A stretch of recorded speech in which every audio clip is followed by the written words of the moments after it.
Chapter 499. Get up and talk to me, Yi Fan said to the young man. Thank you, my savior, the young man said as he got up from the ground. Who are you? Yi Fan asked. What's your relationship with my previous life? My savior, there's something you don't know.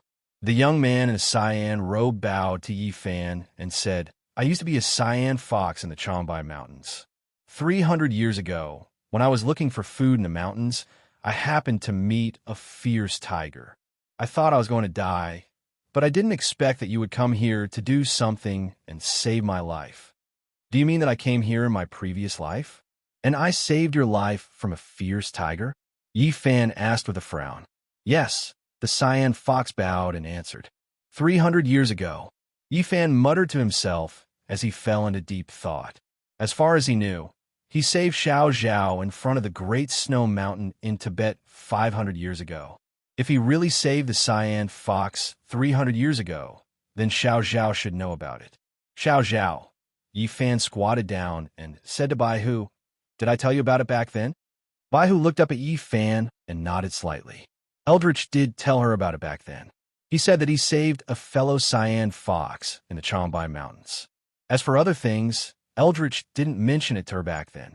Seeing Xiao Zhao nod, Yi Fan was relieved.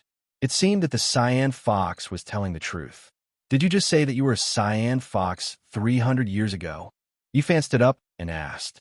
Yes, the cyan fox replied to Yi Fan. I can see that your spiritual qi is pure and your body movement is excellent. It doesn't seem like you can cultivate for 300 years, Yi Fan said. He was right. Judging from Qinghu's movement and the aura he exuded, it did not seem to be something that could be achieved in 300 years. The skeleton couple had been cultivating in human form for more than 800 years, but their movement had not reached Qinghu's level. The movement technique that the green fox used just now was completely driven by spiritual energy. Her speed was extremely fast, and it was obvious that she had been taught by an expert. Benefactor truly has discerning eyes. You were able to see through this with a single glance.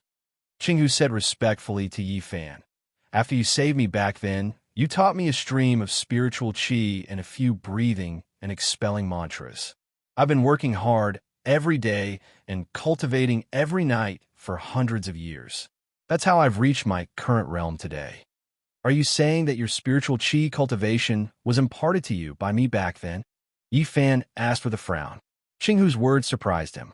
It was completely within his expectations that Eldritch would save a fox from a tiger's den. However, he could not figure out why Qinghu would impart spiritual qi cultivation to Qinghu. After all, even Baihu Xiao Zhao did not receive Eldritch spiritual qi. If Benefactor did not impart the spiritual qi cultivation mantras to me, I would not be where I am today, Qinghu replied with cupped hands. In that case, let me ask you. Yi Fan asked Qinghu, how did you know that I was Eldritch's reincarnation? How did you know that I was here? Although Qinghu's cultivation was not low, she was far from being able to deduce his whereabouts. Yi Fan had always been puzzled by this. Benefactor, you must be joking. Little Fox's cultivation is shallow. How could I have such magical powers? Qinghu replied respectfully. Little Fox knew about Benefactor's reincarnation and whereabouts because Benefactor told me to wait here for Benefactor's arrival. As soon as Qinghu said this, Yi Fan was so shocked that his hair stood on end and he broke out in a cold sweat. His previous life had actually predicted that he would come here in this life, and the timing was exactly right. How high was his cultivation in his previous life? He could even deduce such details so accurately. Everything was happening step by step according to Eldritch arrangements. In other words, everything was under Eldritch control. Yi Fan suddenly realized how terrifying he was. The feeling of being controlled by himself made his hair stand on end. Not only him, Baihu, who was at Yi Fan's feet, also opened her eyes wide, and her face was full of disbelief. She was no less shocked than Yi Fan. What did I tell you at that time? Yi Fan composed himself and asked Qinghu, Since Benefactor told me to appear here today, there are two people and one fox. The one wearing the crystal mask is Miss You, and the one wearing the white jade mask his benefactor's reincarnation. Qinghu said to Yi Fan, "Benefactor left something behind and told me to hand it to you personally." Under the mask, Akatsuki's beautiful eyes were wide open and she was shocked. She did not say a word from beginning to end. She had heard about Eldritch from her master, Guqingyi. It was said that hundreds of years ago, there was an expert with heaven-defying cultivation in the Song dynasty. His nickname was Eldritch. This person was neither good nor evil, and his actions were based on his likes and dislikes. He had once caused the cultivation world to go all out to kill him, but in the end, no one could withstand more than 2 moves from him. Even the true immortals of the heavenly realm were helpless against him. If he had not self-destructed in the end, those true immortals of the heavenly realm would have lost their true essence and forever lost their celestial status. In the beginning, Yu Hongji only treated this matter as a story. She thought that it was just an illusory legend that people were repeating.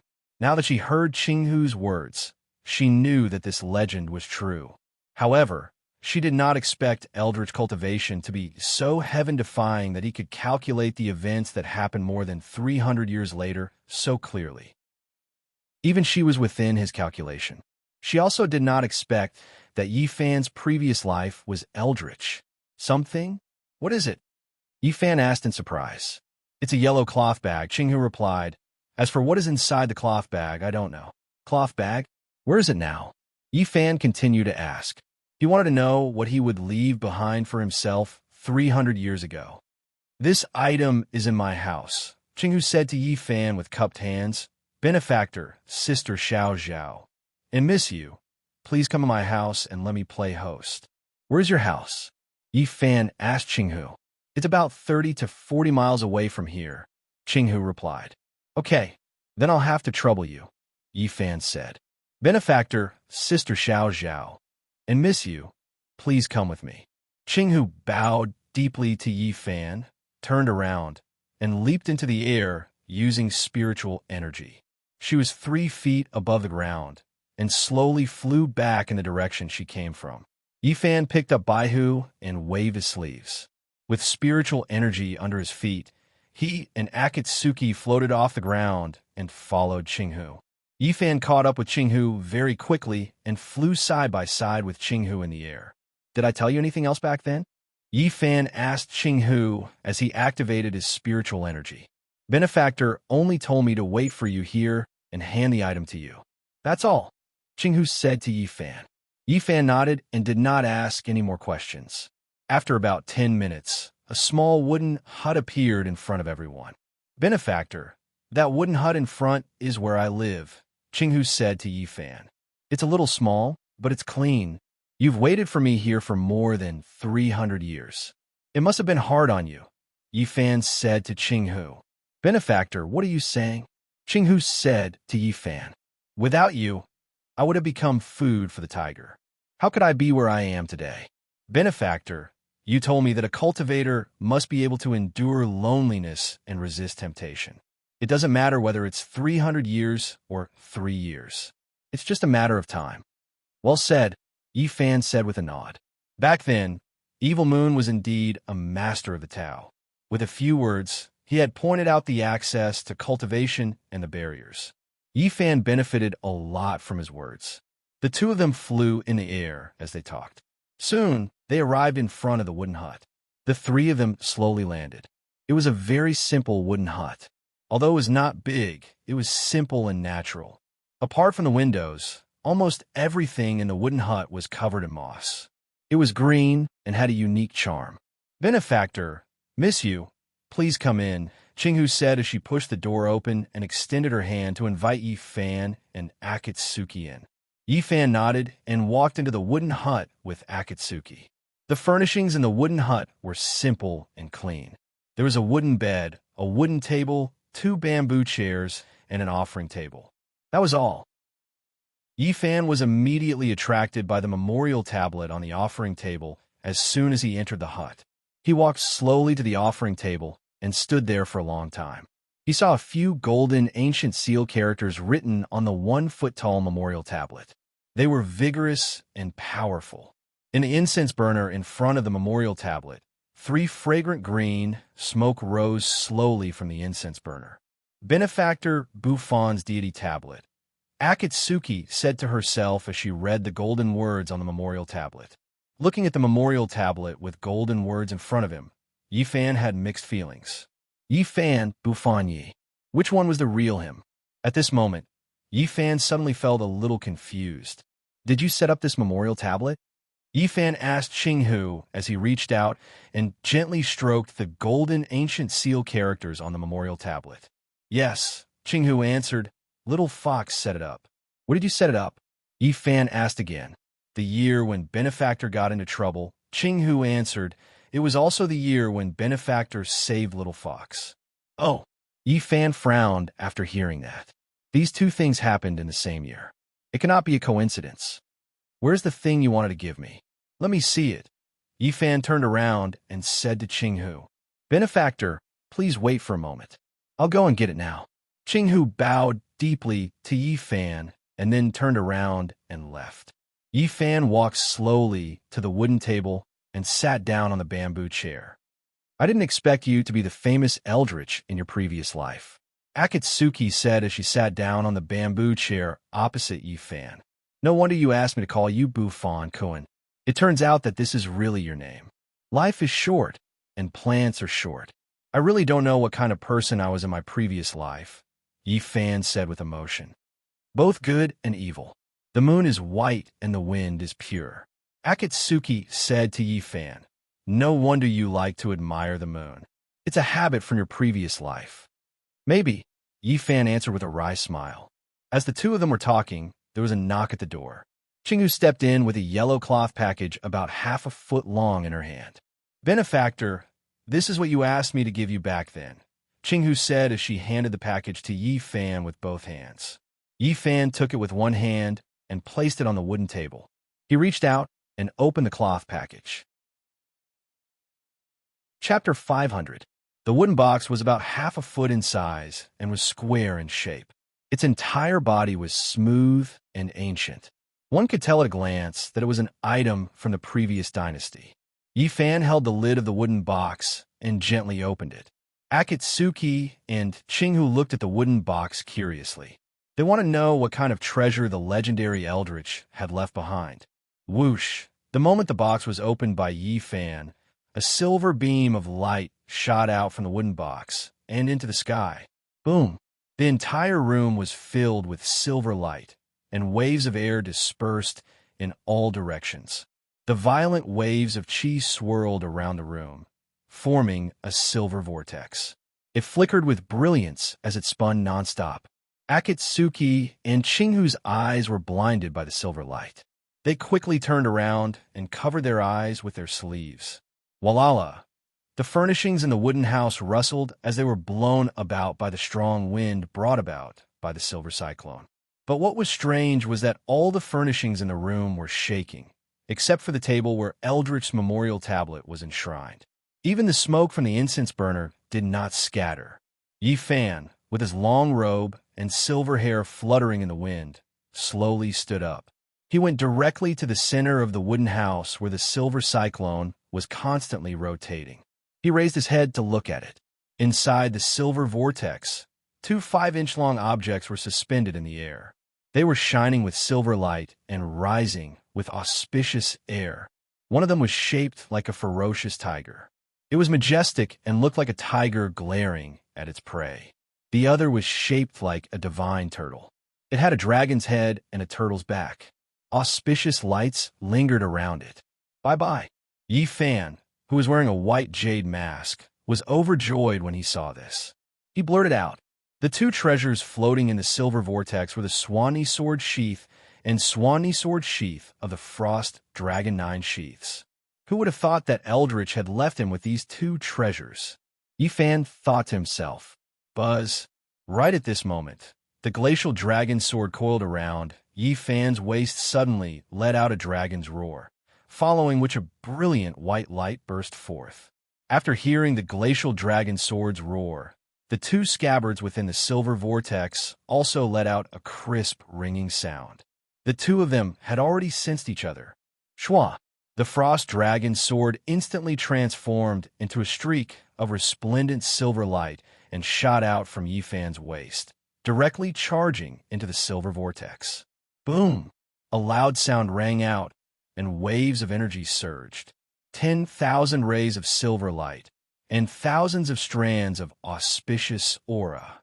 The wooden house that had stood tall for hundreds of years simply could not withstand such an enormous force. In an instant, it was directly broken apart by this powerful force, collapsing and separating. Boom! The 4 wooden walls collapsed outwards in unison. Boom! The roof of the wooden hut was directly overturned by the shockwave. Crash! The wooden bed, table, and chairs in the room instantly shattered into pieces. In the blink of an eye, the wooden house collapsed and was razed to the ground. Everything returned to normal in an instant. On the empty ground, there were only 3 people and 1 fox left, as well as the spirit tablet on the altar that was still intact and smoking. Whoosh! The frost dragon's sword that was shrouded in silver light slowly descended from the sky and hovered in front of Yifan. Yifan reached out and gently grasped the frost dragon's sword. The instant Yifan grasped the frost dragon's sword, the sword let out a dragon's roar and shone brilliantly. What a powerful spiritual energy! Yifan was shocked when he grasped the sword. The spiritual energy coming from the frost dragon sword in his hand made him feel somewhat incredulous. At this moment, the spiritual energy of the frost dragon sword was several times stronger than before. With his eyes wide open, Yifan held the frost dragon sword horizontally and carefully sized it up. On the sword's body, the 3 scabbards, Taotai, Bayan, and Bayan, were closely arranged. They had already covered 1/3 of the frost dragon sword's body, and the spiritual energy lingered around it. It was extremely beautiful. Looking at the sword's hilt, the silver snake that had already transformed into a dragon's tail was now covered in dragon scales, and it had even grown a dragon's claw.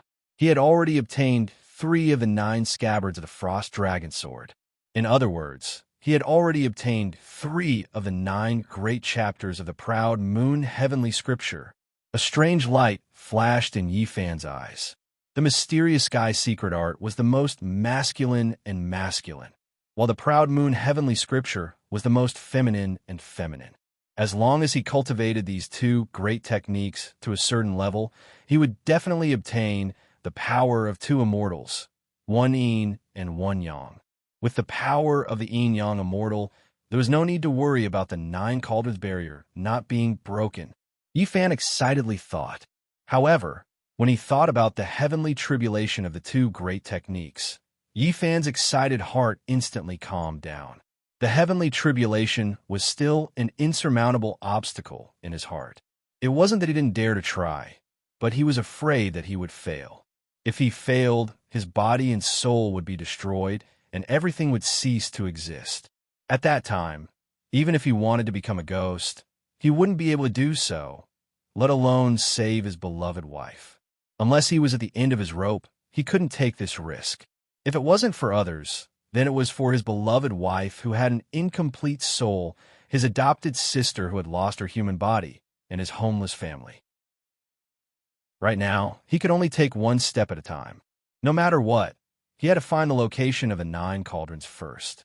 As Yifan thought about this, he once again placed the frost dragon's sword back on his waist.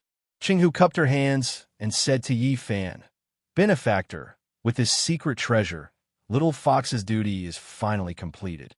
I'm really sorry for destroying your wooden house," Yifan said to Qinghu. It's all right, Qinghu said to Yifan with a smile. "It's just a wooden house. I'll just build another one. However, there's no place for you to rest now. The mountains here are high and the forest is dense. It doesn't matter where we rest," Yifan said to Qinghu. "Also, stop calling me your benefactor. I'm no longer the eldritch of the past. If you want, you can call me Mr. Yi." "How can I do that?" Qinghu hurriedly said. "Benefactor is benefactor. Even if you reincarnate 100 times, you'll still be my benefactor. All right, call me whatever you want." Seeing that Qinghu insisted on calling him benefactor, Yi Fan had no choice but to comply.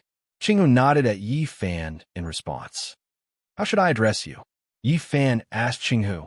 I was originally Qinghu, so I gave myself the surname Hu, and my name is Qing. Qinghu cupped her hands and said to Yi Fan, Hu Qing, Qinghu. Yi Fan nodded with a smile. That's a good name. I'm sorry for making you laugh, Qinghu replied. Hu Qing, let me ask you something, Yi Fan said. You've been cultivating in the Changbai Mountains. Have you noticed any unusual outsiders coming here recently? Outsiders? Unusual? Qinghu asked. Yi Fan nodded. The Changbai Mountains are rich in ginseng, and the scenery is beautiful. Every year, a large number of ginseng pickers come here to collect ginseng. Many of them also come here to enjoy the scenery, Qinghu said. Many of these people are from foreign lands. They are from the western regions, Dongying, Tibet, and Korea. As for unusual behavior, Qinghu said as she frowned and tried to recall, I'm not sure if two people are considered unusual behavior. Two people?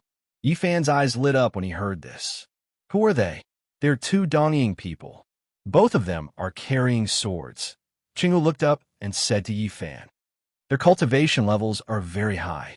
They don't look like they are here to collect ginseng or sightsee. What are they wearing? Where are they now?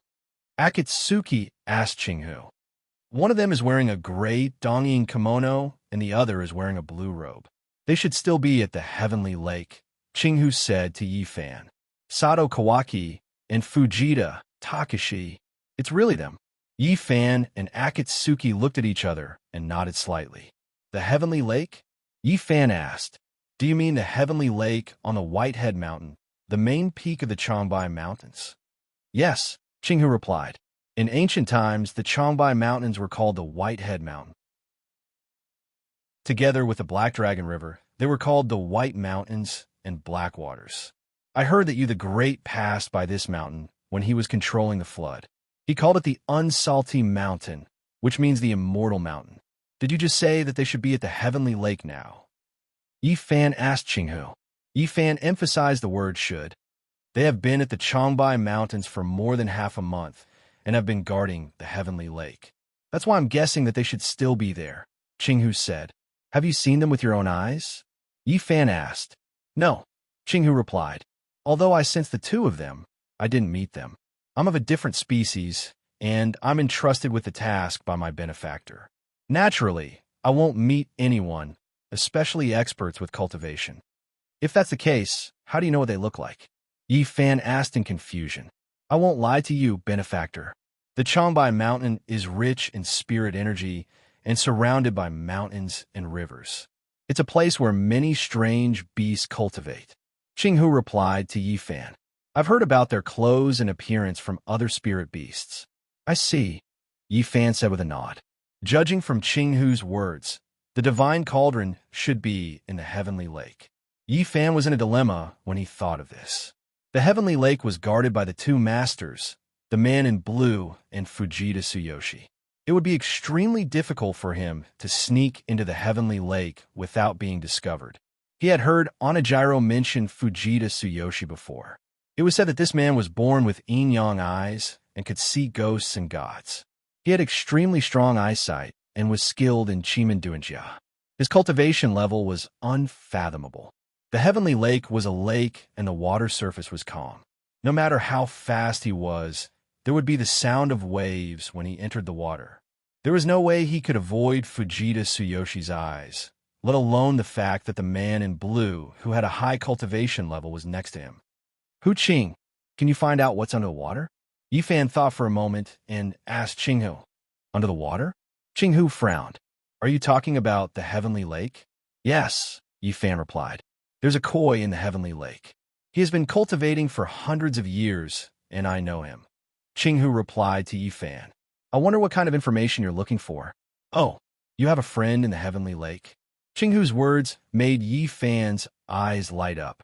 If that was the case, he did not have to go to the bottom of the Heavenly Lake to check the divine cauldron. He could just ask the koi to check if there was a barrier around it.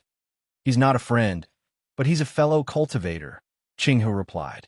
What's the character of this koi? Yi Fan asked.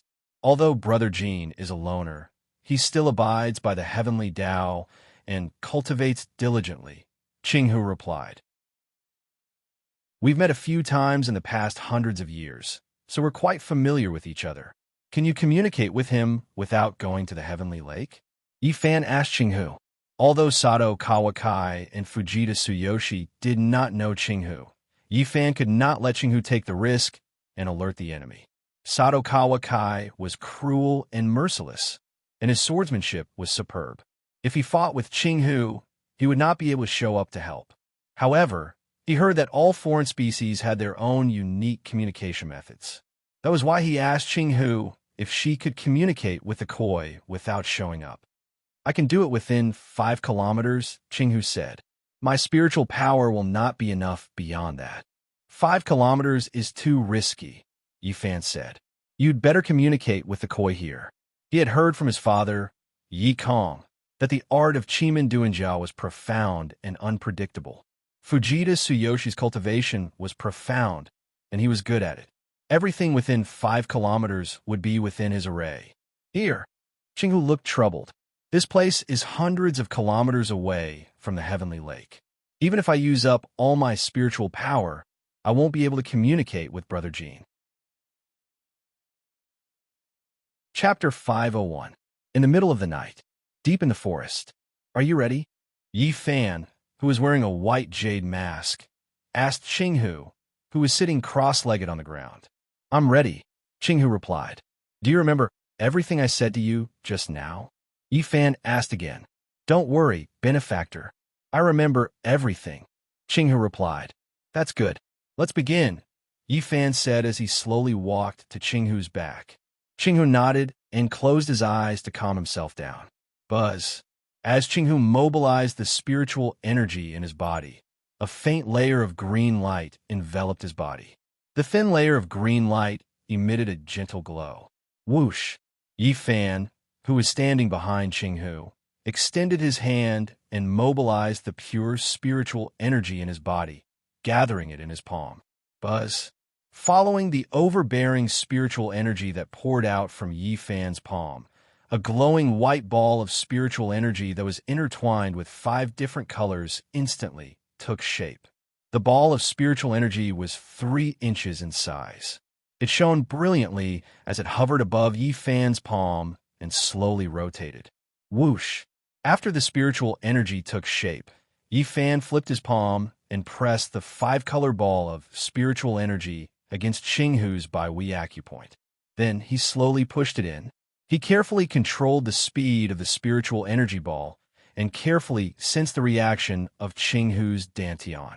Although this green fox's cultivation was not low compared to his own spiritual qi, it was like the difference between heaven and earth. The spiritual qi in his body was the yang spiritual energy of heaven and earth, pure and domineering. If he forcefully injected it into the green fox's body, the green fox's qi si would explode in an instant and die. This was the reason why he only condensed the 3-inch ball of spiritual energy. Buzz, less than half an inch into Qinghu's Bai Wei acupoint. The green light that enveloped Qinghu's body instantly brightened and expanded to 3 feet away, forming a dazzling green ball of light. Qinghu's dantian was full, so he had to stop channeling his spiritual energy. Thinking of this, Yi Fan quickly withdrew the remaining spiritual power in his palm and moved his hand away from the green fox's head. Akatsuki, who was standing at the side, couldn't help but marvel at this scene. It took less than half an inch for the 3-inch spiritual energy ball to fill up the green fox's sea of qi, which had been around for hundreds of years. What realm had Yi Fan's spiritual energy reached? Buzz, buzz, buzz. The cyan light on the cyan fox's body began to flicker, and the cyan orb of light began to change in size, as if it was breathing. Seeing this, Yi Fan nodded slowly. If his guess was correct, the green fox had begun to communicate with the koi in the heavenly lake 100 miles away. Phew! He let out a long sigh. He had no choice but to ask Qinghu to gather information about the divine cauldron for him. If he were to encounter such a situation again, he really did not know what to do. What should we do now? Akatsuki, who was standing at the side with Baihu in her arms, asked Yifan. Wait. Yifan looked at the green fox that was sitting cross-legged on the ground and said, I don't know if Fujita Takashi and the others will notice. Akatsuki said worriedly. She understood Fujita Takashi's abilities.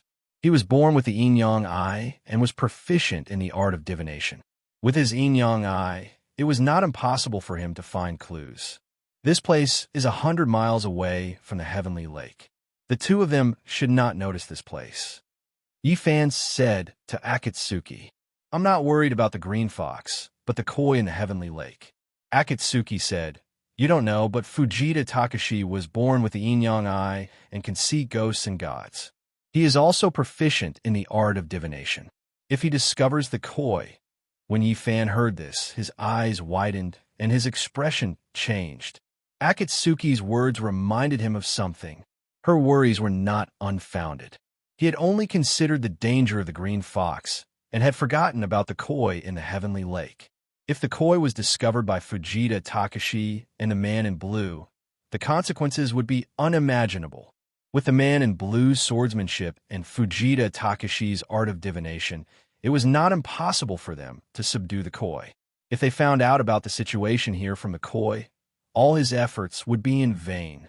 When he thought of this, Yifan secretly cursed himself for being so foolish. If it were not for Akatsuki's reminder, he would have ruined everything. You and Xiao Zhao stay here and protect the green fox. I'll go to the Heavenly Lake now. Yifan said to Akatsuki. You're going to the Heavenly Lake? Akatsuki asked in surprise. Remember, you must protect the green fox, Yifan said.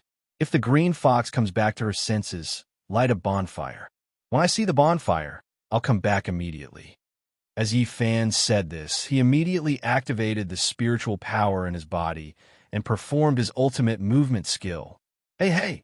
Akatsuki was just about to remind Yifan to be careful of Fujita Takashi when Yifan suddenly disappeared. One impatient guy, Akatsuki mumbled. Then, she carried Baihu and sat down under the tree. High up in the sky, Yifan, who was dressed in white robes, unleashed the cloud summoning technique. He pushed the auspicious cloud under his feet to its limit and charged towards the Heavenly Lake that was 100 miles away at lightning speed. While he was rushing, he fully activated his 5 senses and carefully sensed the movement from the Heavenly Lake. With his high-speed movement skill, he covered the distance of 100 miles in the blink of an eye. Below his feet, a round lake came into view. It looked like a huge sapphire embedded on the top of the mountain. Yifan was not in the mood to appreciate the scenery of the Heavenly Lake. He looked down carefully. He saw 2 men sitting cross-legged on the mountain beside the lake. One of them was gray and the other was blue. Both of them were holding swords. The 2 of them were none other than the man in blue, Sato Kawakai, and the master of the occult sect, Fujita Takashi. Yifan, who was high up in the sky, stopped. Then, he used his cloud manipulation skill to raise the auspicious clouds under his feet until they reached a height of 10,000 feet. While he was observing the 2 of them, he had to make sure that he was not discovered by them.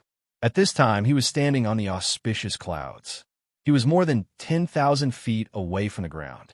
No matter how good Fujita Takashi's eyesight was, he would not be able to see through the clouds and discover his whereabouts.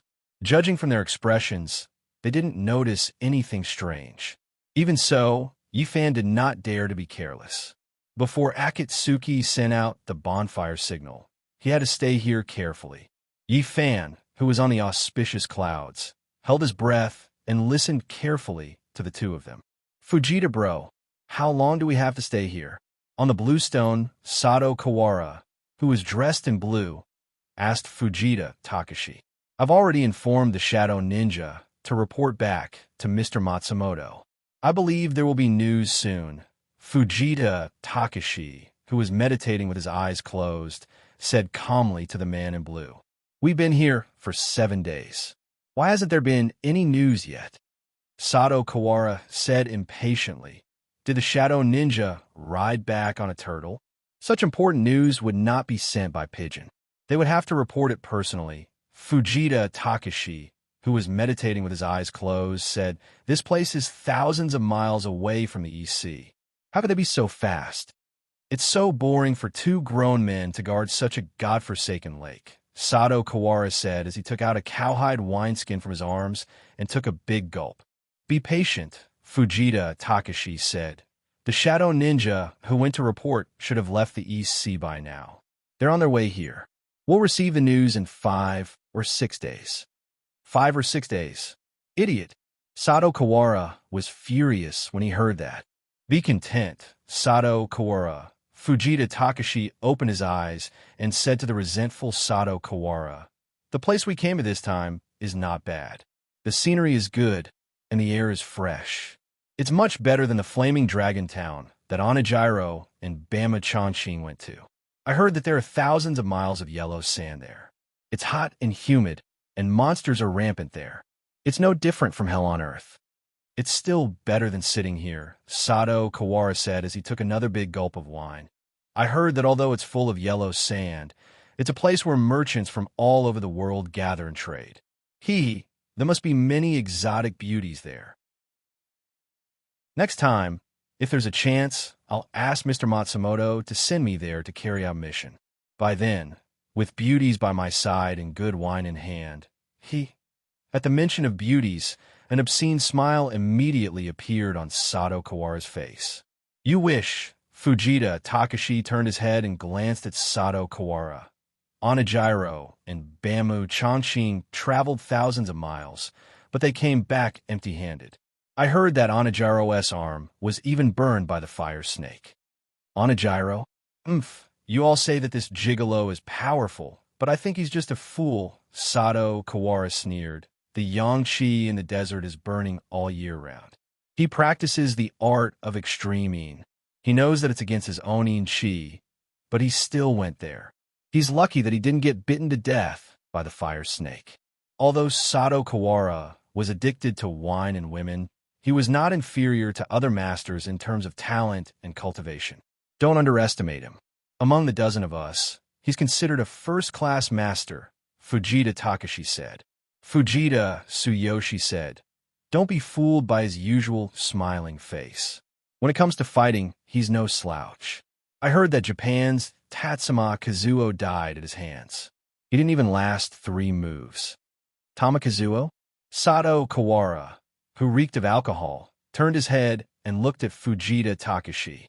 He frowned and asked, "The Tower of Death, Tama Kazuo?" "That's him," Fujita Takashi replied. "I heard about his death, but I didn't know that he was killed by Onijiro." Sato Kawara Takashi frowned and asked Fujita Takashi, "How do you know that the murderer is Onijiro?" "I was the Emperor's personal guard at that time. Naturally, I know things that ordinary people don't know," Fujita Takashi said. "Don't say that I didn't warn you. You have to be extra careful when dealing with him. Don't have any direct conflict with him. Otherwise, it won't do you any good."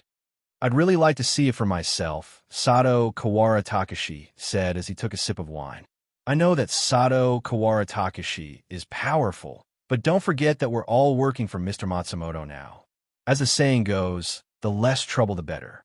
You'd better not provoke him," Fujita Takashi said to Sato Kawara Takashi. Chapter 502. There's something wrong with him? Fujita Tsuyoshi turned his head and looked at Akira Sato with a puzzled expression. "What's wrong with him? Why? Don't you see it?" Akira Sato asked Fujita Tsuyoshi with a smile. "See what?" Fujita Tsuyoshi asked.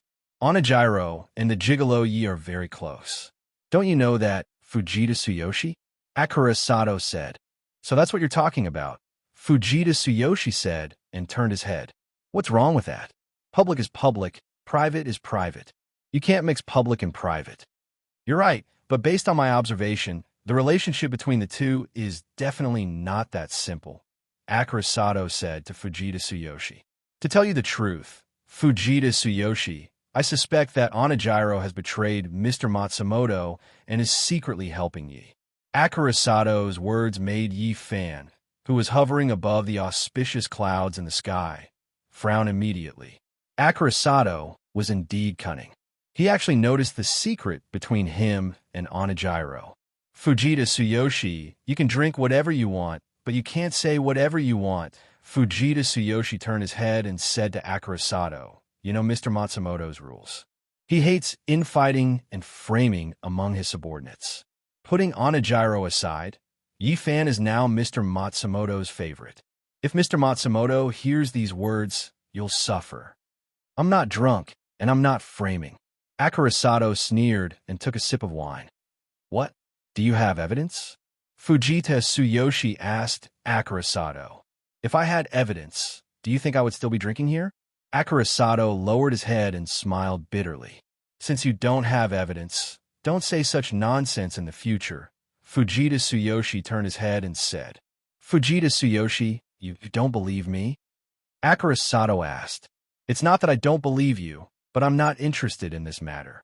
Fujita Tsuyoshi said to Akira Sato, Fujita Tsuyoshi, listen to my advice. Don't care about these miscellaneous things. We just need to complete the task. Don't get involved in other things. Fujita bro, you and I both know that Mr. Matsumoto is just using Mr. Yi now. Based on Mr. Matsumoto's style, he will definitely kill Mr. Yi in the future to get rid of future troubles.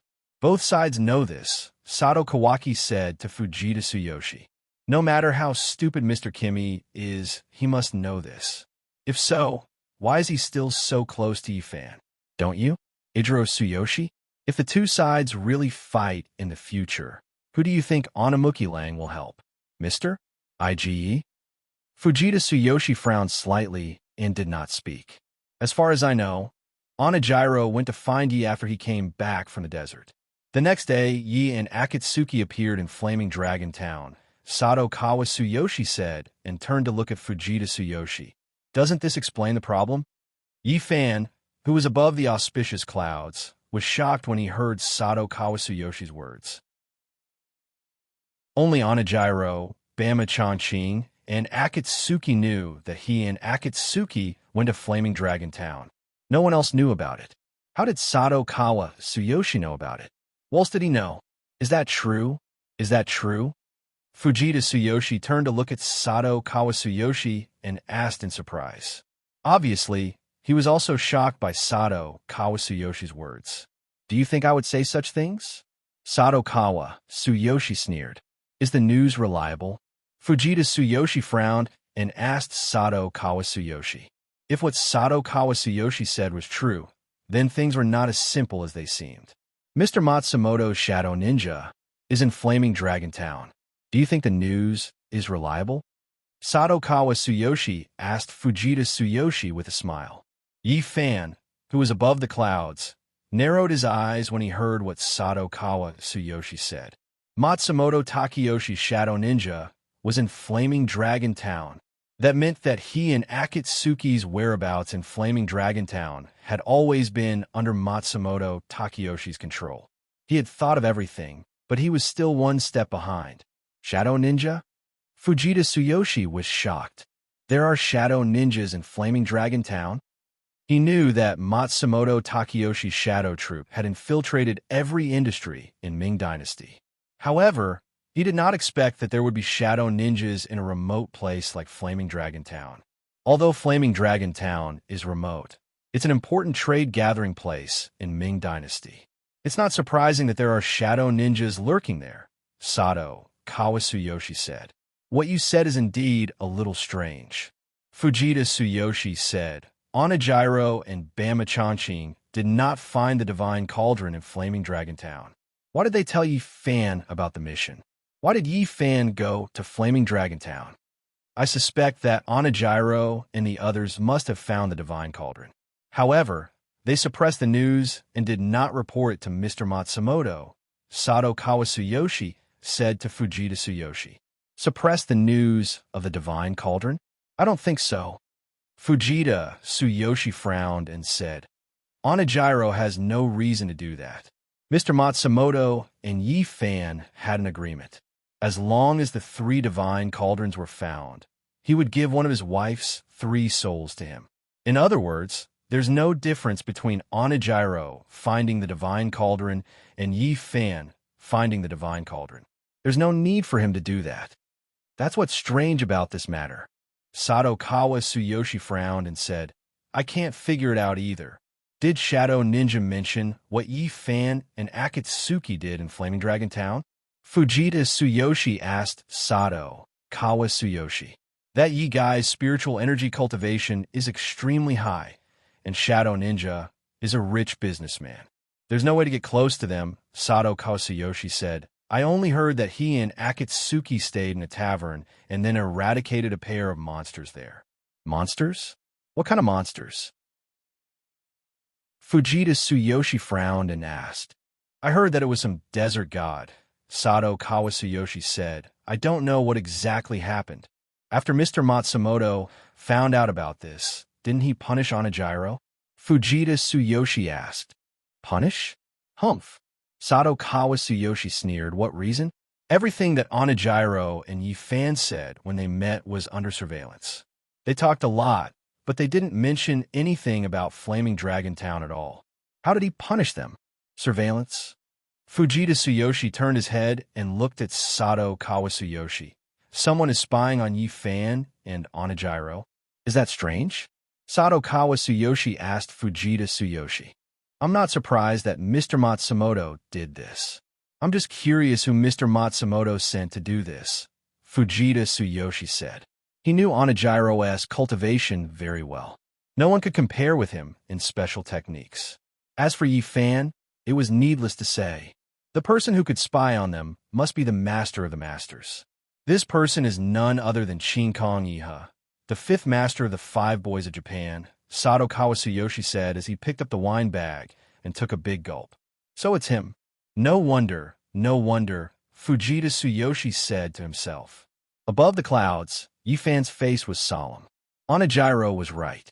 The person who eavesdropped on their conversation was Shinkong Iha. Onijiro didn't mention Flaming Dragon Town and his mission. That Yigai has special rights. He can move freely without any restrictions, Sato Kawa Tsuyoshi said. Based on these 2 points, no one can do anything to them. You're right.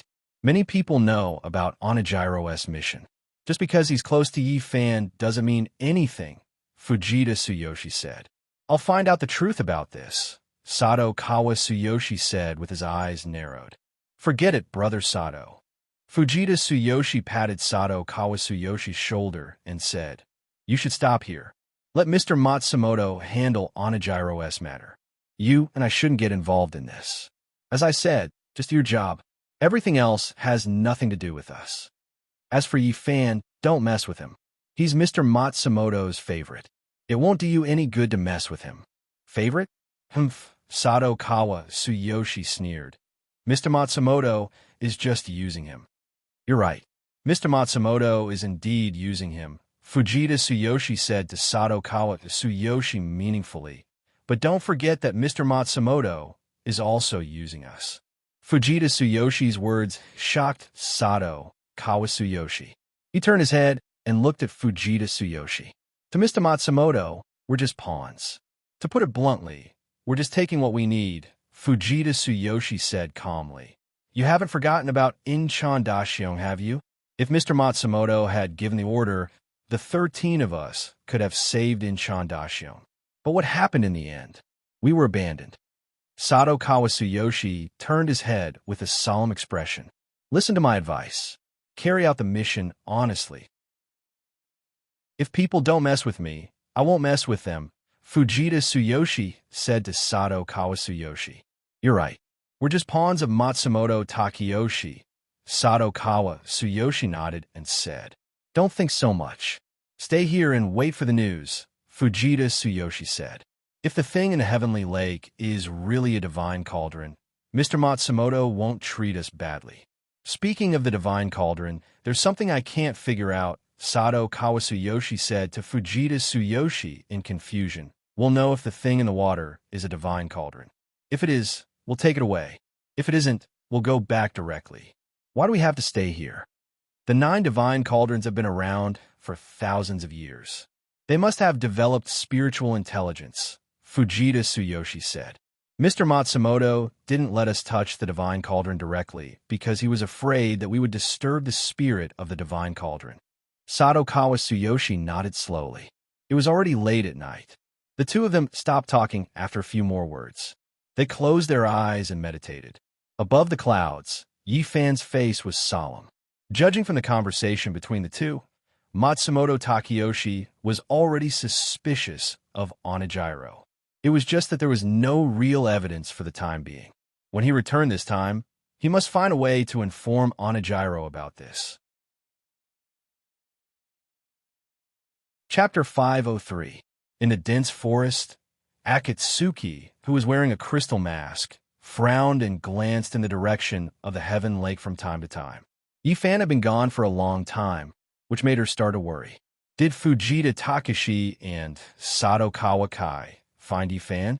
Was Yi Fan fighting with the two of them now? The two of them had high cultivation. If they fought with Yi Fan, would Yi Fan be in danger? Akatsuki began to think about it. That was how people were. The more worried they were about someone, the worse they would think. At this time, Chinghu had come to his senses and stood aside, waiting for Yi Fan quietly. What happened? Why hasn't he come back yet? Akatsuki, who was standing under the tree, said to herself anxiously, "Miss you, don't worry. Our Savior's cultivation is incredible. He'll be fine." Seeing that Akatsuki was worried about Yi Fan, Chinghu comforted her. He had sensed the cultivation of the two Japanese masters on the Heaven Lake. Although they were both top masters, they were not at the same level as Yi Fan's spiritual chi. Akatsuki looked at Chinghu and nodded slightly. Chinghu was right.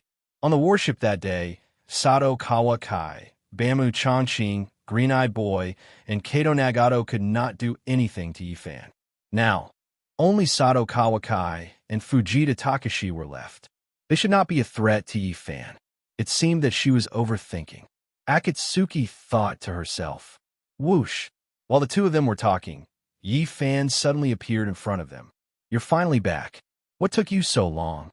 Seeing Yi Fan, Akatsuki was finally relieved. "Don't worry. I'm fine," Yi Fan said to Akatsuki. "My savior." Chinghu saluted Yi Fan. "How is it? Did you sense the koi?" Yi Fan asked when he saw that Green Fox had come to her senses. Chinghu nodded.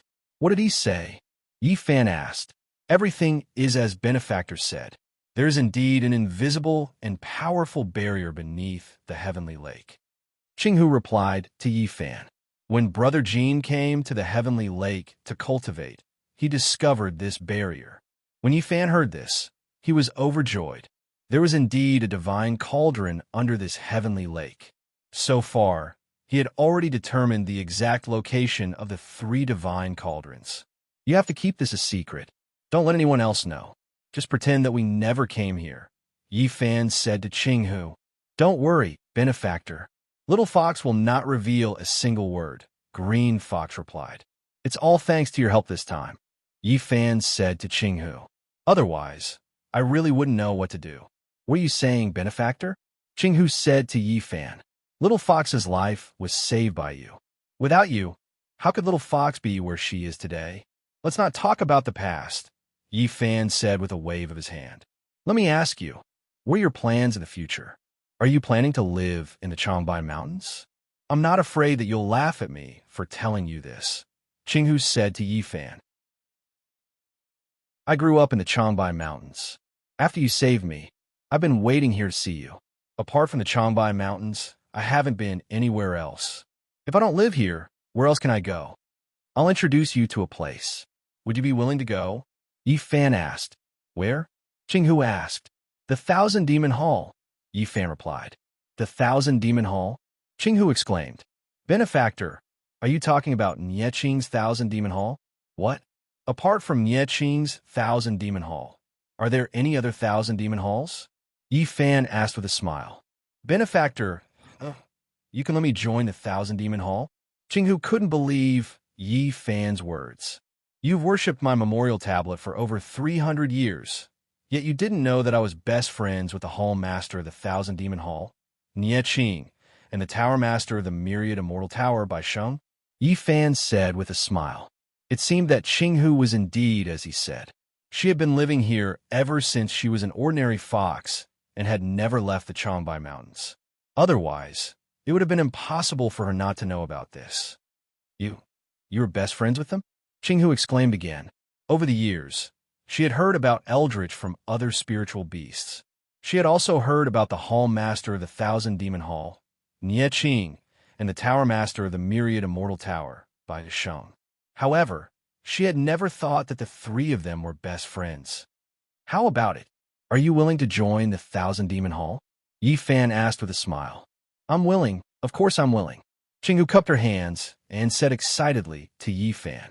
For a demon, being able to join the Thousand Demon Hall was simply a great blessing.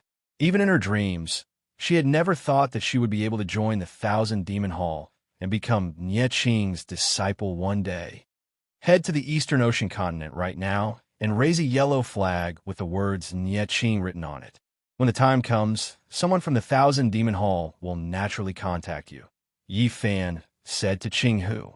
When you meet the people from the Thousand Demon Hall, tell them that I recommended you to Hall Master Nie. They will naturally accept you. The Eastern Ocean continent? Qinghu asked in confusion. The Thousand Demon Hall is in the Eastern Ocean? It's not the Thousand Demon Hall in the Eastern Ocean continent, but Nie Qing. Yi Fan said, You're pure and kind. Keep your promise, and have a benevolent heart. The Thousand Demon Hall will definitely accept you. But, benefactor, Qinghu asked Yi Fan, will the people from the Thousand Demon Hall believe that you recommended me just based on Qinghu's words? Don't worry about that. You're not the first person I've recommended to them, Yi Fan said to Qinghu. You already have a part of my spiritual power in your body. Hall Master Nie will know once he sees you. Hearing this, Qinghu nodded as if she had suddenly understood. When you see Hall Master Nie, thank him for me. Tell him that I'm grateful to him and Bai Sheng, Yi Fan said to Qinghu. What are you thanking him for? Qinghu asked. You just have to thank him for me. He will naturally understand, Yi Fan said. When he went to the Eastern Ocean continent to look for the soul-gathering evil cauldron, if not for Nie Qing and Bai Sheng secretly protecting him, he might have been killed by Xietian's subordinates and died in the Eastern Ocean continent. Now that he had something important to do and could not meet the two of them, he could only ask Qinghu to express his gratitude to them. I'll remember. Qinghu cupped her hands and said to Yi Fan, There's no time to lose. You should leave now, Yi Fan said to Qinghu. With your current movement technique, you should be able to reach the Eastern Ocean continent before dawn. Benefactor, once I leave, I don't know when I'll be able to see you again. Qinghu cupped her hands and lowered her head. She pleaded with Yi Fan. May I be so bold as to ask Benefactor to remove your mask so that I can see your true appearance? Sure, Yi Fan said as he reached out to take off the white jade mask on his face. Qinghu looked up at Yi Fan and saw that Yi Fan's face was like the autumn moon and his eyes were like cold stars. His hair was as black as ink and his temples were as sharp as a knife. With his long silver hair, he looked like a true immortal from the heaven realm. I'll remember your appearance, Benefactor. Qinghu cupped her hands and said to Yi Fan, Benefactor, Sister Xiao Zhao, take care. I'll take my leave. Be careful on the way, Yi Fan said. If there's a chance, I'll go to the Eastern Ocean continent to see you. Qinghu nodded and bowed deeply to Yi Fan. Then, she used her movement technique and turned into a ray of green light. She soared into the sky and rushed in the direction of the Eastern Ocean continent. Yi Fan stood with his hands behind his back and looked up at Qinghu's departing figure in a daze. He did not know when he would be able to bring his beloved wife back to the Eastern Ocean continent to see his two best friends from his previous life whom he had never met. Yi Fan thought to himself, what should we do now? Are we going back to the Eastern Ocean? Akatsuki asked as she led Yi Fan to the front. We're not going back to the Eastern Ocean for the time being, Yi Fan said as he put the white jade mask back on. Then, he waved his sleeve and used the cloud riding technique. Whoosh! Clouds and mist immediately swirled under their feet. They slowly floated off the ground and rose into the sky. We're not going back to the Eastern Ocean. Akatsuki, who was on the auspicious clouds, was a little surprised. Let's find a place to settle down first, Yi Fan said to Akatsuki as the auspicious clouds under his feet kept rising. Settle down, Akatsuki asked in confusion. In 5 or 6 days at most, Matsumoto Takayoshi's shadow ninja will arrive at the Heavenly Lake and give the 2 new orders, Yi Fan said to Akatsuki. I have to know what Matsumoto Takayoshi's next plan is. You want to know the orders that Matsumoto Takayoshi gave to Fujita Tsuyoshi and the others? Akatsuki asked with a frown. Yi Fan nodded. If he guessed correctly, the divine cauldron under the Heavenly Lake should be the first divine cauldron that Matsumoto Takayoshi found after coming to the Great Ming Dynasty. Since Matsumoto Takayoshi's real goal was to obtain the inscriptions inside the divine cauldron, he must know that the divine cauldron was protected by a barrier. Qin Shinzi had once told him that other than the yin-yang immortal's power, there was no other way to break the 9 cauldrons barrier. I wonder if Matsumoto Takayoshi knows this. Yi Fan thought in his heart. The only thing he could do now was to wait for the orders from the Shadow Ninja. Didn't you say that you want to find a place to settle down? Why do you want to leave the Changbai Mountains? Akatsuki looked at the mountains, rivers, and earth that were constantly flying under the auspicious clouds and asked Yi Fan. At this moment, the auspicious clouds under their feet had already flown past the boundary of the Changbai Mountains. We can't settle down in the Changbai Mountains now. It would be too easy to expose our whereabouts. Yi Fan said, once one of the 2 comes down the mountain, it is very likely that they will discover us. That Fujita Tsuyoshi is proficient in Chimanduanjia. We have to maintain at least a distance of 500 miles from them to be safe. Akatsuki nodded. The auspicious clouds under their feet were extremely fast, and soon they had drifted 600 to 700 miles away. Yi Fan saw that the distance was about right, so he began to put away the auspicious clouds and looked down. Right below the auspicious clouds, a bustling town entered his sight. It was already late at night, and the residents of the town had already gone to sleep.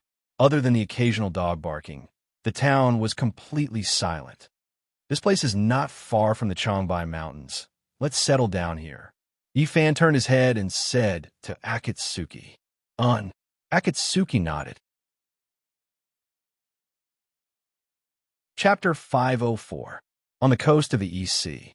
On the warship. Noon. On the surface of the sea, the wind was strong. The waves were surging and dark clouds were gathering. A storm was coming. Wave after wave of monstrous waves crashed against the sides of the battleship, stirring up thousands of snow-like sprays and making loud noises.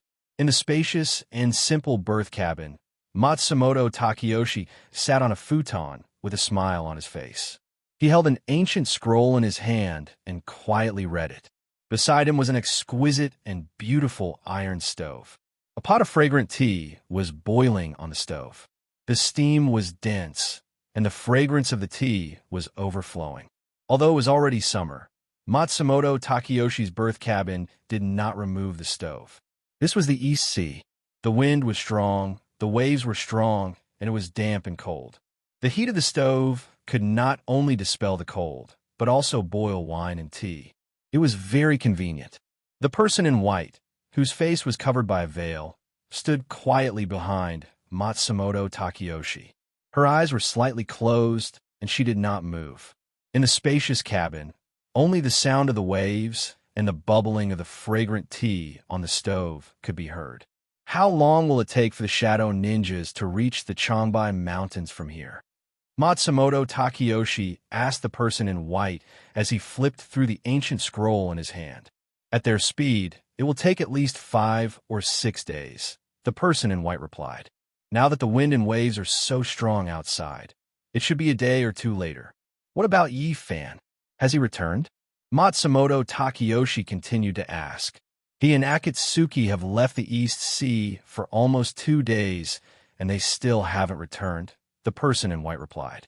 Don't tell me they're also at the Changbai Mountains? Matsumoto Takayoshi smiled. I'm not sure, the person in white replied. The man in white replied. With his current cultivation level and movement technique, it's normal for him to appear anywhere. Tell them to come see me as soon as they return, Matsumoto Takayoshi said to the person in white. The person in white nodded. Knock, knock, knock.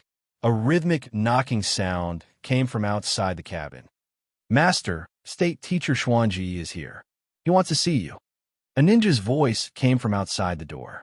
Xuanji. Matsumoto Takeyoshi frowned. What is he doing here? I don't know. The ninja outside the door replied. He said he had something important to report to the Lord. Let him in, Matsumoto Takeyoshi said. Yes, ninja replied.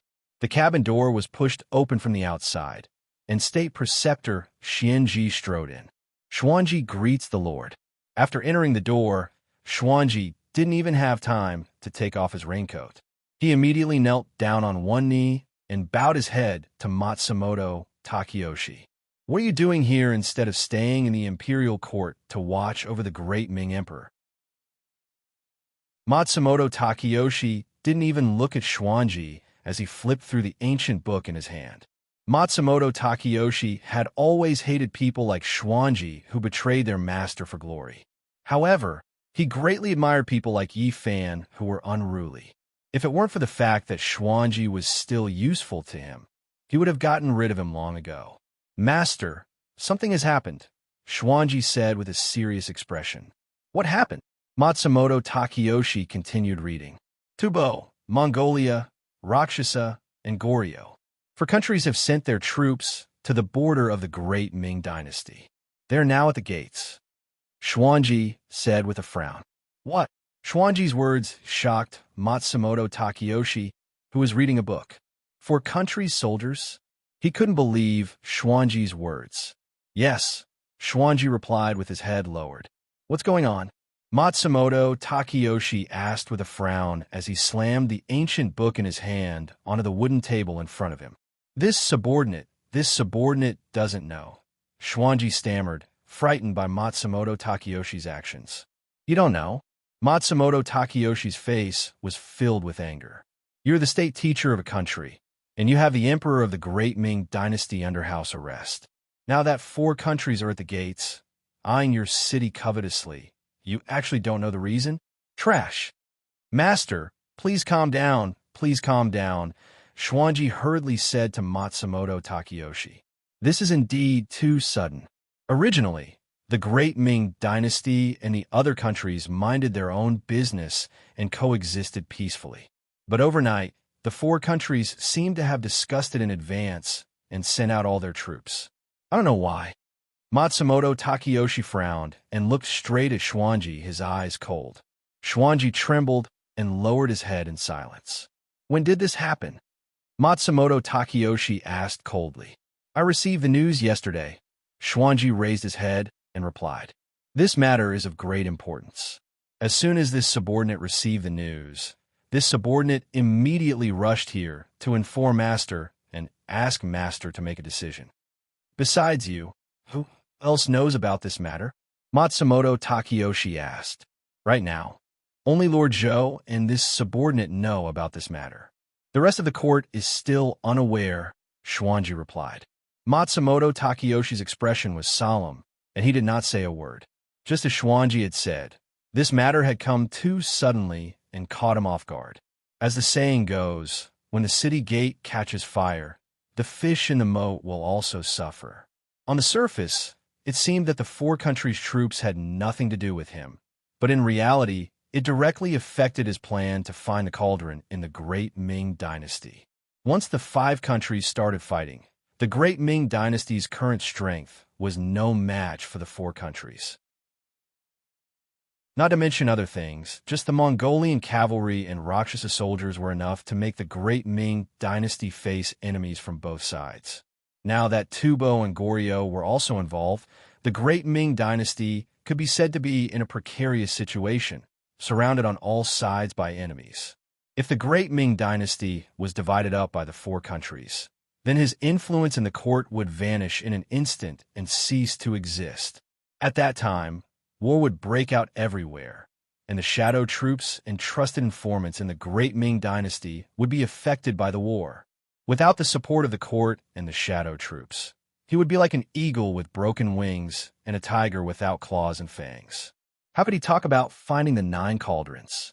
Matsumoto Takeyoshi's expression became more and more unsightly. Right now, he had to think of a way to stop this war from happening. Otherwise, his 10-odd years of careful planning would all go to waste. What's the movement of the four countries now? Matsumoto Takeyoshi asked Schwanji. Have they crossed the border? The four countries are currently stationing their troops at the border and preparing their horses. They haven't crossed the border yet, Schwanji replied. How many troops do they have now? Matsumoto Takeyoshi continued asking.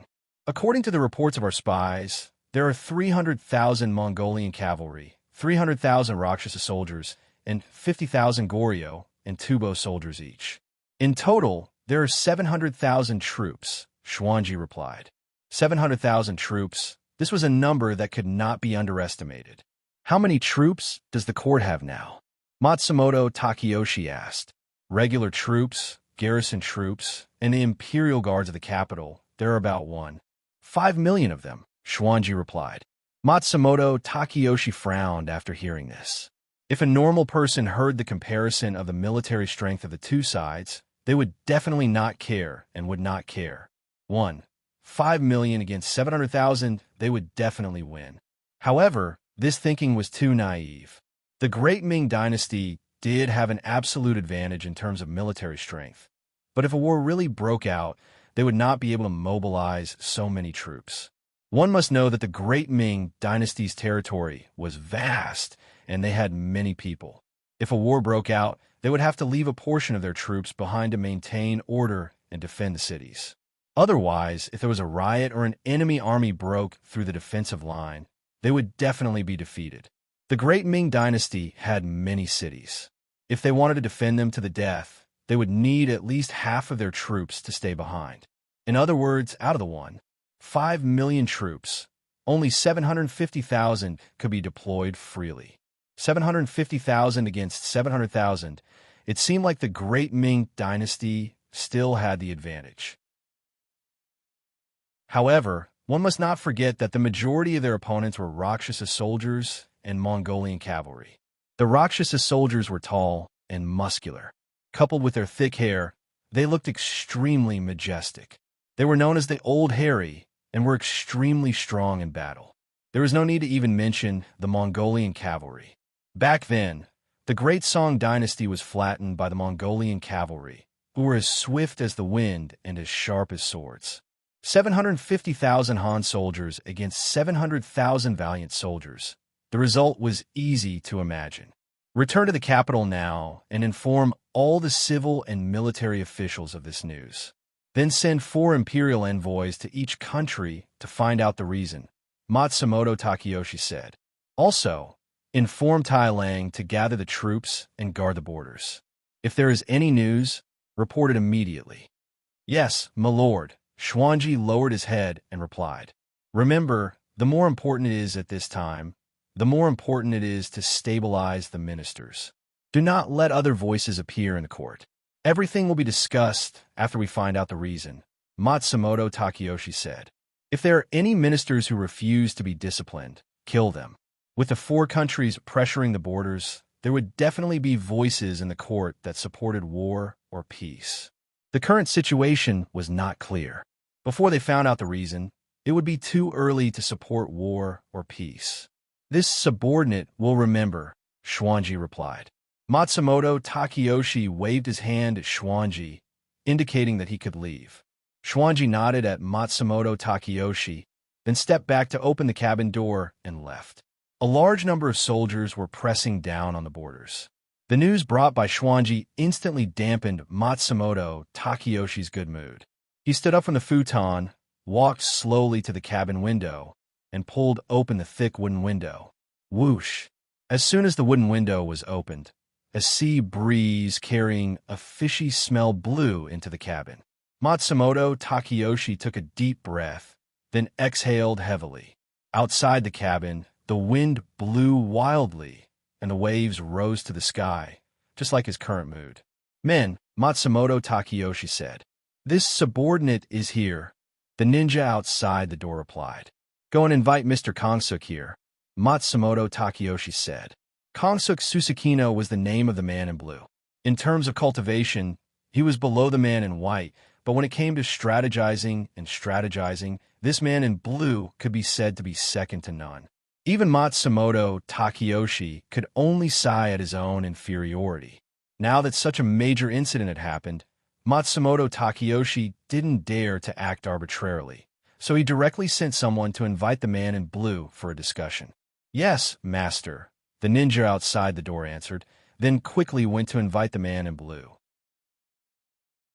After a cup of tea's worth of time, the cabin door slid open from the outside, and the man in blue, wearing a straw raincoat and holding an umbrella, walked in from outside the cabin.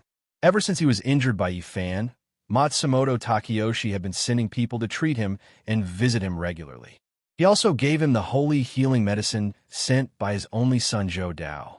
After 2 months of careful treatment and recuperation, the man in blue was no different from an ordinary person except that he couldn't use spiritual energy. "Matsumoto is really sorry for inviting Mr. Kongsuk here so late. I hope Mr. Kongsuk won't take offense." When Matsumoto Takeyoshi saw the man in blue come in, he immediately reached out and personally took off the man's straw raincoat. "Mr. Kongsuk, what happened?" The man in blue directly asked Matsumoto Takeyoshi. Matsumoto Takeyoshi was so anxious to invite him here. Something must have happened. Chapter 505. The 4 countries are pressuring the border? There's such a thing? The masked man was shocked after hearing Matsumoto Takeyoshi's words. "Chuanji just reported it to me. This matter is absolutely true," Matsumoto Takeyoshi said to the masked man. "What did Mr. Matsumoto arrange?" The masked man asked Matsumoto Takeyoshi. "I asked him to first send 4 imperial envoys to the 4 countries to find out what each country's intentions are.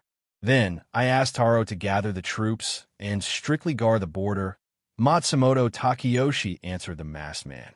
"Mr. Matsumoto did the right thing." The masked man nodded and said, "Before we understand the cause of this matter, we must not act rashly. This time, the 4 countries are sending troops at the same time. There must be something fishy. How do you think we should deal with this matter, Mr. Matsumoto Takeyoshi?" Matsumoto Takeyoshi asked the masked man. "Mr. Matsumoto, it's best for you to prepare for 2 things. One is peace, and the other is war," the masked man said to Matsumoto Takeyoshi. "Peace? How do we fight?" Matsumoto Takeyoshi asked. "It's very simple. Use war to promote peace," the masked man said as he looked at Matsumoto Takeyoshi. As soon as these words were said, the masked man, standing to the side, opened his eyes and looked at the masked man. "Use war to promote peace?" Matsumoto Takeyoshi began to ponder the masked man's words. This time, the 4 countries have put on such a show of force at the same time. They definitely won't easily retreat. Even if the imperial court offers the 4 countries generous conditions, it will only alleviate the situation for a while. It won't be long before they come back again. At that time, it won't be as simple as just the 4 countries. The masked man said to Matsumoto Takeyoshi, "The 4 armies are currently pressuring the border, but they are still unwilling to act. They are just waiting to see." "Waiting to see?" Matsumoto Takeyoshi asked. "What are they waiting to see?" "We are observing the Great Ming Dynasty's reaction and also observing the reactions of our companions." The azure-clothed figure said, "The Great Ming Dynasty is like a ferocious tiger, while the 4 countries are like 4 hungry wolves. The hungry wolves want to eat the tiger's meat, but are afraid of being injured by the tiger, so they naturally don't dare to act rashly, much less be the first to act. Under such circumstances, whoever makes the first move against the tiger will be the most severely injured hungry wolf." After hearing the words of the man in green, the man in white nodded slightly. This Kongsuk Susukino really lives up to his reputation. Not only is his cultivation high, but he is also resourceful and farsighted. He could be said to be an all-rounder.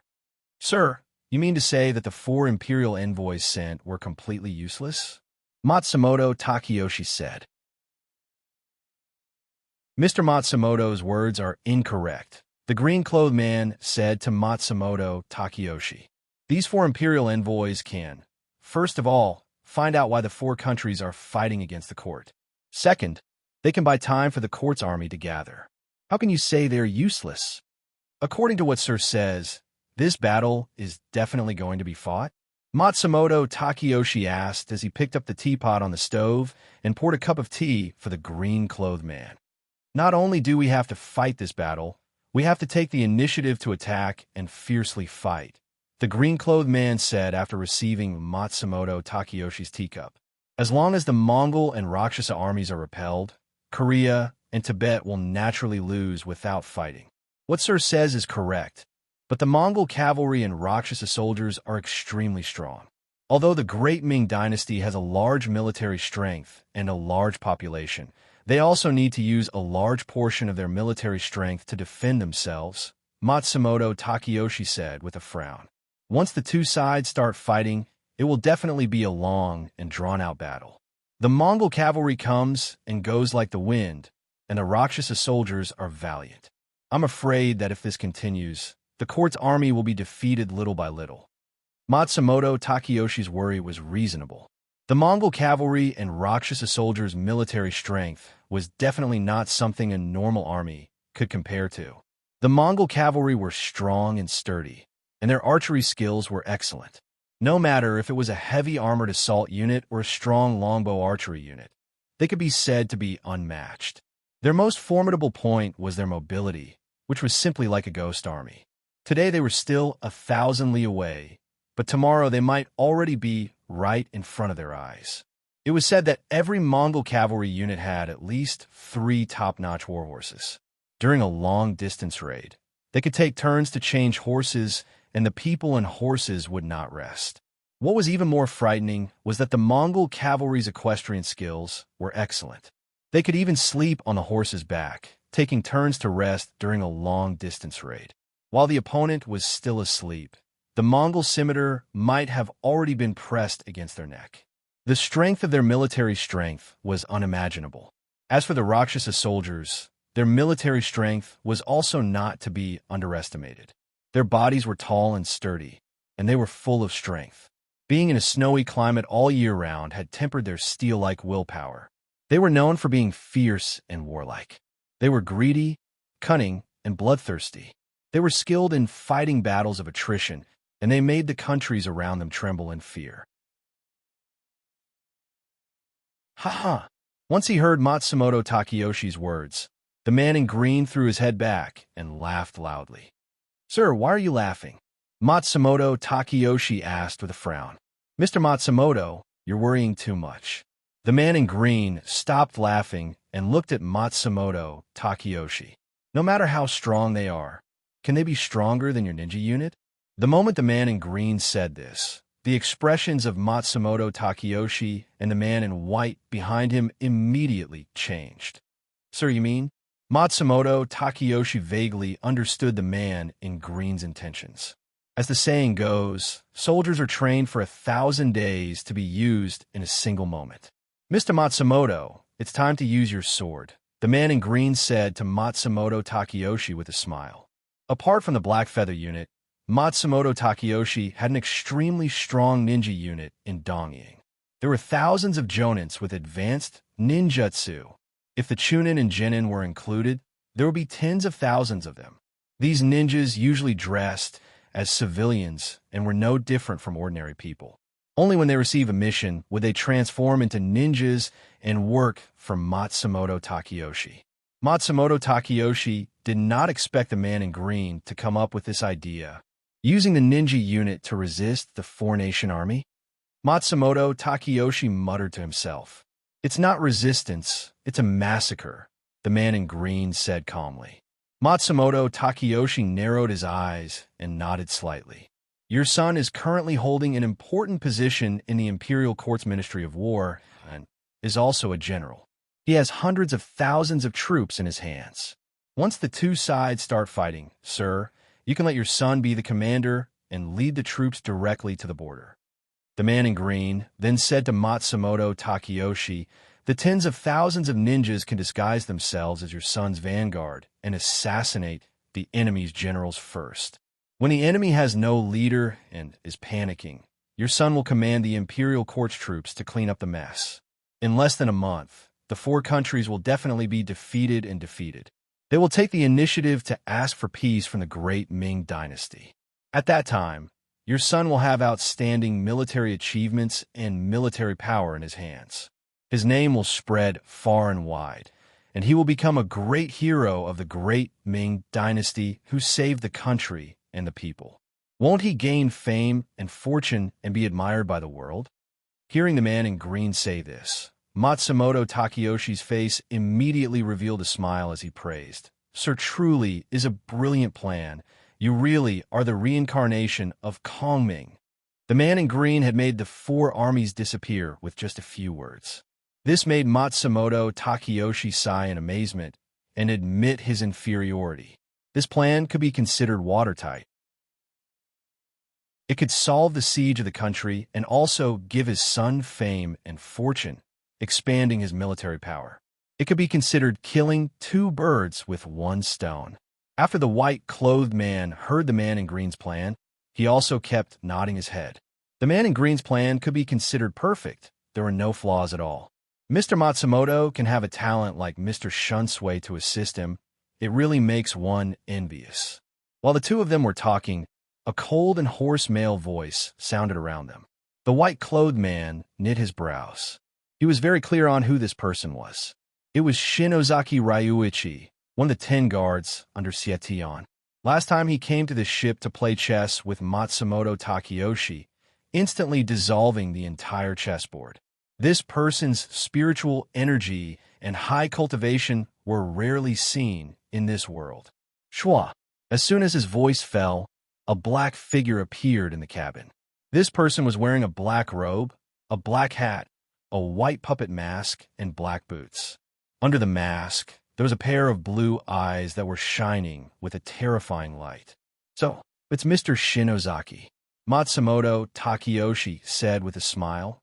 "Welcome. I apologize for not coming out to meet you. Mr. Matsumoto is too polite." Kurosaki Ryuichi, who was wearing a mask, stared at Matsumoto Takeyoshi with a pair of blue eyes.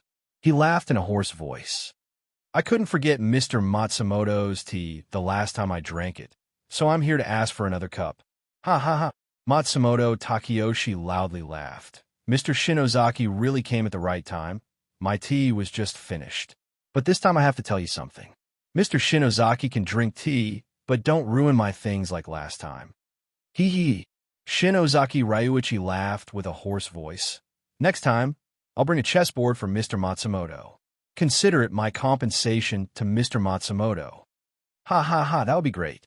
Matsumoto Takeyoshi smiled and extended his hand to Shinozaki Ryuichi. "Please." Shinozaki Ryuichi nodded and sat across from Matsumoto Takeyoshi. "Mr. Shinozaki, I'm afraid you didn't come here just to drink tea, right?" Matsumoto Takeyoshi reached for the teapot and poured tea as he asked Shinozaki Ryuichi with a smile. "Mr. Matsumoto is right. I wouldn't have come here without a reason," Shinozaki Ryuichi said straightforwardly. "Oh, I wonder if Mr. Shinozaki has brought good news or bad news?" Matsumoto Takeyoshi asked as he gently pushed the fragrant white porcelain teacup in front of Shinozaki Ryuichi. "I'm sorry to disappoint you, Mr. Matsumoto. I don't have good news this time," Shinozaki Ryuichi said. "To be honest, Mr. Shinozaki, I haven't heard much good news ever since I came to the Great Ming Dynasty. I'm used to it." Matsumoto Takeyoshi smiled as he filled the white porcelain teacup in front of him with tea.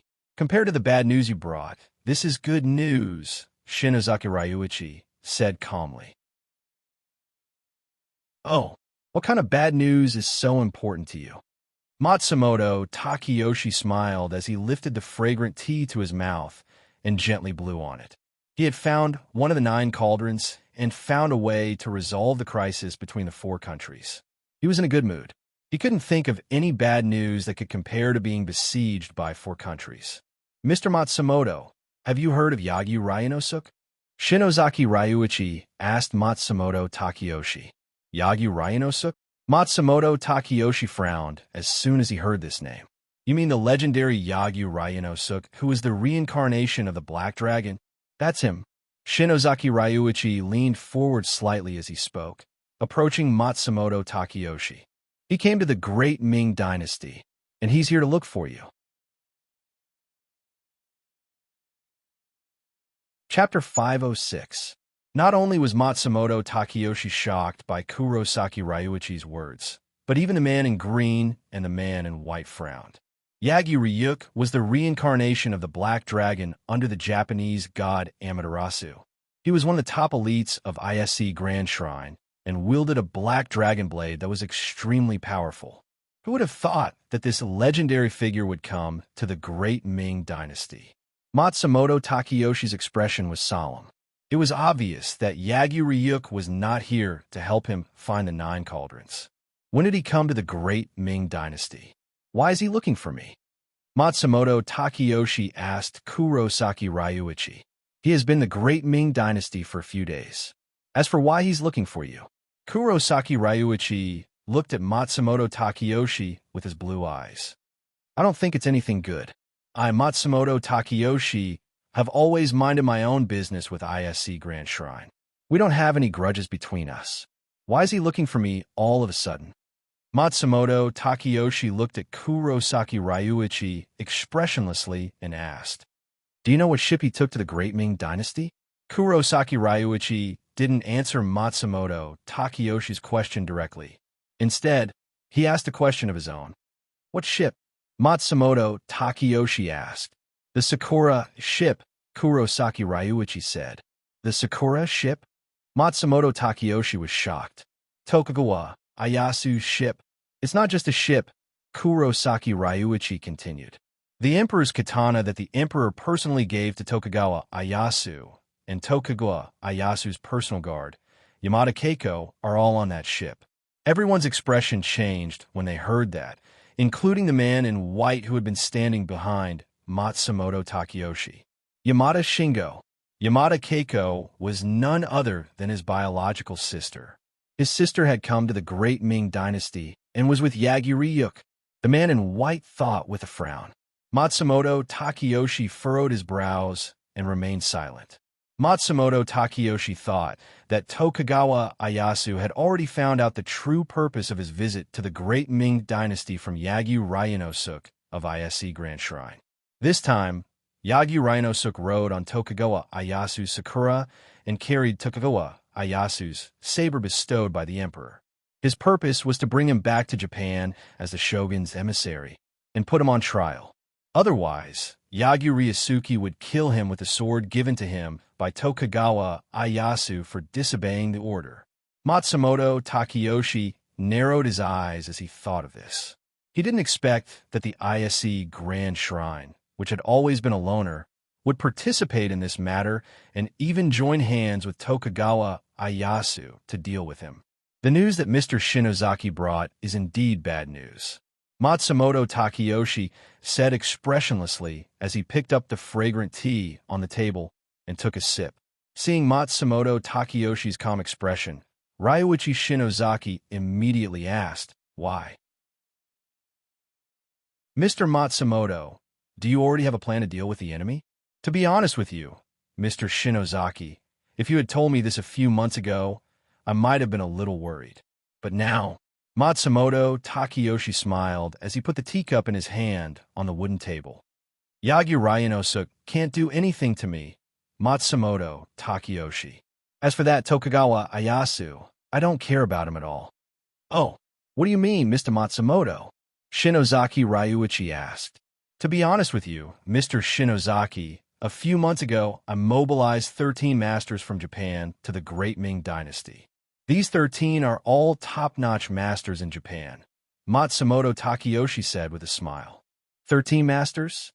He. Shinozaki Ryuichi laughed. As far as I know, ever since Yagi Ryonosuk was born, he has never been defeated. Countless demons have died under his black dragon sword. I've never heard of anyone who could escape from his sword. I've heard of the 13 masters that Mr. Matsumoto mentioned. Although they're all top-notch masters, they're nothing compared to Yagi Ryonosuk, the reincarnation of the Black Dragon. Forgive me for being blunt, but aside from Yamada-kun, no one can take Yagi Ryonosuk's Black Dragon sword. Shingo Yamada, who was dressed in white, looked up at Shinozaki Ryuichi without saying a word. Mr. Shinozaki, you're wrong, Matsumoto Takeyoshi said with a smile. Mr. Yamada, isn't the only one who can fight against Yagyu Ryunosuke. Oh, Shinozaki Ryuichi's interest was piqued when he heard Matsumoto Takayoshi's words. Aside from Yamada-kun, who else can Mr. Matsumoto send out? Mr. Shinozaki, you might not know this, but I've recently acquired a trump card, Matsumoto Takayoshi said with a mysterious smile. This trump card will come in handy when dealing with Yagyu Ryunosuke. Trump card. Shinozaki Ryuichi's eyes lit up. What trump card? As far as he knew, the person with the highest cultivation level around Matsumoto Takayoshi was the man in white, Shingo Yamada. Aside from him, he couldn't think of any other master Matsumoto Takayoshi had. Yi-fan, Matsumoto Takayoshi said with a smile as he looked at Shinozaki Ryuichi. What? Yi-fan? Matsumoto Takayoshi's words made Shinozaki Ryuichi's pupils contract instantly. This name was already famous among the 10 guards of the 9 monsters. It was like thunder to the ears. Being able to force the heaven-defying Daitengu out of the Jadeite throne. He was the first person in 1,000 years.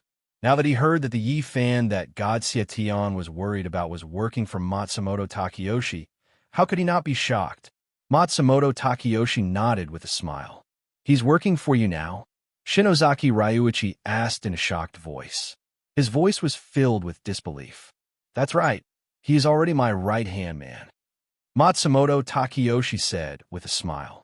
Shinozaki Ryuichi's reaction was within his expectations.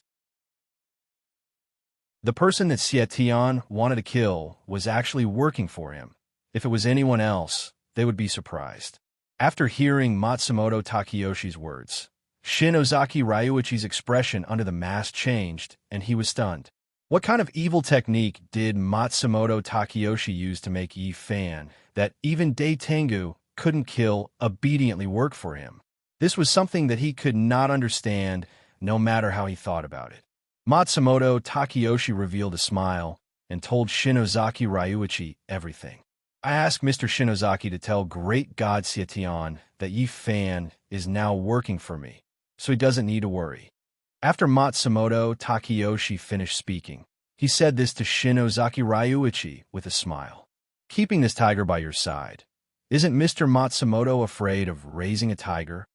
After hearing everything, Shinozaki Ryuichi narrowed his eyes as he asked Matsumoto Takayoshi. Isn't it better to have a tiger working for me than to be bitten by a tiger? Matsumoto Takayoshi played with a white porcelain teacup in his hand as he said with a smile. Now that the black dragon Yagyu Ryuk has come to cause trouble for me, I can use the tiger Yi-fan.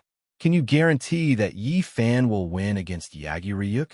Shinozaki Ryuichi asked with a frown. No matter who wins or loses, it will be a good thing for me.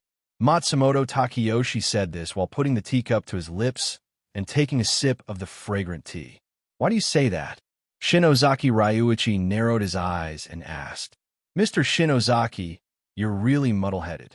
Both of them will be a thorn in our side in the future, so we have to get rid of them as soon as possible. Matsumoto Takayoshi said with a smile. In this fierce battle, one of them will be injured.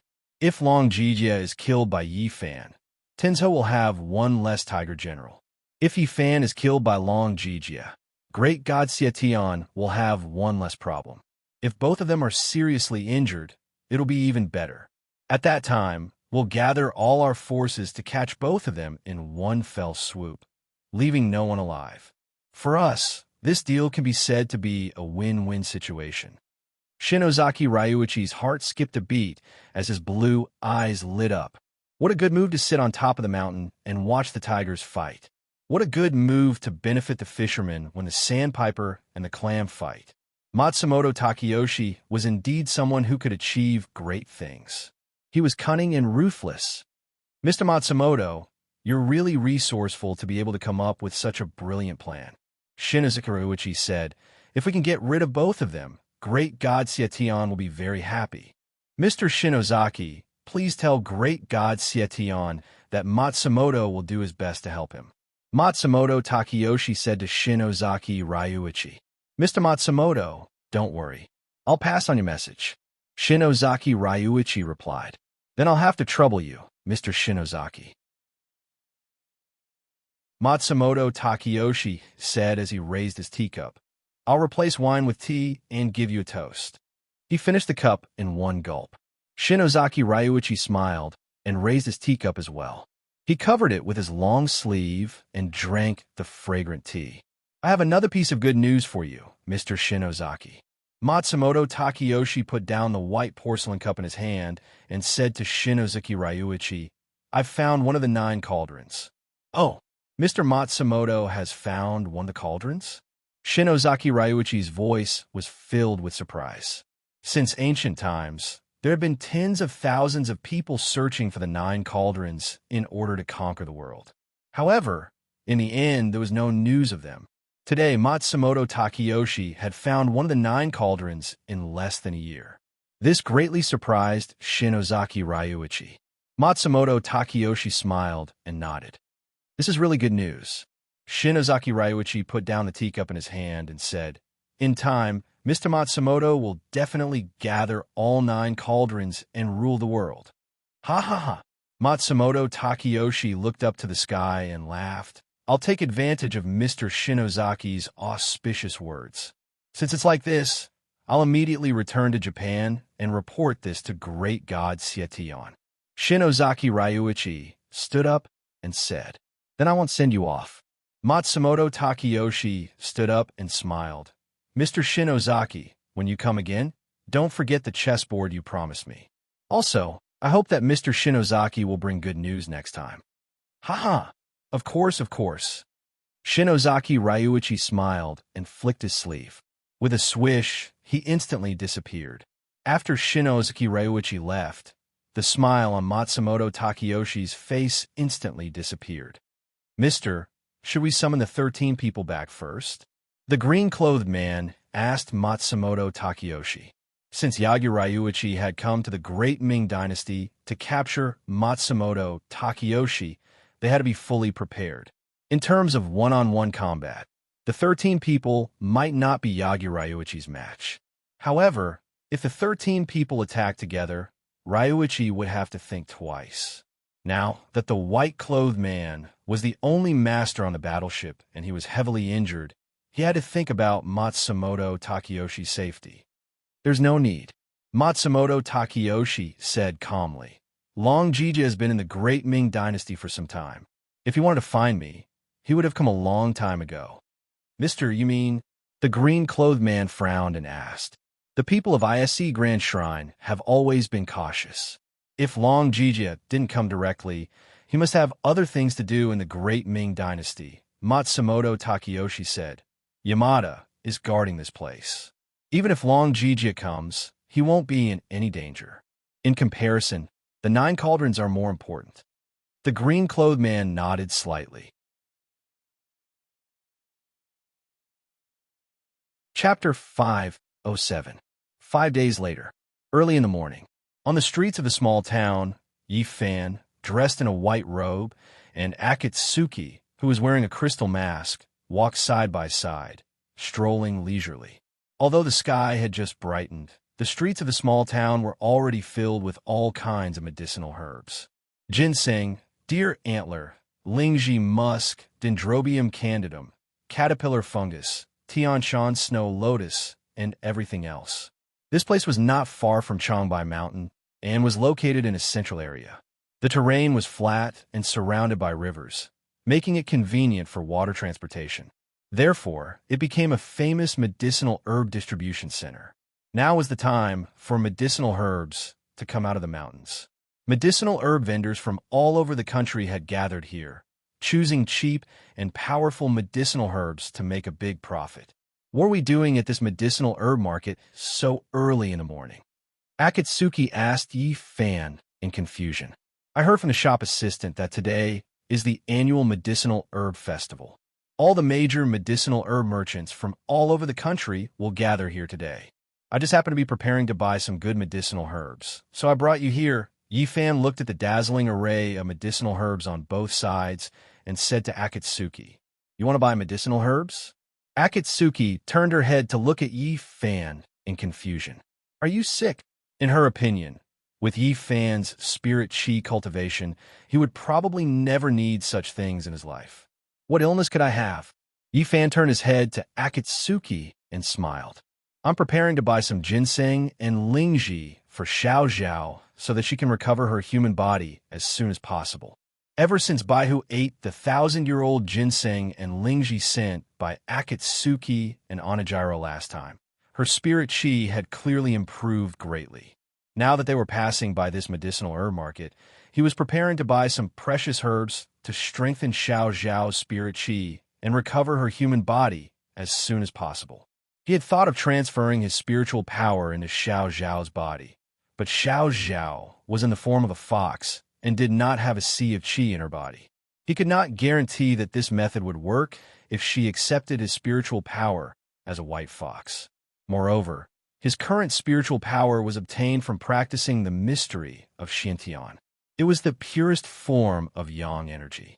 If Xiao Zhao, who was in the form of fox, could not withstand this overbearing spiritual power, the consequences would be unimaginable. In the best case, her spiritual power would go berserk and her meridians would be displaced. In the worst case, her entire body would explode and she would die on the spot. He had already lost his beloved wife, Fujiwara no Chiko, and could not lose Xiao Zhao as well.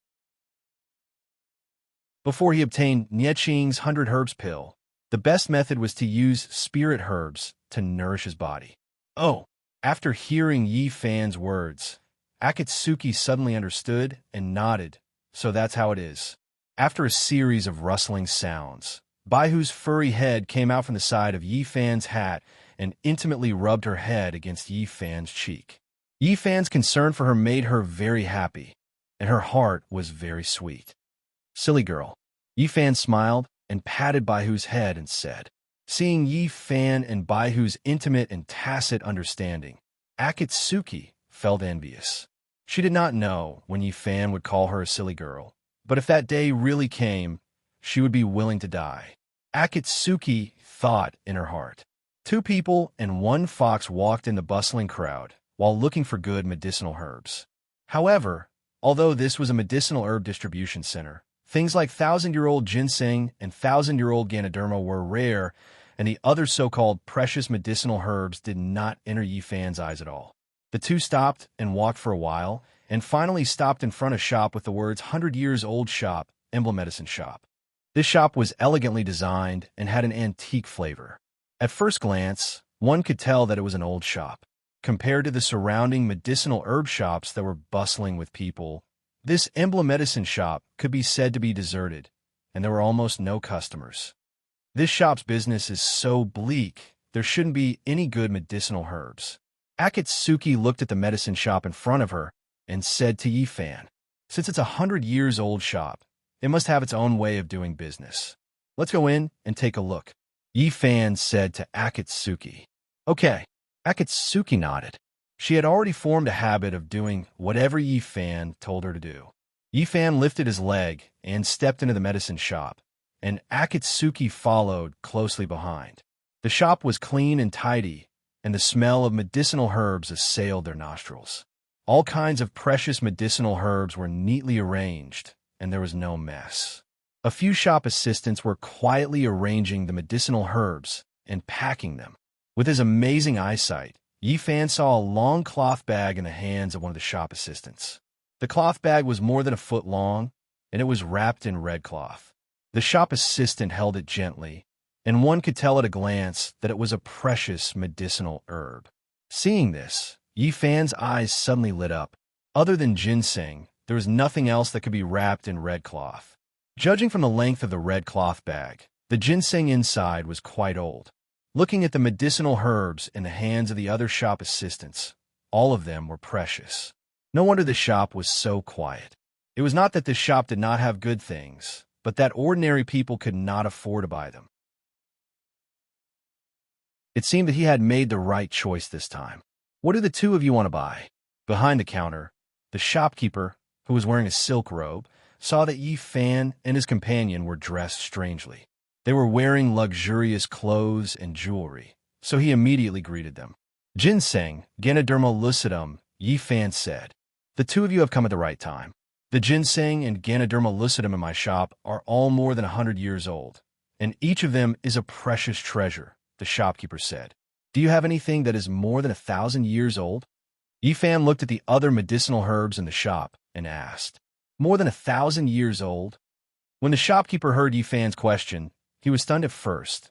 Then he smiled and said, The two of you have come at the wrong time. The shop does have 3,000 years old ginseng and 2,000 years old Ganoderma lucidum, but someone has already ordered them. Ordered them? After hearing this, Yi Fan frowned and turned to look at the medicinal herbs in the hands of the shop assistants. Don't they have good ginseng in their hands? To be honest with the two of you, the medicinal herbs in the boxes were ordered by that customer. The 3 ginseng and 2 Ganoderma lucidum are among them, the shopkeeper said with a smile. Shopkeeper, can you sell these ginseng and Ganoderma lucidum to me? I will pay twice the price, Yi Fan asked. He lacked many things, but he did not lack money. Money could make the devil turn millstones, and twice the price was enough to make the other party compromise. Sir, you must be joking, the shopkeeper said with a smile.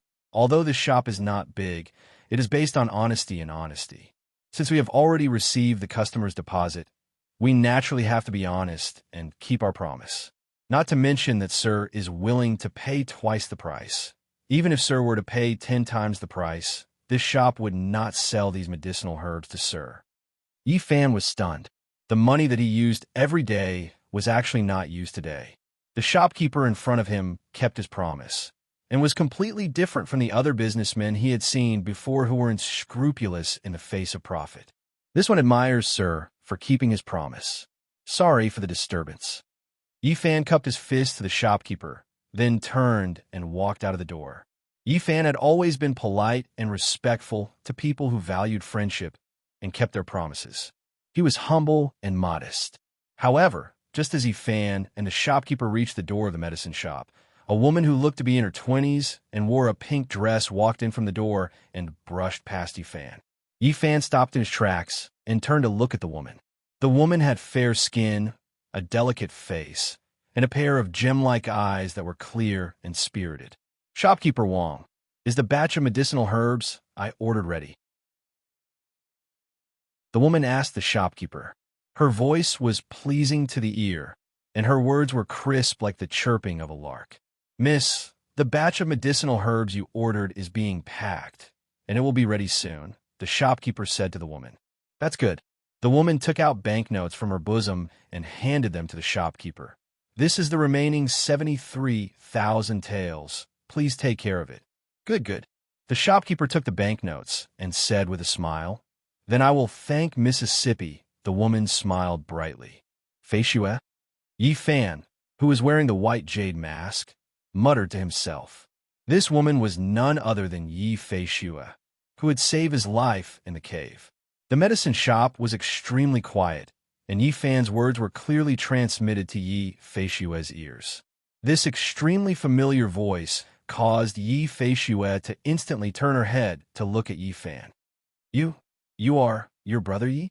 Yi Feishue's eyes widened as she looked at the white-robed man, wearing the white jade mask in front of her with a face full of pleasant surprise. Although Yi Fan had disguised himself and was completely covered from head to toe, Yi Feishue still instantly recognized Yi Fan. It's really you? Yi Fan said in surprise. Brother Yi. After confirming that the person in front of her was Yi Fan, Yi Feishue immediately shouted and dashed over. She immediately hugged Yi Fan tightly. Ever since Yi Fan left the Yi residence with Fujiwara no Chico, she didn't eat or drink every day. If she wasn't foolishly smiling, she would silently cry. When Elder Yi saw this, he sighed and shook his head every day. He only had this one precious daughter and viewed her as the pearl of his palm. Now that he saw his daughter lose her appetite for food and drink because of a man with a wife, how could he not be anxious? Seeing that the annual medicinal herb festival was about to arrive, and the Heavenly Medicine Hall's medicine shop just happened to be lacking a batch of medicinal herbs, in order to let his daughter go out and relax, Old Man Yi handed this important task to Yi Feishue to handle. Yi Feishue was proficient in medicine, and her medical skills weren't shallow.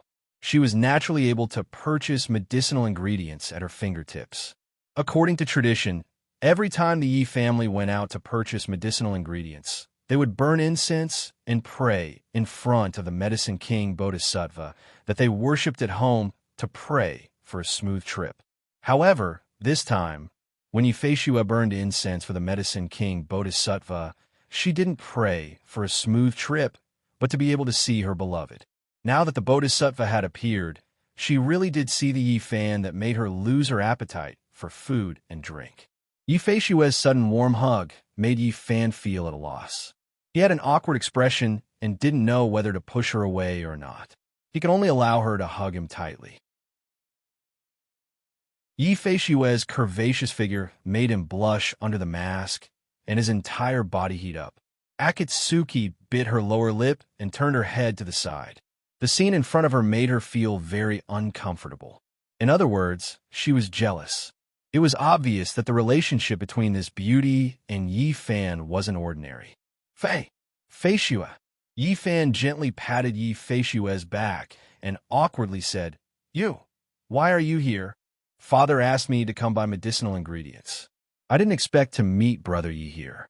Yifeshua released Yifan and smiled like a child. Hello, sister-in-law Chico.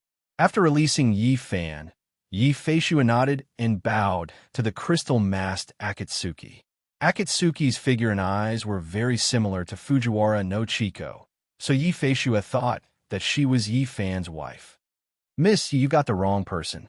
I'm not your sister-in-law Chico. Akatsuki's face was red under the mask as she stuttered. You're not Chico's sister-in-law? Yifeshua looked at Yifan in shock. This isn't a good place to talk. Let's talk somewhere else. After calming down, Yifan turned around and walked out the door. There were too many people here, so he couldn't reveal his identity. Akatsuki and Yifeshua looked at each other and followed behind Yifan. Chapter 508. Inside the inn, the three of them sat around the tea table, not saying a word. Baihu quietly lay in Yifan's arms, occasionally raising her head to look at Yifan. Sister-in-law Chico's life is really bitter, Yifeshua said with red eyes. She originally thought that Yifan and Fujiwara Kienko were living a carefree life in Fengming Mountain's Lingyun Cave, like an immortal couple. She never thought that so many things would happen after that. Fujiwara no Chico had just recovered her memories, but her soul was taken away by someone else. If this wasn't a bitter life, then what was it? This is our fate, and we can't escape it. Poor Xiao Zhao is also suffering with his husband and wife. Yifan, who was wearing a white jade mask, lightly said as he caressed Baihu in his arms. Baihu licked Yifan's palm, then obediently rested her head on Yifan's lap. Can we save sister-in-law Chico if we find the 9 cauldrons? Yifeshua asked with a choked voice. Yifan nodded. I'll go back and tell father about this, and let Tiani Hall help brother Yi find the 9 cauldrons. Yifeshua looked at Yifan's head of silver hair with heartache, and said while wiping her tears. She was very worried about Fujiwara no Chico's safety, but her heart ached even more for Yifan. The last time they parted, Yifan still had a head of black hair and a smile in his eyes. Now, only a few months had passed, and Yifan's hair had turned white. His eyes were filled with grief, and he was getting thinner day by day. This man had suffered too much. If it wasn't for his wife's love supporting him, this man would have already collapsed. Other than you, no one else can know about this. Yifan said to Yifeshua, if you really want to help Brother Yi, then keep this secret for Brother Yi. Yifeshua bit her lower lip and lightly nodded. Although she didn't know why Yifan was doing this, she was smart enough to sense the seriousness of this matter. With Yifan's current cultivation, the imperial court couldn't do anything to him. In other words, there was no need for him to disguise himself. But now, Yifan was wearing a white Japanese robe and a white jade mask. His entire body was covered. It was obvious that Yifan was currently in a very dangerous situation. Otherwise, he would not be so cautious. As for Yu Hongji, Yifeshua's sharp woman's intuition told her that something was off. Obviously, this woman had also fallen in love with Yifan. When she hugged Yifan, this woman clearly felt uncomfortable. Although she was wearing a crystal mask, there was still a hint of jealousy in her eyes. In addition, when this woman looked at Yi Fan, her eyes were always filled with tenderness and love. It was almost the same as the way Fujiwara no Chiko looked at Yi Fan. At the same time, Akatsuki was also trying to guess Yi Feishue. Yi Feishue Buffon. Was their names a coincidence, or was there something else? This woman had clearly fallen in love with Yi Fan. When Yi Fan introduced Yi Feishue to her, this woman kept sizing her up. Her eyes were vigilant and filled with jealousy. With Yi Fan's intelligence, he shouldn't be unaware of Yi Feishue's love for him. This matter was very complicated, but it wasn't good for her to ask. She could only keep her thoughts to herself. As Akatsuki was thinking, she raised her head and glanced at Yi Feishue. At the same time, Yi Feishue was also looking at Akatsuki. The two pairs of beautiful eyes met and then instantly looked away. Let's not talk about me. Let's talk about you. Yi Fan took out 3 inverted porcelain cups from the tea tray on the table. Then, he poured tea into the cups. You're a girl. Why didn't you stay at home with Senior Yi? Why did you come all the way here? Didn't I tell you already? My father told me to come here to buy medicinal ingredients. Yi Feishue said to Yi Fan, this place is more than 1,000 miles away from the Yi residence.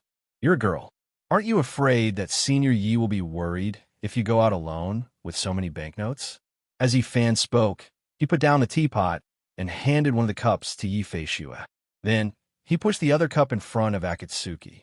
Such a simple and ordinary action immediately made Akatsuki jealous. Yi Fan gave it to Yi Feishue first, not her. Although she felt that she was making a big fuss over nothing, she still felt uncomfortable. Perhaps this was the nature of women. They were petty and didn't want to give an inch. It seemed that she had already fallen for him and was starting to fight with jealousy. As Akatsuki thought of this, she bitterly smiled in her heart. If I stayed at home, Father would be even more worried. It would be better to let me out to get some fresh air so that I won't make him angry at home. As Yi Feishue spoke, she took the fragrant tea from Yi Fan and took a small sip. At the same time, she glanced at Akatsuki. She also noticed Yi Fan's action. This made her feel very happy. How is Senior Yi? Is his body well? As Yi Fan spoke, he picked up the teacup and took a sip. My father is in good health. Besides being a little busy, everything is fine. Yi Feishue smiled. Yi Fan put down the teacup and asked Yi Feishue, as far as I know, Tiani Hall has always grown its own medicinal ingredients and rarely goes out to purchase them. How did they suddenly get such a large batch of high-quality medicinal ingredients this time? For some reason, the imperial court has suddenly begun to stockpile medicinal ingredients in large quantities. This has caused the price of medicinal ingredients near the capital to rise. Yi Feishue said to Yi Fan, this time, Tiani Hall wants to take advantage of the fact that the price of medicinal ingredients has not risen to prepare a large batch. The imperial court has begun to stockpile medicinal ingredients? Yi Fan immediately asked in response to Yi Feishue's words. Yes. Yi Feishue replied, I heard that the imperial court has already sent many imperial physicians to various places to purchase medicinal ingredients. I wonder if there will be anyone from the imperial court at this medicinal ingredient festival. When Yi Fan heard this, his expression changed slightly and he frowned. As far as he knew, the medicinal ingredients in the imperial court were all tributes from various places. There was no need for the imperial court to personally purchase them. Usually, they would only stockpile large amounts of medicinal ingredients during major epidemics or wars. He had not heard of any epidemics occurring there. Could it be that the imperial court was about to go to war with foreign countries? He had heard his grandfather Yun say that the current emperor of the Great Ming Dynasty had been placed under house arrest by Matsumoto Takeyoshi's underling, State Preceptor Xuanji. Now that the imperial court had begun to purchase medicinal ingredients in large quantities, could it be related to Matsumoto Takeyoshi? When did this happen? Yi Fan frowned and asked Yi Feishue. 5 days ago, I heard from my father. What happened? Yi Feishue saw that Yi Fan's expression was not right and asked, if my guess is correct, the imperial court may be going to war soon. Yi Fan took a sip of tea and said with a serious expression, War? What war? Yi Feishue stared with large blinking eyes, her face full of surprise. As far as I know, the imperial court will only stockpile medicinal ingredients during major epidemics or wars, Yi Fan explained. Currently, there are no major epidemics in various places. If the imperial court is not preparing for war, then what is it for? You mean to say that the Great Ming Dynasty is about to go to war? Akatsuki was shocked by Yi Fan's words. Yi Fan slowly nodded. Who are they going to war with? Akatsuki asked. I don't know. Yi Fan shook his head. No wonder. Yi Feishue said thoughtfully. No wonder what? Yi Fan turned to look at Yi Feishue and asked. On the way here, I saw many soldiers gathering at the border. Yi Feishue frowned. Is it really as Brother Yi said, and the imperial court is preparing for war? Which border did you see those soldiers gathering at? Yi Fan asked. They're all moving to the north. I don't know which border, Yi Feishue replied. Yi Fan's heart trembled when he heard this. North, in the direction of the Mongolian Empire, the place where his clansmen lived. He was suddenly worried about his father Yi Kong, grandfather Yi Yun, and uncle Yi Chun. Although they were in the Mongolian Empire, their hearts were in the Great Ming Dynasty. Once they found out that the Mongolian Empire was about to go to war with the Great Ming Dynasty, they would be in a dilemma. They would have to think of a way to stop this war. Brother Yi, what's wrong? Yi Feishue saw Yi Fan lower his head and frown, so she immediately asked. Feishue, how are you going to bring back that batch of medicinal ingredients? Yi Fan asked Yi Feishue. The escort agency, what's wrong? Yi Feishue didn't understand why Yi Fan would suddenly ask about this. That's good. Yi Fan nodded and said, there's no time to lose. I'll send you back to the Yi residence now and gather some information in the capital. You want to send me back? Yi Feishue's eyes lit up when she heard that Yi Fan wanted to send her back. She suddenly remembered the beautiful scene of Yi Fan flying through the air with her. That was the happiest moment of her life. Now that Yi Fan was taking the initiative to send her back, how could she not be happy? The road is in chaos right now. I'm worried about a little girl like you rushing back from so far away. Yi Fan said to Yi Feishue. That's great. Thank you, Brother Yi.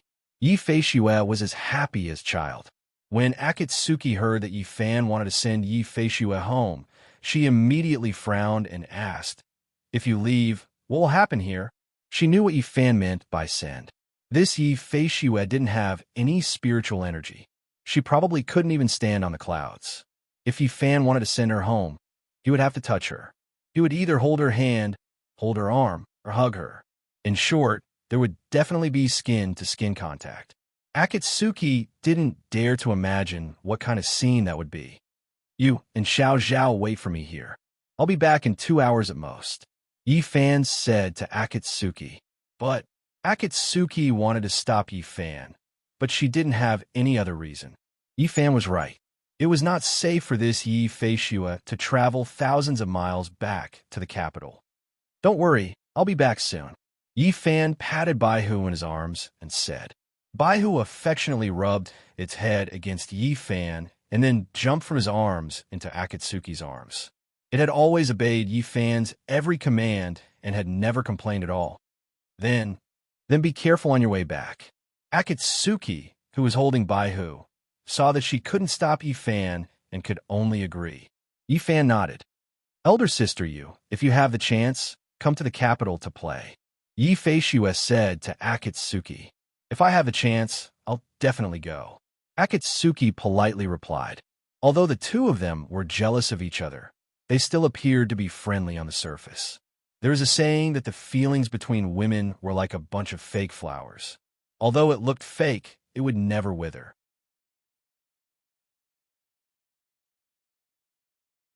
Chapter 509. High up in the sky, Yi Fan stepped on the auspicious clouds and flew at lightning speed in the direction of the capital. Yi Feishue was lying on Yi Fan's back with an excited expression. She listened to the sound of the wind as she watched the mountains, rivers, and earth quickly pass by under her feet. The last time Yi Fan brought her home, the two of them were still under the clouds. Now that they hadn't seen each other for a few months, Yi Fan's cultivation had already reached such a realm. He could already soar through the clouds like the legendary immortals. Are you cold? Yi Fan turned his head and asked Yi Fei Shue, who was lying on his back, as he urged the auspicious clouds beneath his feet. Because Yi Fei Shue had a mortal body and didn't have any cultivation, Yi Fan used a trace of spiritual energy to protect Yi Fei Shue's body as he soared through the clouds. At the same time, he extracted a trace of heat from the fire snake's dragon pearl and transferred it to Yi Fei Shue's body through his palm. However, even so, he was still a bit worried. After all, they were high up in the sky. I'm not cold. Yi Fei Shue, who was tightly hooked onto Yi Fan's neck, replied loudly into Yi Fan's ear. Are you scared? Yi Fan smiled and asked. I'm not scared. Yi Fei Shue smiled. Crazy girl. Yi Fan smiled. Brother Yi, what kind of friend is Akatsuki? Why haven't I heard you mention her before? Yi Fei Shue asked. When Yi Fan introduced Akatsuki to her, he only said that she was a friend of his and didn't go into too much detail. At that time, the environment didn't allow her to ask too many questions. Now that they were alone, Yi Fei Shue asked the question that had been in her heart all this time. She's a friend of mine. She's helping me find the 9 cauldrons, Yi Fan replied. Just friends. Yi Fei Shue asked with her head tilted. Her big eyes sparkled. What are you thinking about every day? Yi Fan turned his head and asked Yi Fei Shue with a smile. If we're not friends, then what are we?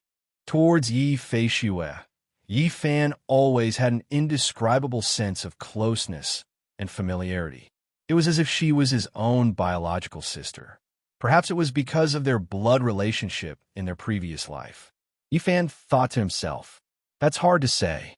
Lying on Yi Fan's shoulder, Yi Fei Shue pouted and said, from the way she looks at you, I can tell that she likes you. Don't talk nonsense. Yi Fan's heart skipped a beat as he spoke. Yi Fei Shue's eyes were really sharp. She could tell at a glance that Akatsuki liked him. What nonsense are you talking about? It's true, Yi Fei Shue continued. The way she looks at you is filled with tenderness and affection. TSK. Even a block of ice would be melted by her. How can a big fool like you not see it? You know quite a lot at such a young age, Yi Fan said with a smile. Of course, Yi Fei Shue said proudly. I'm from the Yi family. Looking, listening, asking, and feeling the pulse is a piece of cake. I can guess the other person's illness with just a glance. We're not patients. Wouldn't you tell? Yi Fan laughed. Who says the two of you aren't sick? Yi Fei Shue retorted. I think the two of you are quite sick. What kind of illness do we have? Yi Fan asked with a smile. Lovesickness. Yi Fei Shue covered her mouth and laughed. Yi Fan smiled but didn't comment. Did you really not see it, or are you pretending not to see it? Yi Fei Shue asked when she saw Yi Fan smiling without saying anything. What do you think? Yi Fan didn't answer Yi Fei Shue directly. Instead, he asked a question of his own. Oh, Yi Fei Shue suddenly realized. So you already knew how she felt about you. If I couldn't see that, then wouldn't I really be a fool? Yi Fan laughed. So you're saying that you've been pretending all this time?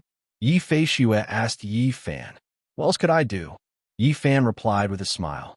Haven't you considered taking a concubine? Yi Fei Shue asked Yi Fan with a mischievous smile. If you keep talking nonsense, do you believe that I won't throw you down? Yi Fan said as his body suddenly swayed. Ah! Yi Fei Shue screamed as her expression changed when Yi Fan swayed. You're so bad. Yi Fei Shue's face turned pale and she used her fist to hit Yi Fan's shoulder. You're already so old, yet you're still acting so crazy. Be careful that you won't be able to get married in the future. Yi Fan turned around and glanced at Yi Fei Shue with a smile. TCH, there are plenty of people chasing after me. Yi Fei Shue said arrogantly. It's just that I don't care for them. All right, when I see Senior Yi in a bit, I'll ask him to find you a good family to marry into. Yi Fan teased Yi Fei Shue. You wouldn't dare. Yi Fei Shue said with wide eyes. What? You don't want to get married? Yi Fan asked with a smile. I don't want to get married. Yi Fei Shue curled her lips. You're at the age where you're experiencing the first awakening of love. Why wouldn't you want to get married? Yi Fan continued to tease Yi Fei Shue. None of your business. Yi Fei Shue glared at Yi Fan and said in annoyance. Tell Brother Yi what you're looking for. When Brother Yi is looking for the 9 cauldrons, he'll help you find one. Yi Fan said to Yi Feishue with a smile. No way, Yi Feishue said in annoyance. You won't be able to find what I want. Oh. Yi Fan turned to look at Yi Feishue with a smile. What kind of brother-in-law do you want to find for me? Tell me. I want to find someone like you. Do you have one? Yi Feishue, who was lying on Yi Fan's back, suddenly said this. Yi Fan was stunned at first, then he smiled. What are you smiling about? Yi Feishue asked with a red face. She finally mustered up the courage to say this. No matter how stupid Yi Fan was, he could understand her feelings. Why would you look for someone like me? Didn't you say I was a big idiot? Yi Fan said calmly. He already knew about Yi Feishue's feelings for him. He just pretended not to know. I like big idiots. Yi Feishue gently leaned her head against Yi Fan's back and stubbornly said, I like them. Silly girl, Brother Yi understands what you're thinking. However, Brother Yi already has someone in his heart. I'll let you down. Yi Fan got straight to the point. This time, Yi Feishue, who was lying on Yi Fan's back, didn't make a sound. Her hands tightly wrapped around Yi Fan's neck. 2 streams of hot tears flowed down, wetting Yi Fan's white robe. Yi Fan felt Yi Feishue's sobs, but he didn't open his mouth to comfort her. At this time, crying wasn't a bad thing. Yi Feishue tightly bit her lower lip. She trembled and silently cried, not allowing herself to make a sound. There's no one here. If you want to cry, then cry. Don't hold it in, Yi Fan calmly said. Wah! Yi Fan's words made Yi Feishue unable to control her emotions. She loudly cried. Yi Fan's eyes were red. He silently looked forward and didn't say anything. Rejecting Yi Feishue wasn't good for him, even though he only had Fujiwara no Chico in his heart. Yi Feishue cried for an entire half an incense stick's worth of time. In reality, she already knew that Yi Fan only had his wife, Fujiwara no Chico, in his heart. But when Yi Fan directly said this to her, she still couldn't bear it. Finished crying? Yi Fan turned his head to look at Yi Feishue, whose eyes were swollen like peaches. He pretended to be relaxed as he asked. Yi Feishue sobbed and nodded her head. Calm down. I'll tell you a secret, Yi Fan said as he turned his head. What? Secret? Yi Feishue sobbed as she asked Yi Fan. Didn't you tell me before that your ancestor was called Bufanyi? He saw through the world of mortals in his teens and became a monk. After that, he disappeared without a trace? Yi Fan calmly asked as he activated the auspicious clouds beneath his feet. Yes, what's wrong? Yi Feishue used her sleeve to wipe her tears. She stopped crying and asked Yi Fan. I'll tell you the truth. I am the reincarnation of your ancestor, Yi Fan said as he turned his head to look at Yi Feishue. What? What did you say? Yi Feishue's mind went blank for a moment. You are Bufan Ye's reincarnation. Reincarnation. Do you still remember the crescent moon birthmark on my back? Yi Fan asked Yi Feishue. Yi Feishue nodded. The last time she treated Yi Fan in the cave, she saw the crescent moon birthmark on Yi Fan's back with her own eyes. You also said that your ancestor's older brother also ran away from home and left without saying goodbye? Yi Fan continued to ask. Yi Feishue nodded her head again. She did say this to Yi Fan. Did you tell me the name of your ancestor's older brother? Yi Fan continued to ask. Yi Feishue shook her head. She remembered very clearly that she didn't say her ancestor's name. All right then, I'll tell you. In my previous life, I was your ancestor, Bufanyi, Yi Fan said seriously to Yi Feishue. And the person who ran away from home was my older brother in my previous life, Yi Chio. This sentence made Yi Feishue instantly flabbergasted. She was stunned. Yi Fan was absolutely right. Her ancestor's name was indeed Yi Chio. Yi Fan, Bufanyi, the crescent moon birthmark, Yi Chio's ancestor. All of these proved one thing. Yi Fan's previous life was indeed her ancestor, Bufanyi. Do you believe me now? Yi Fan asked Yi Feishue with a smile. You really are Ancestor Ye's reincarnation? Yi Feishue asked in shock. Although the truth was right in front of her eyes, she still didn't dare to believe it. Why would I lie to you? Yi Fan turned his head with a smile. The reason why he told Yi Feishue this was to make Yi Feishue feel better. After all, they were related by blood in their previous lives. After Yi Feishue found out about this, perhaps it would make her feel less attached to him. Why didn't you tell me back then? Why did you have to tell me now? The exceptionally smart Yi Feishue guessed Yi Fan's intentions. Yi Fan was stumped by Yi Feishue's sudden question. He couldn't answer a single word. I don't care who your reincarnation is. I just know that you're my brother Yi. Yi Feishue leaned her head against Yi Fan's back again and said with red eyes.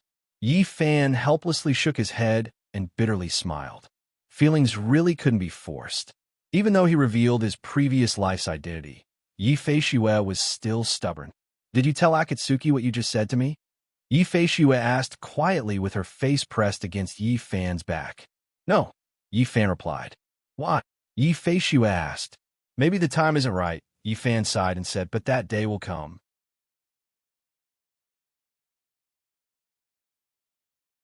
Chapter 510.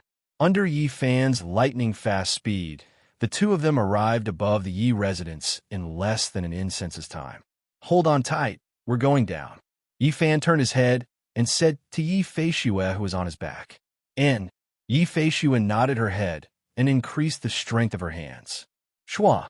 Yi Fan instantly circulated the spiritual energy in his body and used an exceptional movement technique.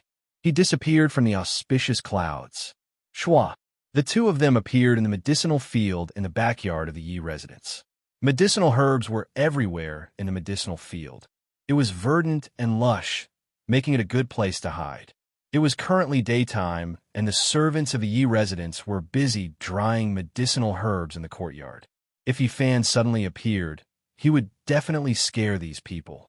In addition, his current identity was very special. He was a fugitive wanted by the Great Ming Dynasty and also a guest of Matsumoto Takeyoshi. He absolutely could not reveal his identity.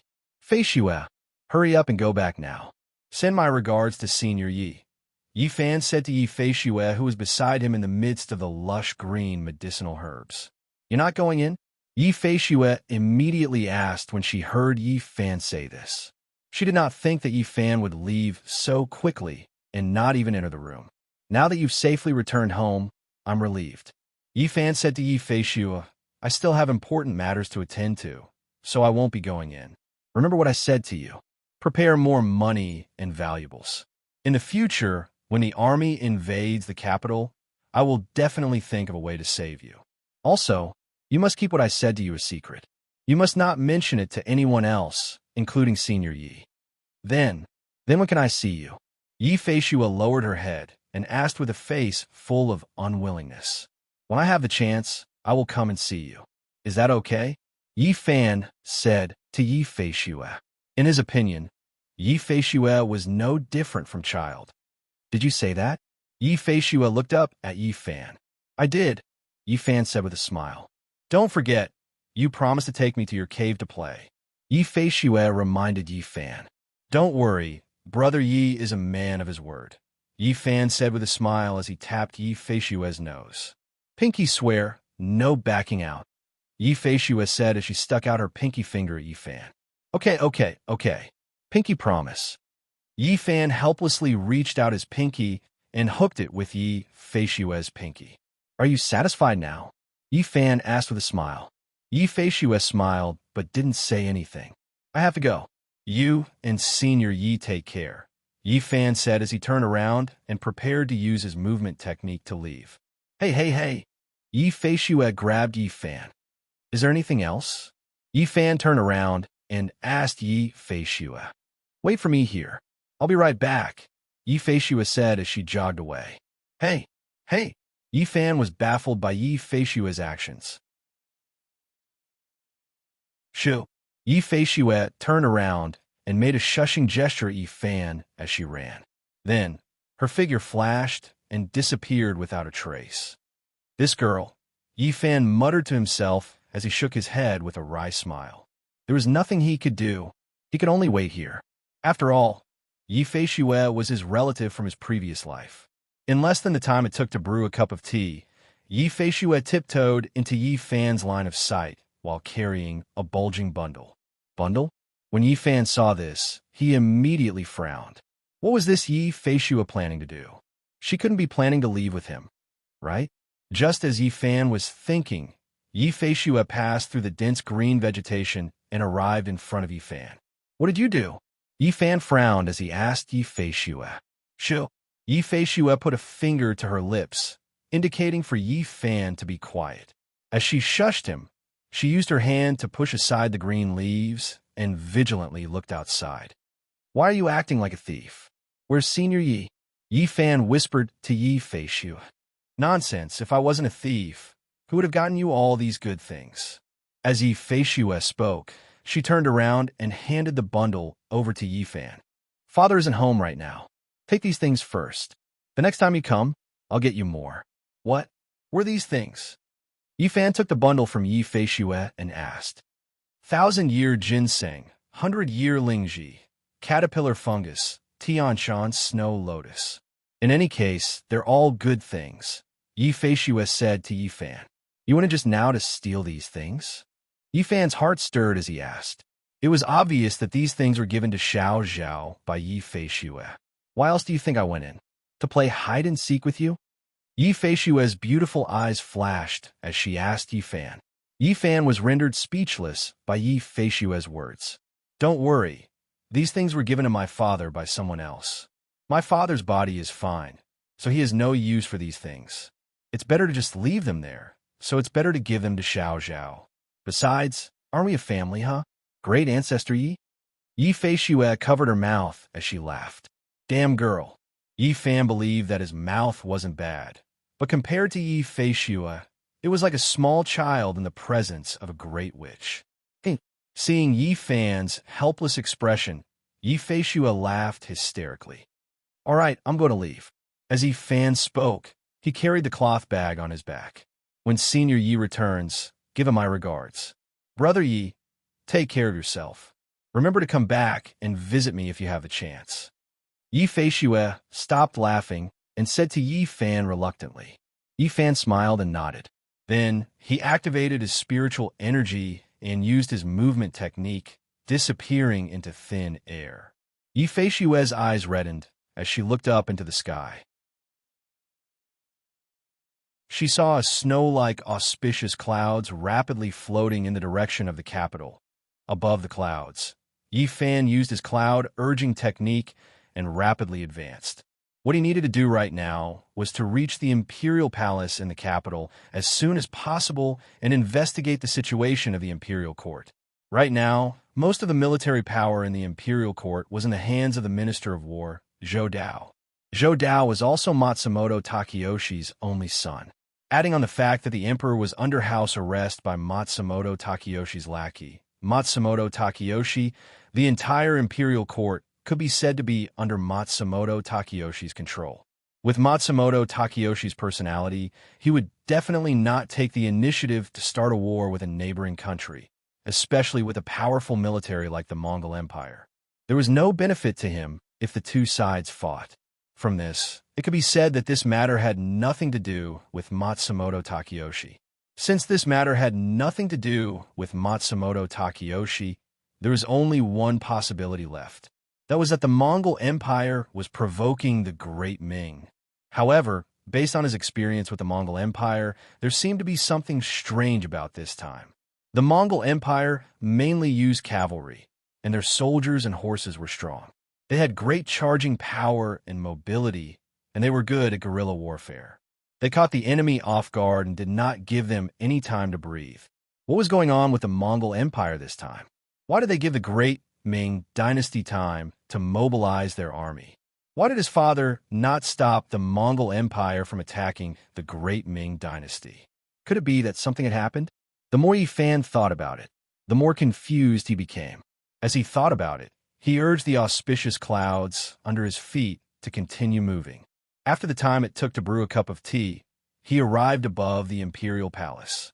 Originally, he wanted to fly above the main hall and listen to how the officials and generals were discussing the war. Who would have thought that he would be a step too late? At this moment, the officials in their fancy court robes had already left and were whispering to each other as they walked out of the hall. Seeing this, Yi Fan frowned. He had really come at the wrong time this time. It seemed that he could only go to other places in the capital to gather information. Since the imperial court had already begun to mobilize their army, it was impossible for the people in the capital to not know about this. He wanted to walk around the streets of the capital. The people were sometimes more informed. Thinking of this, Yi Fan immediately moved the clouds and prepared to leave. Gather all the guests to the Crown Prince's palace for a meeting. Just as Yi Fan was about to move the auspicious clouds, a small voice came from the palace and entered Yi Fan's ears. "Yes, this subordinate will go now," another voice replied. When Yi Fan, who was on the auspicious clouds, heard this voice, he immediately turned around and looked down. At the entrance of the main hall, an official wearing a purple Qilin robe was talking to a eunuch. When the eunuch received the order, he quickly ran away. The official wearing the Qilin robe looked around and slowly left with his hands behind his back. Crown Prince's palace? Meeting? Guests? When Yi Fan heard this, he frowned. This meeting in the Crown Prince's palace might have something to do with the imperial court's campaign. Based on what he knew, the Crown Prince's palace was the residence of the current Crown Prince, and its standards were second only to the Emperor's. Those who could discuss matters here were all important officials who supported the Crown Prince. Since that was the case, he might as well follow this official and see if he could get some information from them. As Yi Fan thought about this, he slowly activated the auspicious cloud beneath his feet and followed behind the official who was wearing the Qilin court attire. After leaving the main hall, the official walked into a gorgeous palanquin carried by 8 people. The 8 people carrying the palanquin wore embroidered robes and hats. They were all expressionless, and their steps were brisk. These 8 people had sabers at their waists, and their breathing was steady. Their temples were slightly bulging, and one could tell at a glance that they were internal energy experts. For an official of the court to be protected by such experts, there had to be some mystery behind it. On the auspicious clouds, Yi Fan thought to himself. The 8 people carried the palanquin and quickly left the main hall, heading east. Yi Fan followed closely behind. After passing through the 9 winding corridors, the palanquin began to pick up speed. The 8 people touched the ground with their toes and moved quickly, constantly changing directions and circling back and forth. Yi Fan knew that they were deliberately circling back and forth to prevent anyone from following them. However, this trick was enough to deal with ordinary stalkers, but for Yi Fan, who was tens of thousands of feet above the auspicious clouds, it was simply a waste of time. After a while, a magnificent main hall appeared in front of Yi Fan. After arriving at the door of the hall, the palanquin slowly landed. The curtains of the palanquin were lifted, and the official wearing the Qilin robe walked out and quickly entered the hall. It seemed that this was the Crown Prince's palace. As Yi Fan thought about it, he disappeared with a swoosh. Whoosh! In the blink of an eye, Yi Fan appeared at the top of the hall.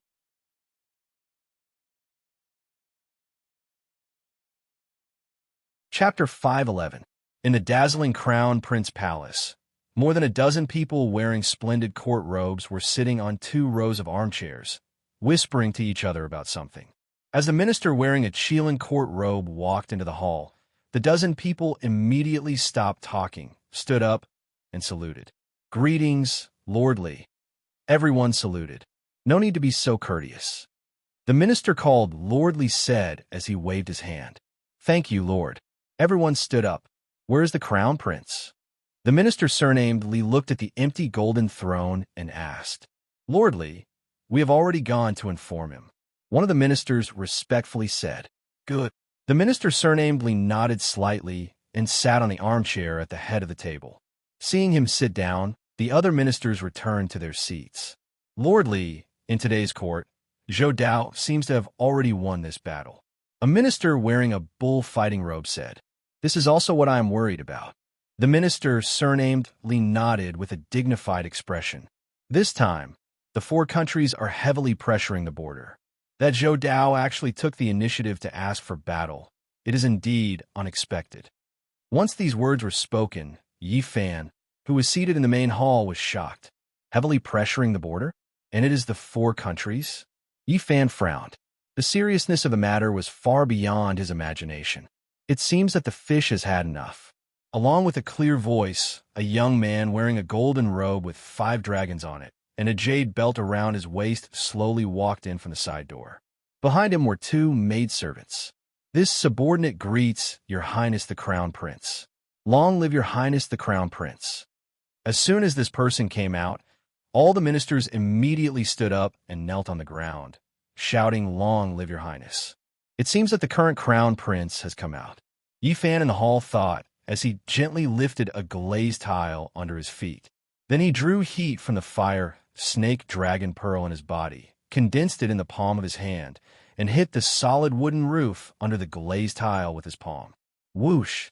A 5-inch-long pillar of flame instantly spun out from Yi Fan's palm and shot directly into the solid wooden roof. The Crown Prince's palace was built with precious wood, and the thing that Wood was most afraid of was fire. Yi Fan's move could easily break through the roof, and it wouldn't make any noise. Hiss! As a thin wisp of green smoke rose into the air, Yi Fan's pillar of flame directly burned a palm-sized hole through the thick wooden roof. Once the roof was open, Yi Fan immediately looked into the hall through the hole. The Crown Prince had a delicate complexion, red lips, white teeth, a pair of eagle eyes, 2 dashing eyebrows, and extremely valiant. He walked with a majestic gait, exuding a noble aura. The others were dressed in court robes and were dressed as ministers. "Rise, all of you." The Crown Prince, who was wearing a golden robe with 5 dragons, shook his golden robe as he spoke. He sat down on the golden dragon throne in the main seat. His temperament was dignified without being angry. He had the aura of a son of heaven. "Thank you, Crown Prince." All the ministers rose. "Bestow a seat." As the golden robe Crown Prince spoke, he picked up an exquisite porcelain cup with dragon patterns from the tea tray in the hands of a servant girl beside him and gently took a sip. "Thank you, Your Highness." All the ministers clasped their hands and bowed to the high and mighty Crown Prince, then retreated to sit on the wooden armchairs. "Then Zhou Dao has agreed to go to war?" The golden-robed Crown Prince placed the teacup in his hand back onto the tray in the hands of the servant girl and calmly asked. Not only has he agreed, the minister wearing the Qilin court robes said to the Crown Prince, "In court today, Zhou Dao actually volunteered to go to war." "Volunteered?" The Crown Prince narrowed his eyes and frowned slightly. "Yes," the minister wearing the Qilin court robes replied. "It seems that victory is already in his grasp." "How many soldiers does he have?" the Crown Prince asked. "Right now, he has 300,000 soldiers in his hands. His Majesty has also given him 100,000 palace guards. Adding on the local garrisons from various places, he has about 700,000 to 800,000, the minister replied. "How many soldiers do the 4 countries have stationed at the border?" the Crown Prince continued to ask. 300,000 Mongolian cavalry, 300,000 Russian heavy soldiers, 50,000 Goryeo, and Tibet each sent 50,000 soldiers, a total of 700,000 soldiers, the minister wearing the Qilin court robes replied. "The 2 sides have equal numbers of soldiers, but the difference in battle power is like heaven and earth," the Crown Prince said with a frown. "It's not the first time that Zhou Dao has led an army. Does he not understand this? In my humble opinion, there is something strange about this matter," the minister wearing the Qilin court robes said to the Crown Prince with a serious expression. "Regardless of this, as long as we move him away from the capital, we can save Imperial Father from that dog Xuanji," the Crown Prince said with narrowed eyes. "Yes," the minister wearing the Qilin court robes nodded and said. "How does Imperial Father look today?" the Crown Prince continued to ask. "He's still the same, a man of few words," the minister replied. "When will Zhou Dao lead the army to war this time?" the Crown Prince asked. "Tomorrow," the minister replied. "Very good," the Crown Prince said with a smile. "This time, I'll make sure he doesn't return." "Don't worry, Your Highness the Crown Prince. The special envoys from the 4 countries have already sent a secret report. As long as Zhou Dao appears at the border, the 4 countries will send elite assassins to kill him," the minister wearing the bullfighting robes said to the Crown Prince. "As long as Zhou Dao dies, the four countries will follow the previous agreement and immediately withdraw their troops. This person's words caused Yi Fan, who was sitting in the main hall, to narrow his eyes. He never would have thought that the four countries pressuring the border was a fake show that the crown prince of the Great Ming Dynasty had arranged. First, they sent people to join forces with the four countries to pretend to attack the Great Ming Dynasty. As an important minister of the Ministry of War and a general, Zhou Dao naturally wouldn't easily hand over military power to others. This way, he could only personally lead the troops to war. However, the mantis stalks the cicada, unaware of the oriole behind. After the oriole, there was the slingshot. Zhou Dao never would have thought that the heavy military pressure this time was just to take his head. What a good move to lure the snake out of its hole. What a good move to lure the tiger away from its mountain. Yi Fan was secretly amazed. This crown prince was indeed not simple. Yi Fan was secretly amazed at the crown prince's methods and schemes. Inform the envoys from the four countries that this time, regardless of the price, they must kill Zhou Dao. Otherwise, once they fail on the verge of success, Zhou Dao will definitely turn the spearhead and rebel, the crown prince said to the minister wearing the bullfighting robes. When that time comes, the Great Ming Dynasty will truly be finished. Don't worry, Your Highness the Crown Prince. This time, the four countries have deployed a total of 3,000 assassins. Each of them has unique skills. The minister wearing the bullfighting robes cupped his hands and said to the crown prince, "The Mongolian archers, the Russian strongmen, the Tibetan shamans, and the Korean axemen. As long as Zhou Dao appears, he will definitely die." "How many men do we have now?" the crown prince asked. "The assassins we have recruited add up to a total of 30,000. The minister wearing the bullfighting robes replied. "As soon as Zhou Dao leaves the capital, immediately mobilize 20,000 men to guard the important roads in the capital. The remaining 10,000 men will follow me into the palace to kill Xuanji and save Imperial Father," the crown prince said with narrowed eyes. "Your Highness the Crown Prince, in my opinion, we cannot kill Xuanji for the time being." Among the ministers, a minister wearing a dark green robe stood up from the armchair and cupped his hands as he spoke to the crown prince. "Why?" the crown prince asked with a frown. "Your Highness, think about it. Xuanji is only a Taoist priest. How could he have the guts to hold his majesty hostage?" The person said, "He is now the state preceptor. His status is respected, and he is both fame and fortune. Why would he collude with Zhou Dao? He has no real power. How could he be so daring?" "You mean?" the crown prince asked. "I suspect that the mastermind behind Xuanji is not Zhou Dao. Or rather, there is another mastermind behind Zhou Dao," the minister in the green robe said. "There is another mastermind behind Zhou Dao," the crown prince asked with a frown. "What do you mean?" "Your Highness, think about it. With Zhou Dao's current military power and his majesty under house arrest, it would be easy for him to force an abdication, revolt, and usurp the throne.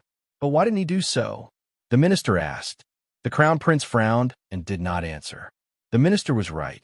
With Zhou Dao's military power and Xuanji's cooperation, it would be effortless for him to force his majesty to abdicate and seize the Great Ming Dynasty. There was no need for him to pretend at all. If he did not even want the Great Ming Dynasty, what else did he want? The crown prince frowned, unable to understand.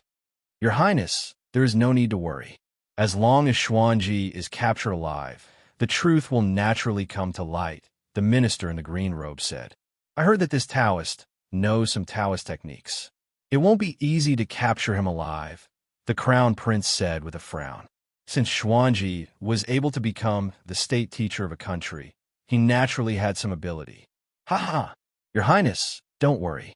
This Taoist does know some Taoist techniques, as Your Highness said. However, Your Highness may not know that although the incantation is powerful, it is not invincible," the minister in the green robe said. "As long as we prepare some filthy things, we can make the Taoist unable to do anything." "Filthy things?" the crown prince asked in confusion. "Cow dung, horse urine, menstrual blood," the minister in the green robe explained. "Taoist techniques emphasize purity.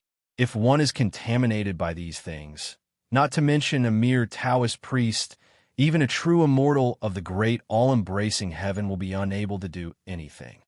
Okay, I will leave this matter to you, the crown prince said to the minister in the green robe. The crown prince said to the green-robed official, let's leave him with his dog life first. Wait until we find out who's behind the scenes, then we'll execute him. Your Highness is wise. The minister in the green robe cupped his hands and said. After Yi Fan heard this, he gently covered the hole with the glazed tile in his hand. Then he used his movement technique and turned into a white light that shot into the sky. He already knew everything that he needed to know. Compared to before, his current mood was much better. Since the Mongol Empire was only pretending to attack the great Ming dynasty, he did not need to worry about the safety of his father and the others. As for whether or not he could save the emperor, he did not care. However, getting rid of Zhou Dao was a good thing for him. This kind of person deserved to die.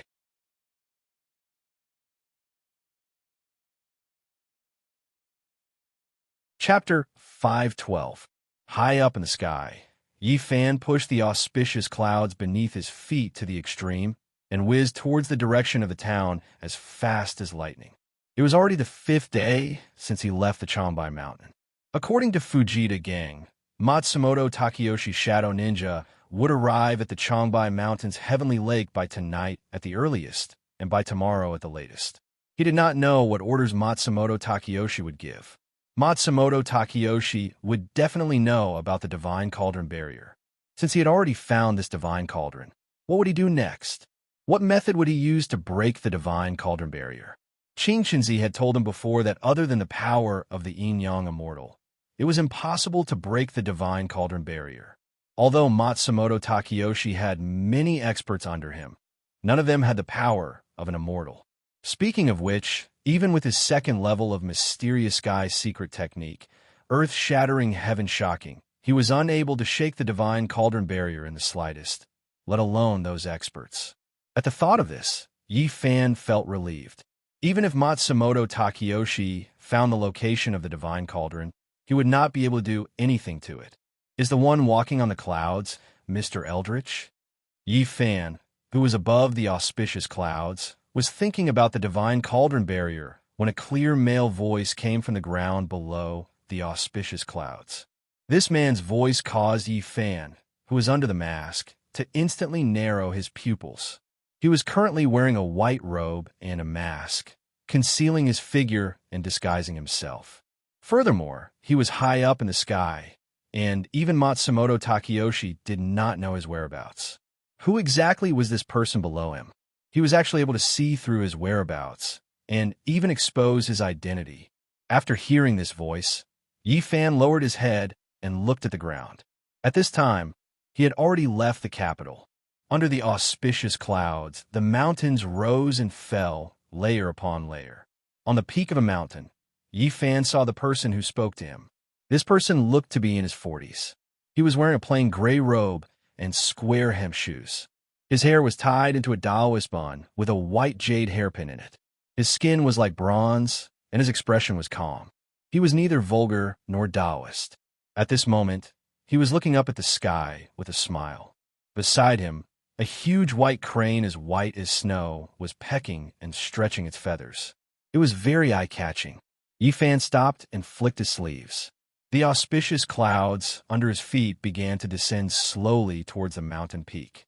It was obvious that this person was not one of Matsumoto Takeyoshi's men. Seeing the auspicious clouds slowly descending, a smile appeared on the face of the man standing on top of the mountain. Greetings to Mr. Eldritch. The man cupped his hands and said to Yi Fan, who was slowly descending from the auspicious clouds. Who are you? Yi Fan asked as he dispelled the clouds and landed on the mountain peak. I am Li Si. I have been waiting for you for a long time. The man lowered his head and said, Li Si. Yi Fan frowned under the mask. You are Li Si of the Wicked Tao. When he encountered the 100 Ghost Parade formation in the ancestral home, his father Yi Kong had told him about this Li Si of the Wicked Tao. It was said that this person's cultivation was extremely high and he was a ruthless character. The 100 Ghost Parade formation was created by this person. Later on, because this technique was too overbearing, it went against the harmony of the heavens. In addition, this person was full of evil techniques and poisoned living creatures, causing the heavens to be angry and resentful. Mount Longhu, Mount Zhongnan, and the other great Tao sects were pressured and sent experts to besiege Li Si. Although Li Si was skilled in evil techniques, he was ultimately outnumbered and lost. The martial art masters originally wanted to take his life, but seeing that he was sincere in his repentance, they spared his life. However, in order to prevent him from reviving, the martial art masters made him swear that he would never use any sorcery for the rest of his life. At the same time, they joined forces to use a secret technique to completely seal his Niwen Palace. The Niwen Palace was an important point for Taoist cultivation. Once a cultivator's Niwen Palace was sealed, they would not be able to cultivate Taoist techniques and would become no different from ordinary people. Since then, Li Si had turned over a new leaf. He destroyed the evil technique manual, blood-ean tactics, and disappeared from the Jianghu. He spent his days in Green Cloud Temple, chanting sutras and meditating. Yes, I am. Seeing Yi Fan ask him, Li Si answered truthfully. How did you know I was passing by here? And how did you know my name in my previous life? Yi Fan asked. Mr. Eldritch's reincarnation in the Yi family is no longer a secret. It can be said that everyone in the three realms knows about it. Li Si said respectfully to Yi Fan. Although I have no dermic powers now, I can still use the art of sleeves. I calculated that you would pass by here today, so I came here specially to wait for you. Yi Fan frowned. The art of sleeves that Li Si mentioned was the art of divination. He did not expect this person's art of divination to be so profound that he could predict his whereabouts. Li Si's cultivation back then was very high. It was obvious that he was a leopard. Why aren't you repenting and cultivating in Green Cloud Temple? Why are you waiting for me here? Yi Fan asked. I won't hide it from you. I have been waiting for you here because I want to ask you to help me. Li Si said as he knelt in front of Yi Fan. What are you doing? Yi Fan was caught off guard by Li Si's kneeling. You have to help me this time, Li Si said as he knelt on the ground and began to kowtow to Yi Fan. Taoist, if you have anything to say, get up first. I'm younger than you, so I can't accept such a grand gesture from you. As Yi Fan spoke, he extended his hand and helped Li Si, who was kowtowing nonstop on the ground, up. Although Li Si had committed many sins in the past, he had turned over a new leaf and turned over a new leaf. As the saying goes, a prodigal son is more precious than gold. It was reasonable for Yi Fan to show him respect. Sir, Li Si is too ashamed to show his face. Li Si, who was helped up by Yi Fan, said to Yi Fan with an ashamed expression. Ever since his mud pill palace was sealed, those who knew his identity looked at him with disdain. They did not even look him in the eye. There were even some who spat behind his back, saying that he deserved it. Now, Yi Fan treated him with respect and even called him Taoist. This was the first time he had heard someone call him Taoist since he lost his powers. Li Si's eyes began to turn red. Taoist, if you have something to say, I will definitely help you. Yi Fan said to Li Si, I won't hide it from you. Ever since I lost my powers, I have been meditating and reciting in Qingyun Monastery. I have been cultivating diligently and wholeheartedly pursuing the Tao. Li Si said to Yi Fan, 20 years have passed. My time of repentance is up. Qingyun Monastery has already expelled me from the monastery. I am at my own disposal. Fortunately, the white crane that accompanied me did not leave me and collected wild fruits for me. That is why I am able to live until today. As Li Si said this, 2 streams of tears flowed from his eyes. Yi Fan frowned under the mask and turned to look at the white crane that was grooming its feathers. What an affectionate and righteous white crane. It did not leave its master and followed him in life and death. Thinking of this, Yi Fan took out 1,000 taels of silver and handed it to Li Si. Taoist, this is 1,000 taels of silver. It is enough for you to live for the rest of your life. Take it. Yi Fan said to Li Si, Mister, you've misunderstood me. I, Li Si, am not here to beg you for money. When Li Si saw Yi Fan giving him banknotes, he immediately declined. Yi Fan looked at Li Si in confusion, not understanding what he meant. Listen to me first, Li Si continued. I've already found a cave near this mountain. I'm concentrating on cultivating my qi. I hope to return to the Tao and escape from the abyss of suffering. It has been 3 years, and I have already condensed a lot of spirit qi in my qi si. Since you already have spirit qi in your body, why don't you continue to cultivate in this mountain? Why are you looking for me? Yi Fan asked in confusion. Mister's eyes are like torches. You can look at the spirit qi in my qi si. Li Si said to Yi Fan, look at your spirit qi? Yi Fan asked in return. Li Si nodded his head. Although Yi Fan did not understand why Li Si wanted him to do this, he still used his spirit qi and his eyes to look at Li Si's qi si. After seeing this, Yi Fan frowned slightly. Li Si's qi si was indeed filled with spirit qi. However, this spirit qi was not pure and was very murky. It looked like a cloud of gray smoke floating around inside. Mister, can you see it? Li Si asked Yi Fan. Why is Taoist priest spirit qi so murky? Yi Fan looked at Li Si and asked, I'm not afraid of Mister's joke, but this spirit qi is something that I have spent a lot of effort to absorb. Li Si said to Yi Fan with a bitter smile. What happened? Yi Fan asked. Since Mister knows about my past, then you must know that my Naiwan palace has been sealed. Li Si said, with my Naiwan palace sealed, I am unable to circulate my qi si to purify my spirit qi. That is why it is like this now. After hearing Li Si's words, Yi Fan suddenly understood. Li Si was right. The Naiwan Palace was an important acupoint for qi cultivation. It was the hub of the qi si, the intersection of the run and du meridians. It could be said to be the most important part of qi cultivation. Once the Naiwan Palace was sealed, not to mention circulating spirit qi, even the normal circulation of the meridians would be greatly hindered. Li Si was able to gather spirit qi in his qi si even though his Naiwan Palace was sealed. He was truly a rare genius. Taoist priest, you want me to help you unseal your Naiwan Palace? Yi Fan asked. I have already turned over a new leaf. I am dedicated to Tao and am not tainted by the mortal world. Mister, please give me a chance to return to the righteous path. Li Si said earnestly as he knelt in front of Yi Fan again. There are many people in the world who can unseal your Naiwan Palace. Why don't you ask them for help? Why are you asking me for help? Yi Fan frowned as he looked at Li Si, who was kneeling in front of him. This time, he did not help Li Si up. The Naiwan Palace was indeed difficult to unseal, but it was not impossible. With his current spirit qi, unsealing Li Si's Naiwan Palace was a piece of cake. However, he could not do it so easily. He wanted to see how Li Si would answer his question. As the saying goes, one should not have the intention to harm others, but one must always be vigilant against others. He could not act on impulse like before. I am notorious for my sins. Everywhere I go, I'm like a rat on the street. Why would anyone help me? Li Si, who was kneeling on the ground, said with a bitter smile, even if they were willing to help me, I'm afraid they would be powerless to reverse the situation. Powerless to reverse the situation?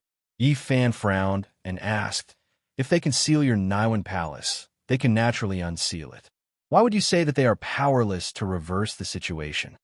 Sir, you may not know this, but my Naiwan Palace is not as simple as being sealed. Li Si, who was kneeling on the ground, lifted his head to look at Yi Fan. His eyes were red. Not only is it sealed, it is also destroyed. Destroyed? When Yi Fan heard this, he exclaimed in shock. Li Si nodded. Yi Fan channeled spirit qi into his eyes and looked at Li Si's Naiwan Palace. Yi Fan's expression turned serious when he saw this. Everything was as Li Si had said. His Naiwan Palace was already in pieces. A large golden seal had forcibly blocked the broken Naiwan Palace. It was obvious that this was done on purpose. I have misunderstood you. Please get up. Yi Fan said as he helped Li Si up from the ground. He understood Li Si's intentions. The sealing of a Niwen palace was a small matter. Li Si's motive for begging him was to repair the Niwen palace. However, even though his spirit chi was strong, he could only undo the seal and not repair the Niwen palace. Furthermore, from the current situation, the seal had almost merged with the Niwen palace. If he forcibly undid the seal, Li Si's Niwen palace would disappear along with the seal. When that happens, not to mention cultivating chi, even surviving would be a problem. Even if he could survive, he would become deaf and mute. His mind would be in chaos, and he would become a lunatic. I want to help you, but I am powerless, Yi Fan said to Li Si. If the seal had not been sealed for a long time, I would have been able to undo it. However, this seal has already merged with your Niwen palace. If I were to forcefully undo the seal, you would lose your life. I know that you are powerless now, Li Si said earnestly to Yi Fan. I am begging you to help me repair my Niwen palace after you obtain the 9 Cauldrons occult technique.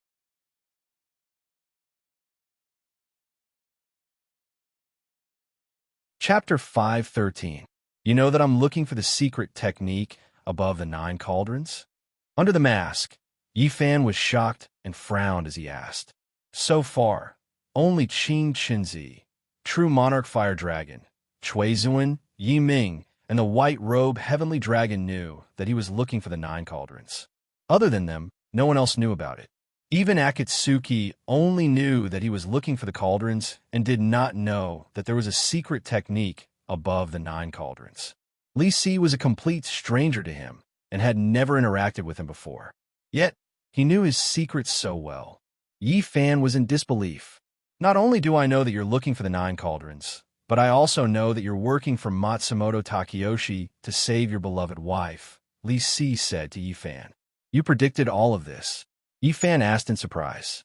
This Li Si seemed to know everything about him. I don't have that kind of ability. Li Si smiled bitterly.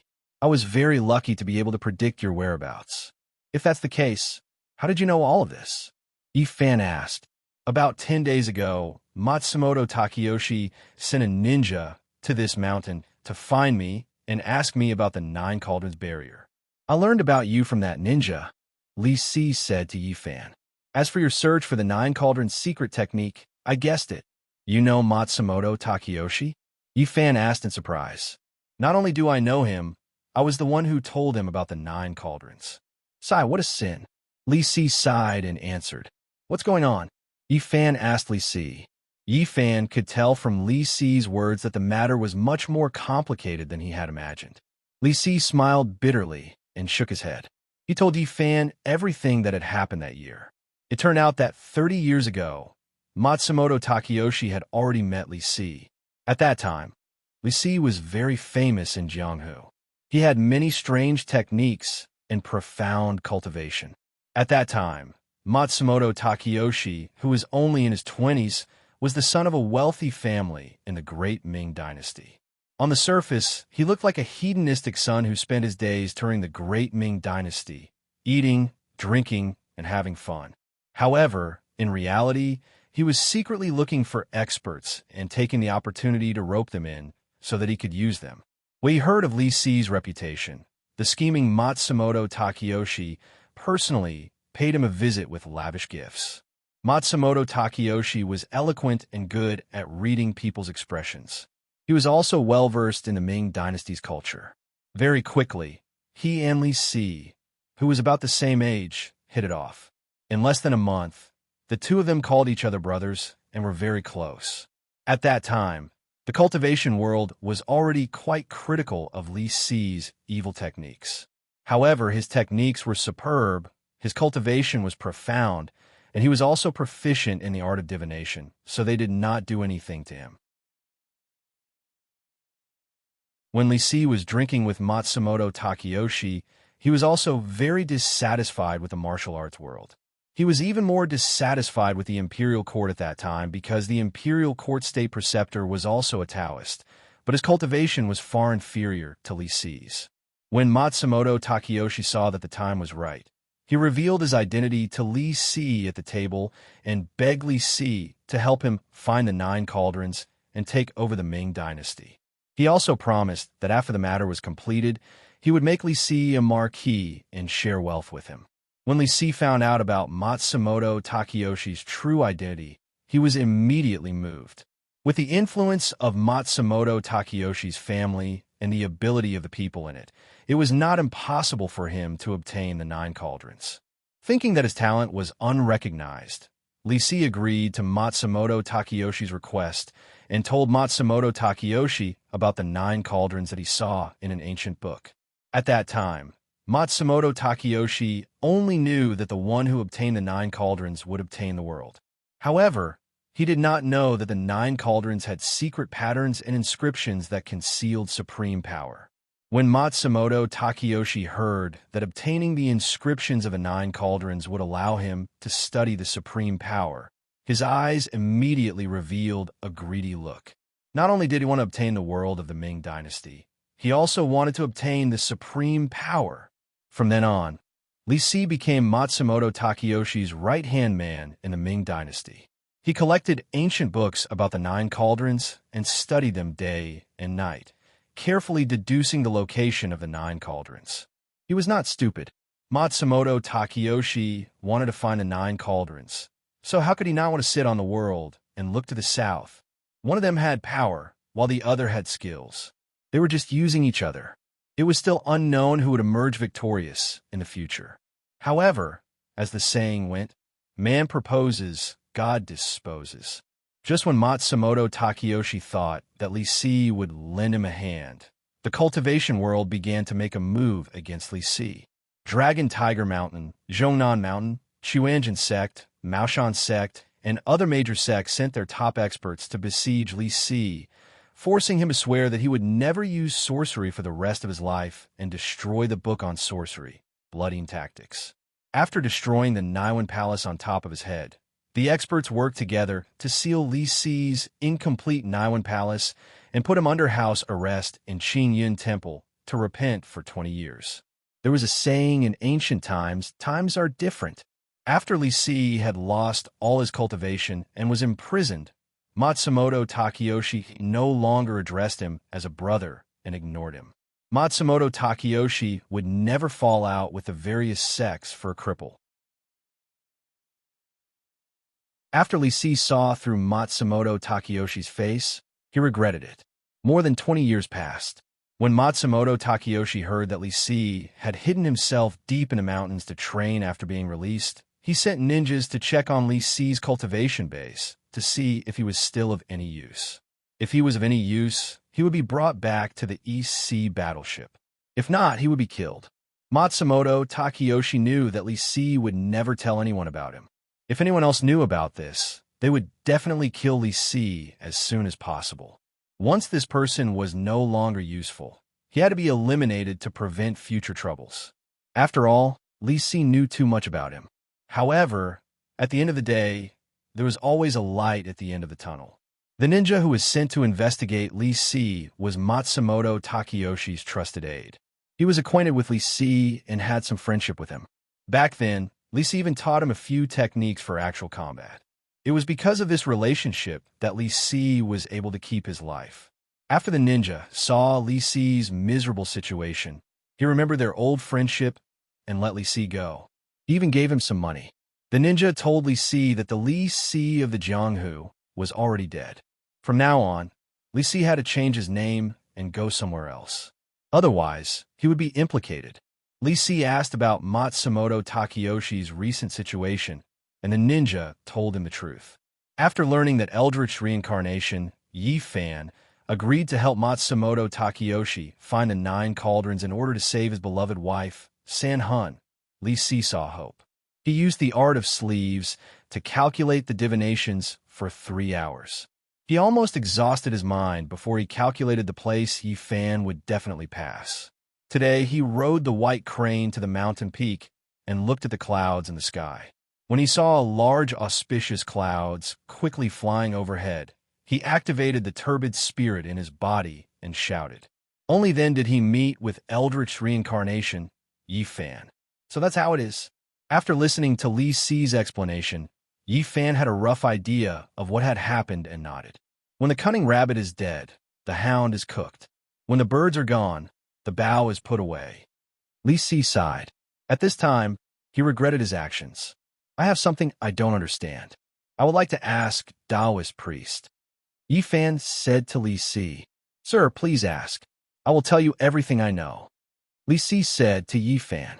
That ninja only told Taoist priest that I was working for Matsumoto Takeyoshi to find the cauldrons and my wife. He didn't say that I was looking for the 9 cauldrons for the secret technique above. How did Taoist priest know this? Yi Fan asked with a frown. I deduced this matter. Li Si replied. Deduced? Yi Fan asked in confusion. How did Taoist priest deduce this? There are 2 points that I can deduce. Li Si replied. Which 2 points? Yi Fan asked calmly. First, your father, Yi Kong, is a good friend of Xiang Temple's Qing Chunzi.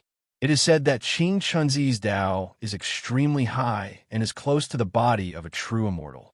Since Sir encountered the matter of your wife's soul being held, the first person you thought of would be him. Since he is the son of a close friend, he will not stand by and watch. He will either help or give advice. However, he is close to immortal status and cannot casually interfere in matters of karma. Therefore, he will definitely give Sir some pointers. Yi Fan listened quietly. I have heard Matsumoto Takeyoshi mention the evil cauldron in his possession. Other than him, no one can open it. If one uses force, the soul trapped inside will be destroyed. If one wants to save the soul inside without opening the evil cauldron, only the soul return technique of the 9 cauldrons can do it. Li Si said. Second. Yi Fan said. Second is even simpler. Li Si said to Yi Fan, Sir, you must know what kind of person Matsumoto Takeyoshi is. This person is cunning and ruthless. He is capable of doing anything. It is not impossible to obtain the 9 cauldrons and not give Sir your wife's 3 souls to you. Since Sir has agreed to help Matsumoto Takeyoshi find the cauldrons, you must have a way to deal with it. Based on these 2 points, we can infer that Qing Chunzi has already revealed the secrets of the 9 cauldrons to Sir. Sir is using Matsumoto Takeyoshi to find the 9 cauldrons and then break the barrier of the divine cauldron to study the secret arts on it, to save your wife. Yi Fan was silent. This Li Si really lived up to his reputation. His deductions were bold and reasonable. Since it is the secrets of heaven, why did you reveal this to Matsumoto Takeyoshi? Yi Fan frowned and asked Li Si, Are you not afraid of the wrath of heaven? Because Qing Chunzi revealed the secrets of heaven to him, he lost his immortal position. If Qing Chunzi, with his heaven-defying cultivation, was punished, then wouldn't Li Si, with his sins, be even worse? I am not afraid of Sir's ridicule. Li Si smiled bitterly and said to Yi Fan, Because I was young and ignorant, I revealed this to Matsumoto Takeyoshi. Half of my lifespan has been taken away by the heavens, a full 30 years. I have counted my remaining lifespan. I have less than 10 years left. After Yi Fan heard this, he frowned and did not say anything else. Today, I have 2 reasons to meet Sir. One is to ask Sir to help me repair my Naiwan Palace after obtaining the 9 cauldron secret arts. 2 is to help Sir find the cauldrons and atone for my sins. I will accumulate merits and virtues and extend my lifespan. Li Si lowered his head and said to Yi Fan, Taoist priest can help me find the cauldrons? Yi Fan looked up at Li Si and asked.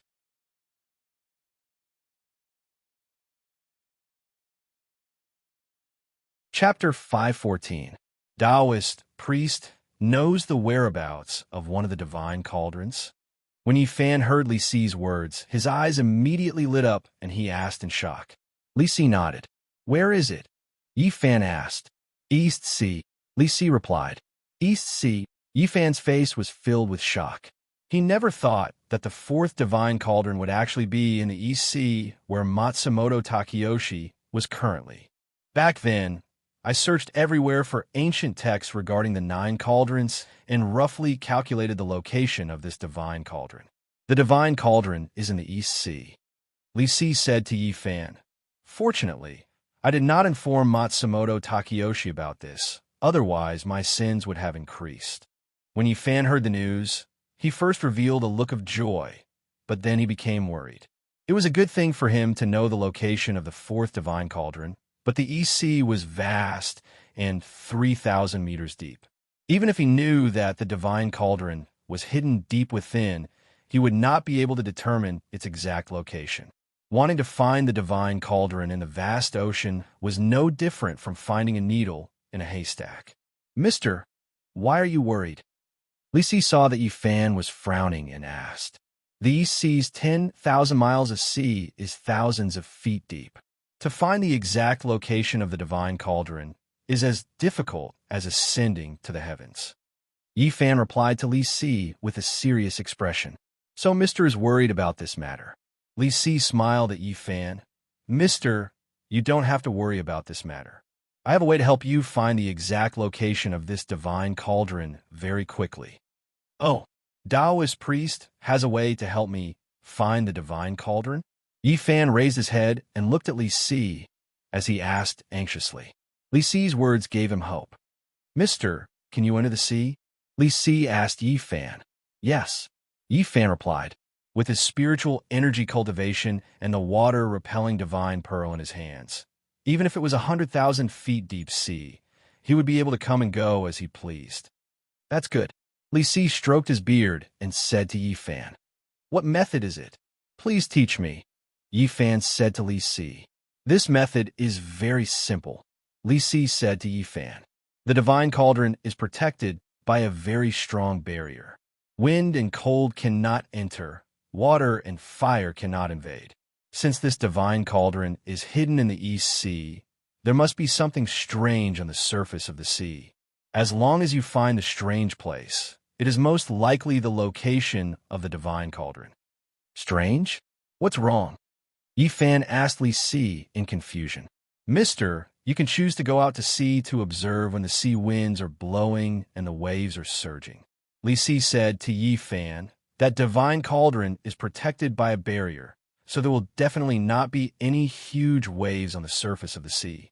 As long as you find this place, Mister can enter the sea to investigate. If you find a barrier, it will definitely be the divine cauldron." Li Si's words enlightened Yifan. The divine cauldron in the desert showed signs of leveling out because it was protected by a barrier. Since this divine cauldron was in the sea, then the sea above it would definitely be calm. At least, there would not be huge waves. He actually did not think of this. He began to scold himself for being stupid. After you find that divine cauldron, Mister can break its barrier and obtain its secret inscriptions. In the future, you will be able to comprehend the 9 cauldrons secret technique. There is also hope for me to extend my life. Li Si cupped his hands and said to Yifan, "You think too highly of me." Yifan said calmly to Li Si, "With my current strength, I can't even shake the divine cauldron's barrier, let alone obtain the secret inscriptions on it." This matter had always been a thorn in his heart. Mister is the reincarnation of the famous Eldritch. How can you not be able to break the divine cauldron? Yifan's words surprised Li Si. One had to know that even the 6 true immortals were no match for Eldritch back then. How could a mere divine cauldron barrier stop Eldritch? Taoist priest may not know, but it is true that I am the reincarnation of Eldritch, but my current cultivation was not obtained from my previous life. Yifan said to Li Si helplessly. Yifan's words shocked Li Si, and he was flabbergasted. If it was not the cultivation from his previous life, then where did this young man's supreme cultivation come from? Did he cultivate it himself? One had to know that he was only in his 20s, but his cultivation was close to that of a true immortal. Li Si could not imagine what this young man in front of him had experienced. If that's the case, then we're in trouble. Li Si composed himself and said with a frown, "With Mister's current strength, you are powerless against it. Could it be that the divine cauldron barrier is really like what the ancient books said, and can only be broken by the power of immortals and devils?" Power of immortals and devils. Hearing this, Yifan frowned and looked at Li Si. What Li Si said to him was slightly different from what Qing Chenzi said to him. Qing Chenzi was talking about the power of immortals, but Li Si was talking about the power of immortals and devils. What? Qing Chenzi didn't tell Mister about this? Li Si asked Yifan with a surprised tone. Isn't it only the power of the yin-yang immortal that can break the divine cauldron barrier? Yi Fan frowned and asked, what is the power of immortals and devils that Taoist priest is talking about? Did Qingqinzi say that to you? Li Si asked. Yi Fan nodded. Could it be that there's a problem with the ancient books I read? That's impossible. Li Si muttered to himself. What's going on? Yi Fan frowned and asked. He could vaguely feel that Qingqinzi was hiding something from him. According to the ancient records, the power of the yin-yang immortal is indeed able to break the divine cauldron barrier. But this is not the only power that can break the divine cauldron barrier. Li Si said to Yi Fan. There's more than one power? Li Si's words caused Yi Fan's heart to move, and he asked anxiously, what other power can break the divine cauldron barrier? The power of the sky demon. Li Si replied.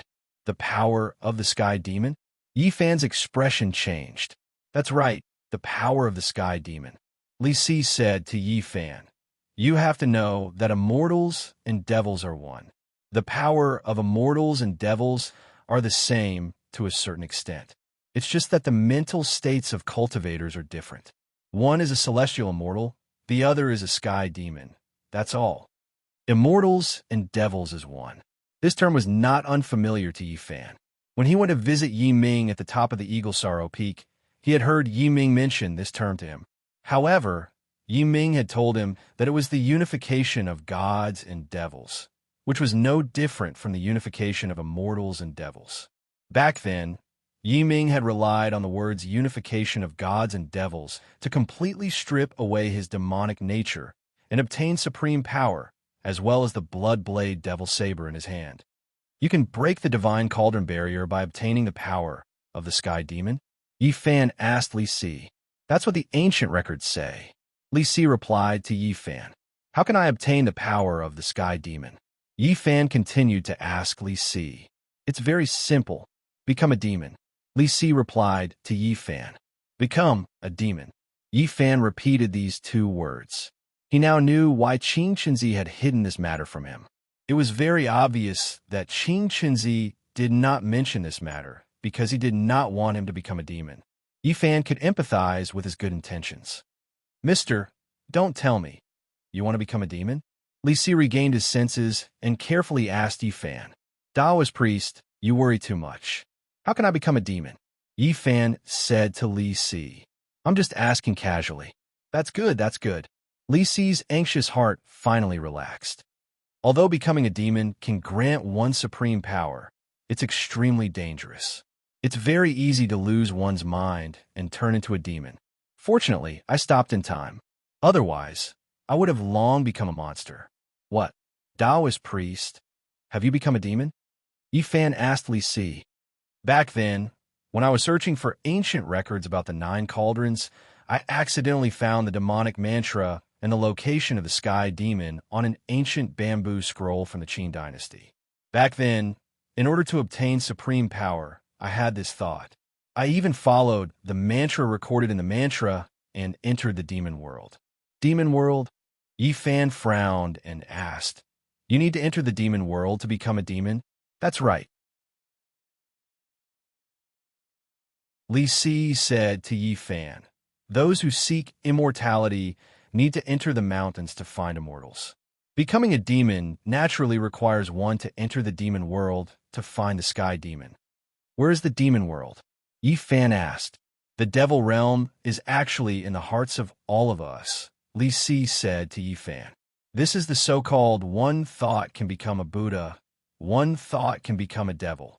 Those immortal and Buddhist cultivators work hard to improve their cultivation in order to get rid of their own demonic nature and improve their own realm of cultivation. The mantra recorded in the mantra is only the entrance to open one's own demonic nature. What happened after opening the entrance? Did you find the sky demon? Yi Fan continued to ask Li Si. I found it. Li Si slowly walked to the edge of the cliff and looked up at the sky. He said quietly, after I entered the demon world, I saw the sky demon. And then? Yi Fan asked, did you become a demon? No. Li Si answered, I had a short conversation with the sky demon and then left the demon world. Why? Yi Fan asked. Although I want to obtain power, I don't want to become a monster who has lost his mind. Li Si said, however, even though I left the demon world in time, I was still affected by the demon world. As a result, my temperament changed greatly, and I was unable to extricate myself from the evil arts. Sigh. Thinking of his mistake back then, Li Si closed his eyes and shook his head. What did the sky demon say to you? Yi Fan frowned and asked Li Si. Conditions. Li Si spat out 2 words. What conditions? Yi Fan asked.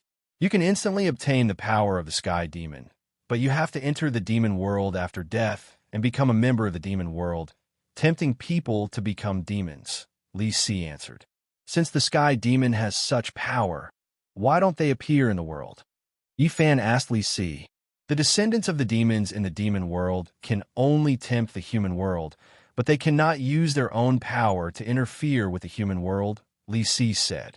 Yi Fan nodded. Let's not talk about this anymore. Li Si turned around and said to Yi Fan, there's no time to lose. Sir, return to the EC as soon as possible to find the divine cauldron. In the future, when Sir obtains the divine cauldron mystic technique, please don't forget to save my life. Taoist priest, don't worry. If I obtain the mystic technique in the future, I will definitely come help you repair your Naiwan palace and remove the seal, Yi Fan said to Li Si.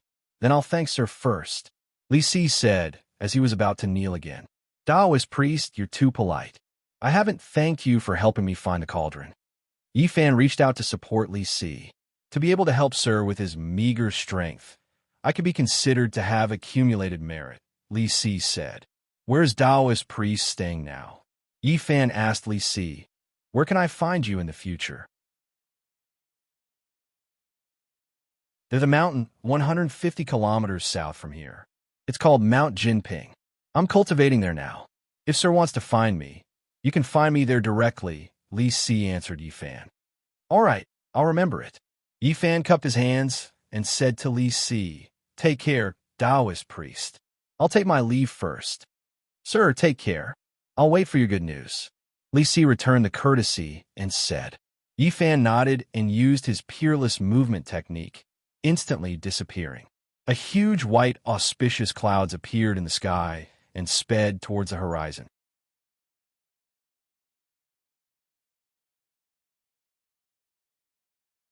Chapter 5:15. Inside the inn, Akatsuki was quietly standing in front of the window with Baihu in her arms. She was looking at the scenery outside, while patiently waiting for Yi Fan to come back. At this time, it was drizzling outside the window. The drizzle was like silk. Occasionally, the wind would blow in through the window and fall on Akatsuki's face, making it feel cold. A layer of mist had condensed on the crystal mask. It was misty and sparkling. There were very few people on the street. It was extremely quiet, without the hustle and bustle from before. Akatsuki liked this kind of weather very much. She felt that the rain could make the entire world feel refreshed and peaceful. Every time it rained, she would stand by the window and enjoy this rare scene of rain by herself. But at this time, she wasn't in the mood to enjoy the rain in front of her. Yi Feishue's appearance was like a small stone thrown into a calm lake, creating ripples after ripples. Thinking of Yi Feishue's warm hug when she saw Yi Fan, Akatsuki bit her lower lip under the mask. She suddenly began to feel jealous of Yi Feishue, not because of anything else, but because of Yi Feishue's courage. Compared to her, she would blush when she looked at Yi Fan, and her heart would beat wildly, let alone take the initiative to hug Yi Fan. This was something she didn't even dare to think about. But Yi Feishue was different from her. This dazzling woman didn't hide her feelings for Yi Fan. She dared to love, she dared to hate, she dared to do what she wanted. She was many times better than her. Coward! Akatsuki scolded herself in her heart. Yi Feishue could hug Yi Fan, so why couldn't she? When she saw Yi Fan later, she would definitely throw herself at him like Yi Feishue and hug Yi Fan. It's decided. Akatsuki secretly decided. Creak. Just as Akatsuki was letting her imagination run wild, the wooden door of the room was pushed open from the outside. Yi Fan, who was wearing a white robe and a mask, slowly walked in from the outside. Seeing Yi Fan return, Akatsuki blushed under the mask, her heart beating rapidly. She turned around and looked straight at Yi Fan. She gathered her courage and prepared to throw herself at him like Yi Feishua did. It's raining outside. Yi Fan didn't notice Akatsuki's strange behavior. He turned around and closed the door as he spoke to Akatsuki. Akatsuki's heartbeat quickened as her chest heaved up and down. She did not even hear what Yi Fan had said. She decided that when Yi Fan turned around, she would throw herself at him. However, the moment Yi Fan turned around, Baihu Xiao Zhao jumped out of Akatsuki's arms and threw herself into Yi Fan's arms. Yi Fan took off his mask and rubbed Baihu's head with a smile. Baihu began to lick Yi Fan with her pink tongue. Yi Fan dodged with a smile. "You're back." Akatsuki opened her mouth and said to Yi Fan. Xiao Zhao's action instantly swept away all the courage she had just gathered. In the end, she did not take this step. "And I'm back." Yi Fan looked up at Akatsuki and smiled as he played with Baihu in his arms. "You sent Feishua home?"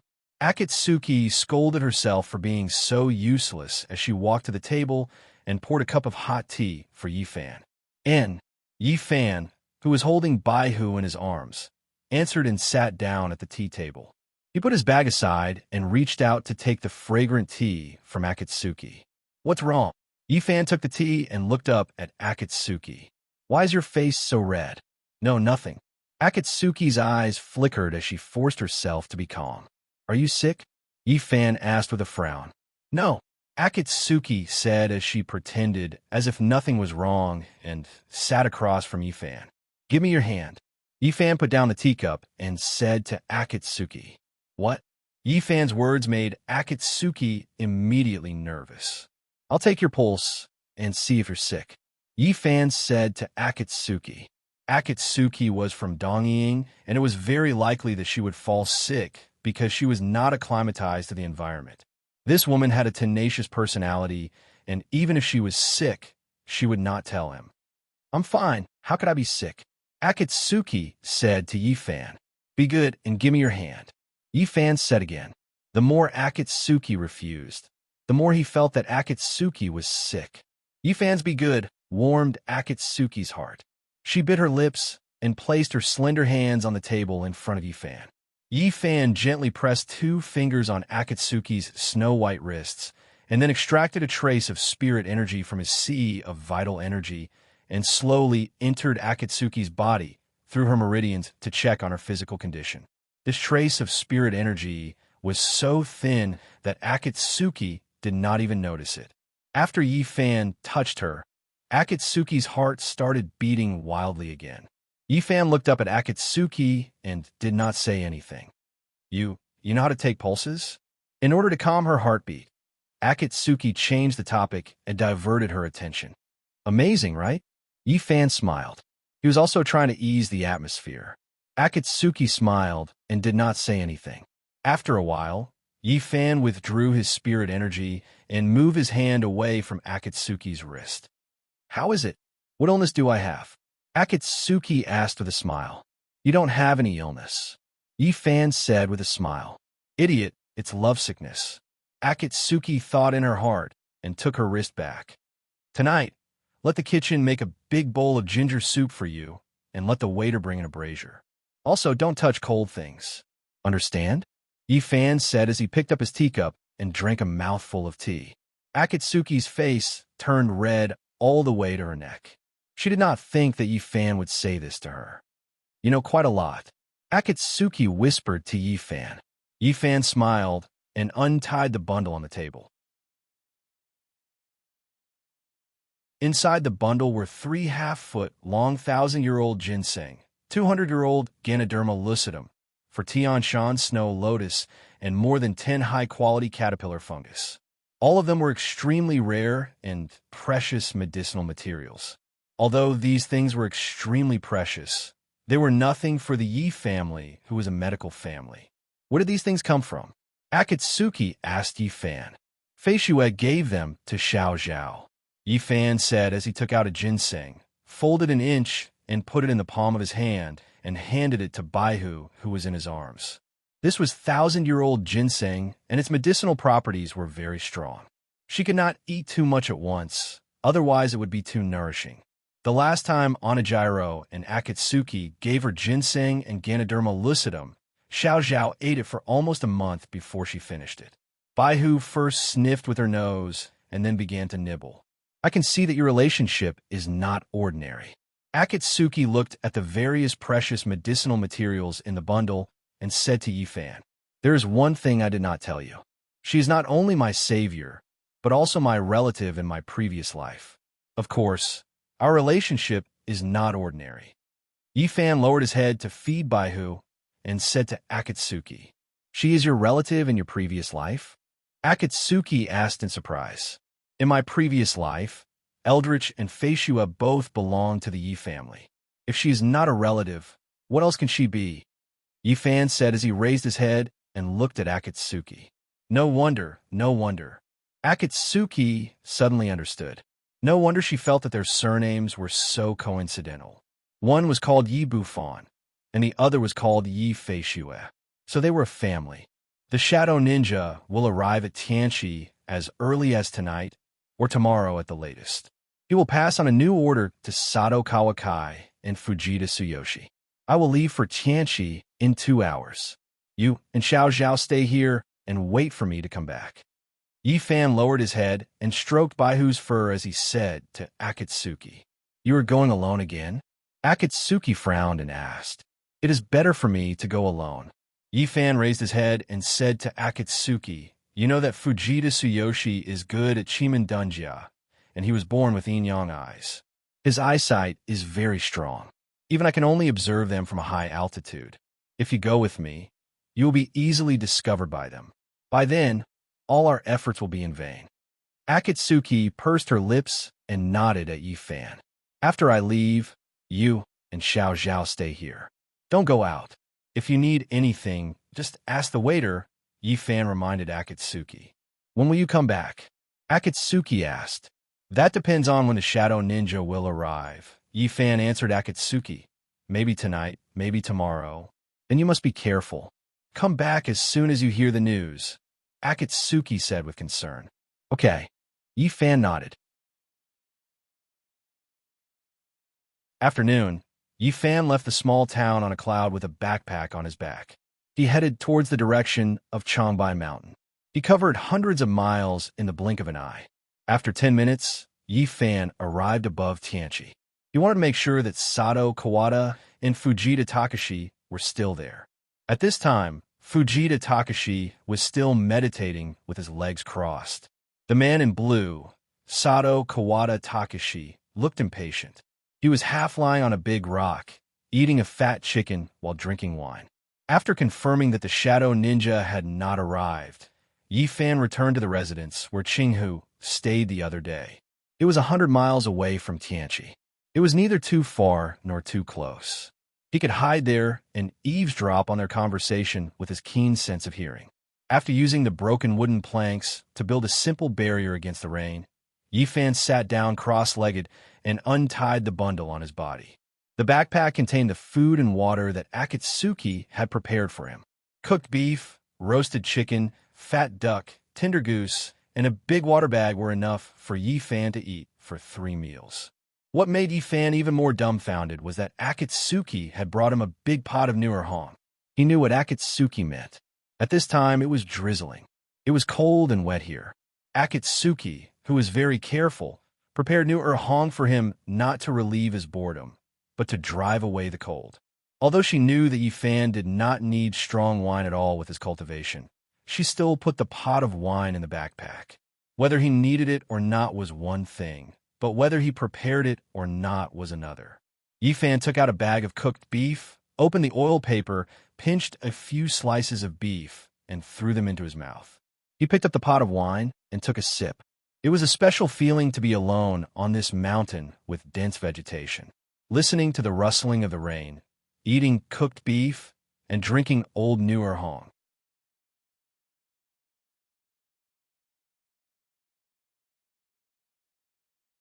Chapter 516.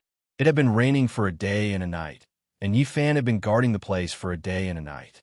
On the evening of the second day, the drizzle finally stopped. Yifan raised his head to look at the sky and frowned slightly. It had been a day and a night, and he still hadn't heard any movement from the Shadow Ninja. On the other side of Heaven Lake, Sato Kawakai and Fujita Takashi's presence was still the same. Yifan, who had been waiting for a day and a night, was a little puzzled. With the Shadow Ninja's well-trained movements, they should have arrived by now. Why was there no movement? He stood up from the green stone and walked slowly to the edge of the cliff. He put his hands behind his back and looked toward Heaven Lake. A faint orange-red light came faintly from the direction of the Heaven Lake, which was 100 miles away. Yifan knew that it was the bonfire that Sato Kawakai and Fujita Takashi had lit to warm themselves up. They had been guarding Heaven Lake for almost half a month. Fujita Takashi didn't agree to light a bonfire at first. After all, they didn't want to arouse suspicion from others. However, Sato Kawakai couldn't stand it anymore. Heaven Lake was a huge lake. The water vapor was dense, and it had been raining for a day and a night. It made his body damp, and it was very uncomfortable. He didn't listen to Fujita Takashi's advice and lit a large bonfire. He drank and roasted his blue robe. Fujita Takashi saw that the Shadow Ninja was about to arrive, so he let him be. The two sat around the bonfire and rubbed their hands to get rid of the dampness on their bodies. Fujita bro, have a sip. Sato Kawakai handed the wine in his hand to Fujita Takashi and said. Fujita Takashi took the wine from Sato Kawakai and took a big gulp. After more than 10 days of guarding, he was starting to feel bored. Fujita bro, what do you think Mr. Matsumoto will give us? He won't ask us to keep guarding here, right? Sato Kawakai asked Fujita Takashi while adding firewood to the bonfire. I don't know. Fujita Takashi shook his head and said to Sato Kawakai while drinking. If we keep this up, I'm going to go crazy, Sato said to Takashi Fujita. Don't worry. Even if we continue to stay here, Mr. Matsumoto will send someone to replace us, Fujita Takashi said. I hope so, Akane Sato said. 100 miles away, Yifan quietly listened to the conversation between the two. He was also guessing Matsumoto Takayoshi's new order. Swish, swish, swish. A few sounds of movement caused by the movement of the martial arts reached Yifan's ears from a direction that was dozens of miles away from him. The newcomer's footsteps were light and nimble. His footsteps were like the wind, which was completely different from the body movements of the Central Plains. It was the Shadow Ninja. Yifan's heart skipped a beat. Shwa. After confirming that the person was the Shadow Ninja, Yifan's figure flashed and disappeared into thin air. Shwa. A moment later, Yifan appeared high up in the sky, stepping on the auspicious clouds. He squinted his eyes, focused his vision, and looked in the direction of the sound. He saw that in the dense forest below, two shadows were shuttling back and forth in the forest at an extremely fast speed. The two of them were wearing black night clothes, their faces were covered with black veils, and their heads were wrapped with black scarves. They carried a katana on their back and displayed the unique agility of the ninjas as they rushed toward the direction of Heaven Lake in the distance. It seemed that the two of them were the Shadow Ninjas sent by Matsumoto Takayoshi. Yifan thought as he raised his body and urged the auspicious clouds under his feet to slowly float toward Heaven Lake. He dared not urge the auspicious clouds too quickly. Otherwise, Fujita Takashi and Sato Kawakai would notice something. Yifan kept the auspicious clouds under his feet at the same speed as the other clouds in the sky. In a short while, he arrived above Heaven Lake. He fixed the auspicious clouds under his feet in the air and waited quietly for the arrival of the Shadow Ninjas. After about 10 minutes, Fujita Takashi, who was sitting around the fire, tilted his head and listened carefully. What's wrong? Sato Kawakai, who was sitting opposite Fujita Takashi and slightly drunk, asked. The Shadow Ninjas are here. Fujita Takashi turned his head and smiled at Sato Kawakai. They're here? Wow. Sato Kawakai's face lit up with joy. He stood up from the ground excitedly, shaded his eyes with his hand, and looked around. The mountains were high and the forest was dense. He could not see any trace of the shadow ninjas at all. Where are they? Sato Kawakai frowned and asked Fujita Takashi. 50 miles away. They're on their way here. They'll be here soon. Fujita Takashi said as he smiled and drank. Fujita Takashi's words made Yi Fan, who was on the auspicious clouds, frown. This person's hearing was amazing. He could distinguish the speed and location of the shadow ninjas from 50 miles away. If his hearing was so sharp, wouldn't his eyesight be even better? It seemed that he had to pay special attention to this person in the future. Yi Fan thought to himself, Brother Fujita's 5 senses are amazing. It's an eye-opener. Sato Kawakai continued to look at the forest as he said to Fujita Takashi, Brother Sato, I'm sorry. Fujita Takashi stood up and came to Sato Kawakai's side. I hope they're here to transfer us back. Sato Kawakai said to Fujita Takashi, We'll find out what the order is soon. Brother Sato, why are you in such a hurry? Fujita Takashi smiled. The next time we encounter a mission like this, I'll ask Mr. Matsumoto to transfer us. It's too boring. I'd rather go to the Southwest Desert. Sato Kawakai said. Fujita Takashi smiled and did not say anything. Swoosh, swoosh, swoosh. After a while, 2 figures rushed out of the forest and landed in front of the two. Greetings, Mr. Fujita and Mr. Sato. 2 shadow ninjas wearing night suits came in front of the 2 of them and knelt down on one knee, bowed their head, and said, Why are you so late? Sato Kawakai asked. In response to Mr. Sato's question, the 2 of us encountered a storm on the sea, so we arrived a few hours late, one of the shadow figures replied. Sato Kawakai turned his head and looked at Fujita Takashi. Fujita Takashi nodded at him. Did you see the Lord? Sato Kawakai asked. Yes, the shadow ninja replied. What did the Lord say? Sato Kawakai asked. He was anxious to know if Matsumoto Takayoshi's latest order was to stay here. The shadow ninja took out a wax ball and handed it to Sato Kawakai with both hands. Sato Kawakai took the wax ball and broke it with 2 fingers. He took out a note from it. After seeing the handwriting on the note, Sato Kawakai's face showed a rare smile. He handed the note to Fujita Takashi, and Fujita Takashi took it. You 2 have worked hard. Go back and rest. After reading the note, Fujita Takashi said to the 2 shadow ninjas, Yes, we will take our leave. The 2 shadow ninjas replied in unison. After that, they turned around and disappeared into the dense forest. We can finally go back this time, Sato Kawakai said to Fujita Takashi with a smile. We don't have to stay in this godforsaken place anymore. Since Mr. Matsumoto asked us to set up the enchantment, let's do it while it's dark.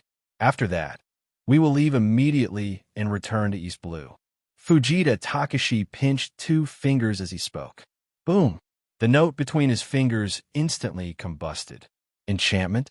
Yi Fan, who was above the auspicious clouds, was puzzled when he heard Fujita Takashi's words. The divine cauldron itself had a powerful enchantment. Why did Matsumoto Takayoshi not find a way to break the enchantment of the divine cauldron? Do you want to go first, or should I? Fujita Takashi asked Sato Kawakai on the ground. I'll go first. Sato Kawakai smiled. It's been so many days. It's time to exercise. Fujita Takashi smiled and did not speak. Whoosh! Sato Kawakai used his movement skill and instantly disappeared from the spot. Whoosh! In the blink of an eye, his body reappeared in mid-air, dozens of feet above the ground. At this time, he was no longer drunk. His face was calm and expressionless. Fujita Takashi narrowed his eyes and watched with interest as Sato Kawakai set up the enchantment. Although these masters had heard rumors about each other, they had never seen each other in action. This time, taking advantage of the opportunity to work for Matsumoto Takayoshi, he wanted to carefully observe each other's moves. No one could guarantee that the 2 of them would not become opponents in the future. Clap, clap, clap. Sato Kawakai, who had a katana at his waist in midair, clapped his palms together 5 times. Whoosh, whoosh, Whoosh, as Sato Kawakai clapped his palms 5 times, 5 blue arcs of light burst out from his palms instantly. The 5 blue arcs of light fell at high speed and formed a huge blue fire character in the air. It whizzed toward the heavenly lake below. Whoosh! The huge blue fire character instantly rushed into the blue water of the heavenly lake. Whoosh! A blue circle of light spread out on the surface of the lake and disappeared in the blink of an eye. Ghost Fire Seal? Fujita Takashi, who was on the ground, frowned slightly. He did not expect Sato Kawakai to not only be a master of swordsmanship, but also a master of sealing. He could use ghost fire to seal the heavenly lake that was filled with water vapor. Fire and water had always been incompatible. However, Sato Kawakai's willow, the wisp, was different. The wisp was in while the fire was yang. His willow, the wisp, had reached the level where both yin and yang were present. Ordinary water had no effect on it. Above the auspicious clouds, Yi Fan, who was under the mask, frowned and looked serious. The cultivation of the man in blue had greatly improved compared to when he was in the cave. It seemed that the man in blue had improved a lot since he was defeated by the other him in his body. Otherwise, he would not have improved so quickly. I'm done. It's your turn now, Brother Fujita. The man in blue slowly descended from the sky and smiled at Fujita Takashi. Brother Sato, you really don't show off, Fujita Takashi said as he looked at Sato Kawakai, who was slowly descending. I've embarrassed myself in front of you, Brother Fujita. Sato Kawakai's face returned to its previous drunken state. Fujita Takashi smiled and bent down to pick up a handful of soil from the ground. He closed his eyes and murmured to himself.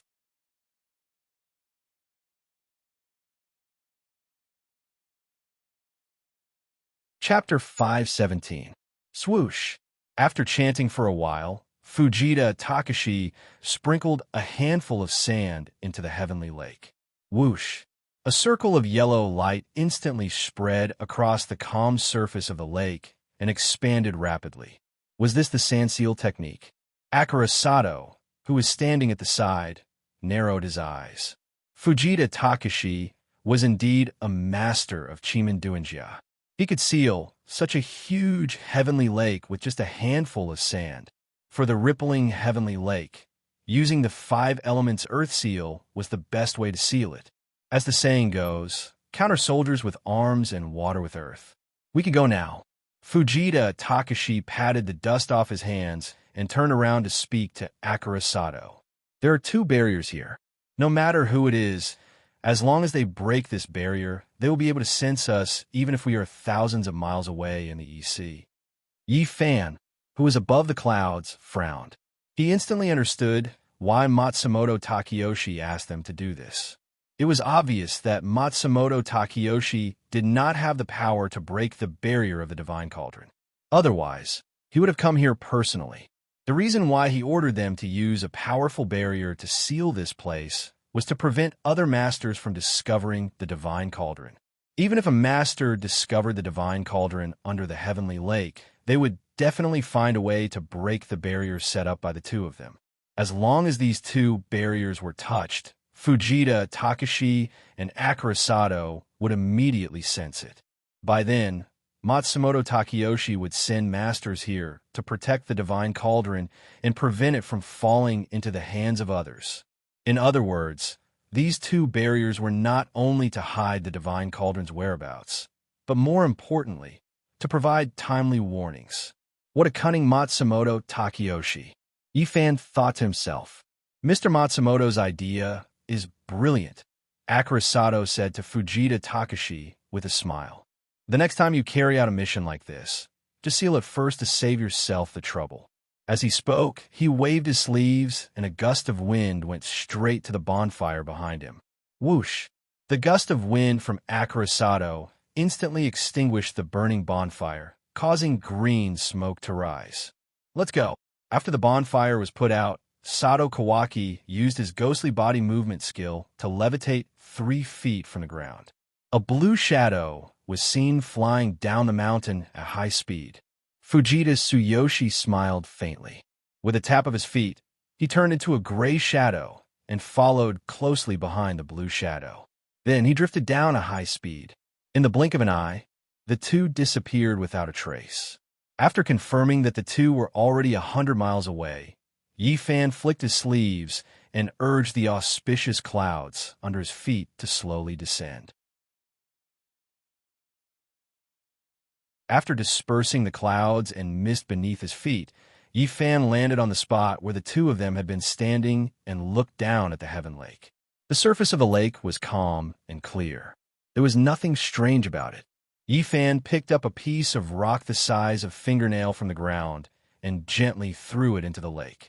He didn't dare to use his spiritual energy to test the boundary, as that would cause the two people who had just left to turn back. However, it was still possible to test the waters with a small rock. After all, the Heaven Lake was surrounded by rocky mountains. It was normal for stones to fall into the lake. Such a small force would not arouse the two people's suspicion at all. The pebble drew a beautiful arc in the air and quickly landed on the surface of the lake. Bang! When the rock was less than half a foot away from the lake, it immediately bounced up high as if it had hit an invisible wall. It flew back the way it came and flew toward Yi Fan at high speed. Slap! Yi Fan reached out and caught the small rock that was flying toward him. Fujita Tsuyoshi's sand seal boundary was indeed powerful. Not only could it seal the lake water, but it could also reflect the opponent's strength. It was both offensive and defensive at the same time. This was only the first boundary. Sato Kawaki's Will-O. The wisp boundary had yet to unleash its power. However, although the boundary was powerful, Yi Fan did not take it to heart. With his current spiritual chi cultivation, breaking these two boundaries was a piece of cake. What gave him a headache was the warning function of these two barriers. In the future, if he wanted to break the Divine Cauldron's boundary and obtain the patterns on the cauldron, he would have to enter the Heaven Lake.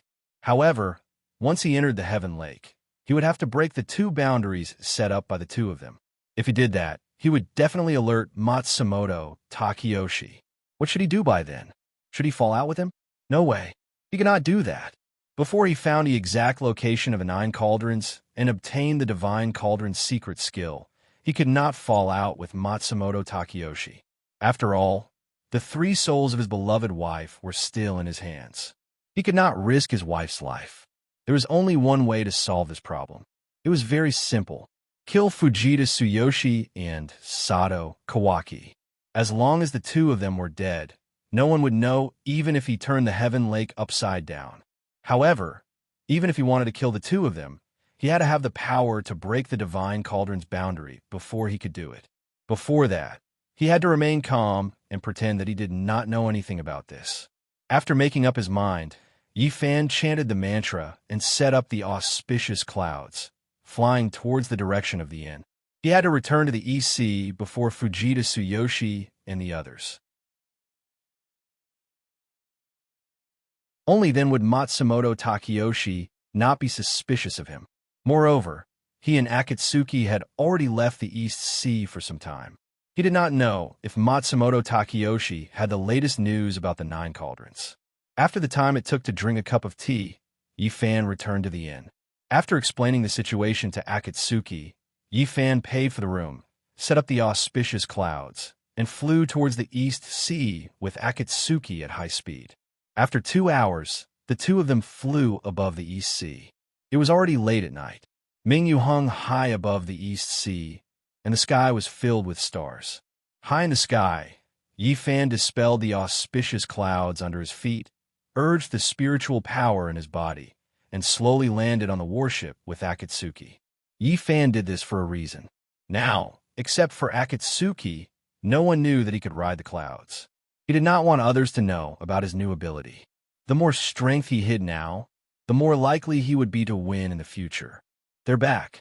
In the brightly lit cabin, the man in white, who had been standing behind Matsumoto Takeyoshi with his eyes closed, opened his eyes and said, obviously, the them mentioned by the man in white referred to Yi Fan and Akatsuki. Except for the two of them, the man in white was not interested in anyone else. Send someone to inform them to come see me. In front of the tea table, Matsumoto Takeyoshi said, while reading the ancient book in his hand. "No need, they're coming this way," the man in white said. "Oh." Matsumoto Takeyoshi closed the ancient book in his hand, put on the wooden table, and asked the man in white, "Have Fujita Tsuyoshi and the others returned?" "Not yet," the man in white replied. "Okay." Matsumoto Takeyoshi nodded. On the deck, Yi-Fan and Akatsuki walked side by side and slowly walked to the door of Matsumoto Takeyoshi's sleeping cabin. "Mr. Yi, Miss Tsuyoshi." The two ninjas guarding Matsumoto Takeyoshi's sleeping cabin immediately bowed their heads and greeted them. Akatsuki responded. Whoosh. The ninjas lowered their heads and slid open the thick wooden cabin door. The two of them slowly walked in. Whoosh. The cabin door closed. Yi-Fan, Kuin, Ms. Tsuyoshi, the two of you are finally back. Seeing Yi-Fan and Akatsuki enter, Matsumoto Takeyoshi laughed loudly and said, Come, sit. Yi-Fan shook his robe and sat directly opposite Matsumoto Takeyoshi. Yi-Fan had always maintained an unruly attitude towards Matsumoto Takeyoshi. This was the only way Matsumoto Takeyoshi would not be suspicious. "Greetings, Mr. Matsumoto." Akatsuki bowed to Matsumoto Takeyoshi. She was different from Yi-Fan and could not be rude to Matsumoto Takeyoshi. "Ms. Tsuyoshi, there's no need to be so polite. Please sit," Matsumoto Takeyoshi said with a smile. "You have been away for so many days this time. Where have you been?" Matsumoto Takeyoshi asked as he smiled and took out two empty white porcelain cups from the tea tray on the table. Then, he picked up the teapot and poured tea into the cups. The fragrance of tea filled the air, and steam filled the air. Yi-Fan did not speak. He took off the white jade mask on his face and put it on the table. Then, he picked up a cup of tea and blew on it a few times before taking a sip. Matsumoto Takeyoshi looked at Yi-Fan with a smile, not caring at all. He was already used to Yi-Fan's attitude. In reply to Mr. Matsumoto, "We have just returned from Beijing," Akatsuki replied. On the way back, Yi-Fan and Akatsuki had already discussed how to answer Matsumoto Takeyoshi. Beijing.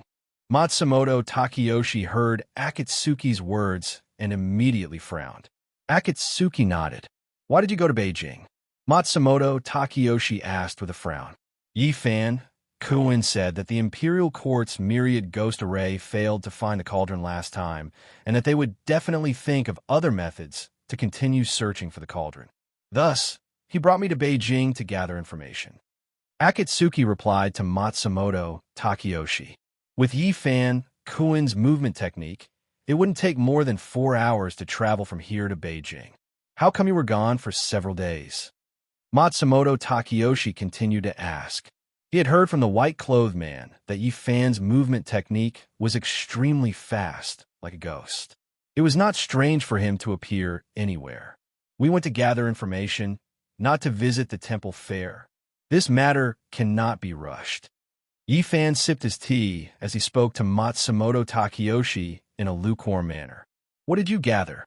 Matsumoto Takeyoshi smiled as he asked Yi-Fan, "What's the Imperial Court's movement this time?"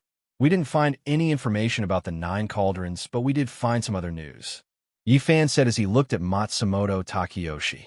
"Oh, what news?" Matsumoto Takeyoshi asked with a smile. "The 4 countries are heavily pressuring the border. The Imperial Court is gathering its troops and preparing for war." Yi-Fan placed the teacup in his hand on the wooden table and said, "Your precious son, Zhou Dao, is now the Grand Marshal of the Armed Forces. He should have already left Beijing by now." Matsumoto Takeyoshi was stunned for a moment before he smiled. He had just learned that his only son had already left Beijing with his troops. It seemed that what Akatsuki had said was true. The two of them had indeed been to Beijing.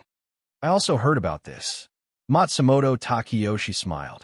"If there's nothing else, I'll go back first," Yi-Fan said as he stood up, turned around, and slowly walked toward the cabin door. "Yi-Fan, Kuin." Matsumoto Takeyoshi called out to Yi-Fan from behind. Yi-Fan stopped and turned his head. "There's a new mission recently. Yi-Fan, Kuin shouldn't leave for the time being." Matsumoto Takeyoshi, who was holding a white porcelain cup, said to Yi-Fan. About the 9 cauldrons? Yi-fan asked. That's right. Matsumoto Takeyoshi replied with a smile. Yi-fan turned around and walked away. Mr. Matsumoto, I'll also go back. Seeing Yi-fan leave, Akatsuki also got up and left. Matsumoto Takeyoshi smiled and nodded. Akatsuki bowed to Matsumoto Takeyoshi and also left the cabin. You're tuning into the Warrior Lore YouTube channel. Don't forget to subscribe and join us on this journey to catch the most captivating stories.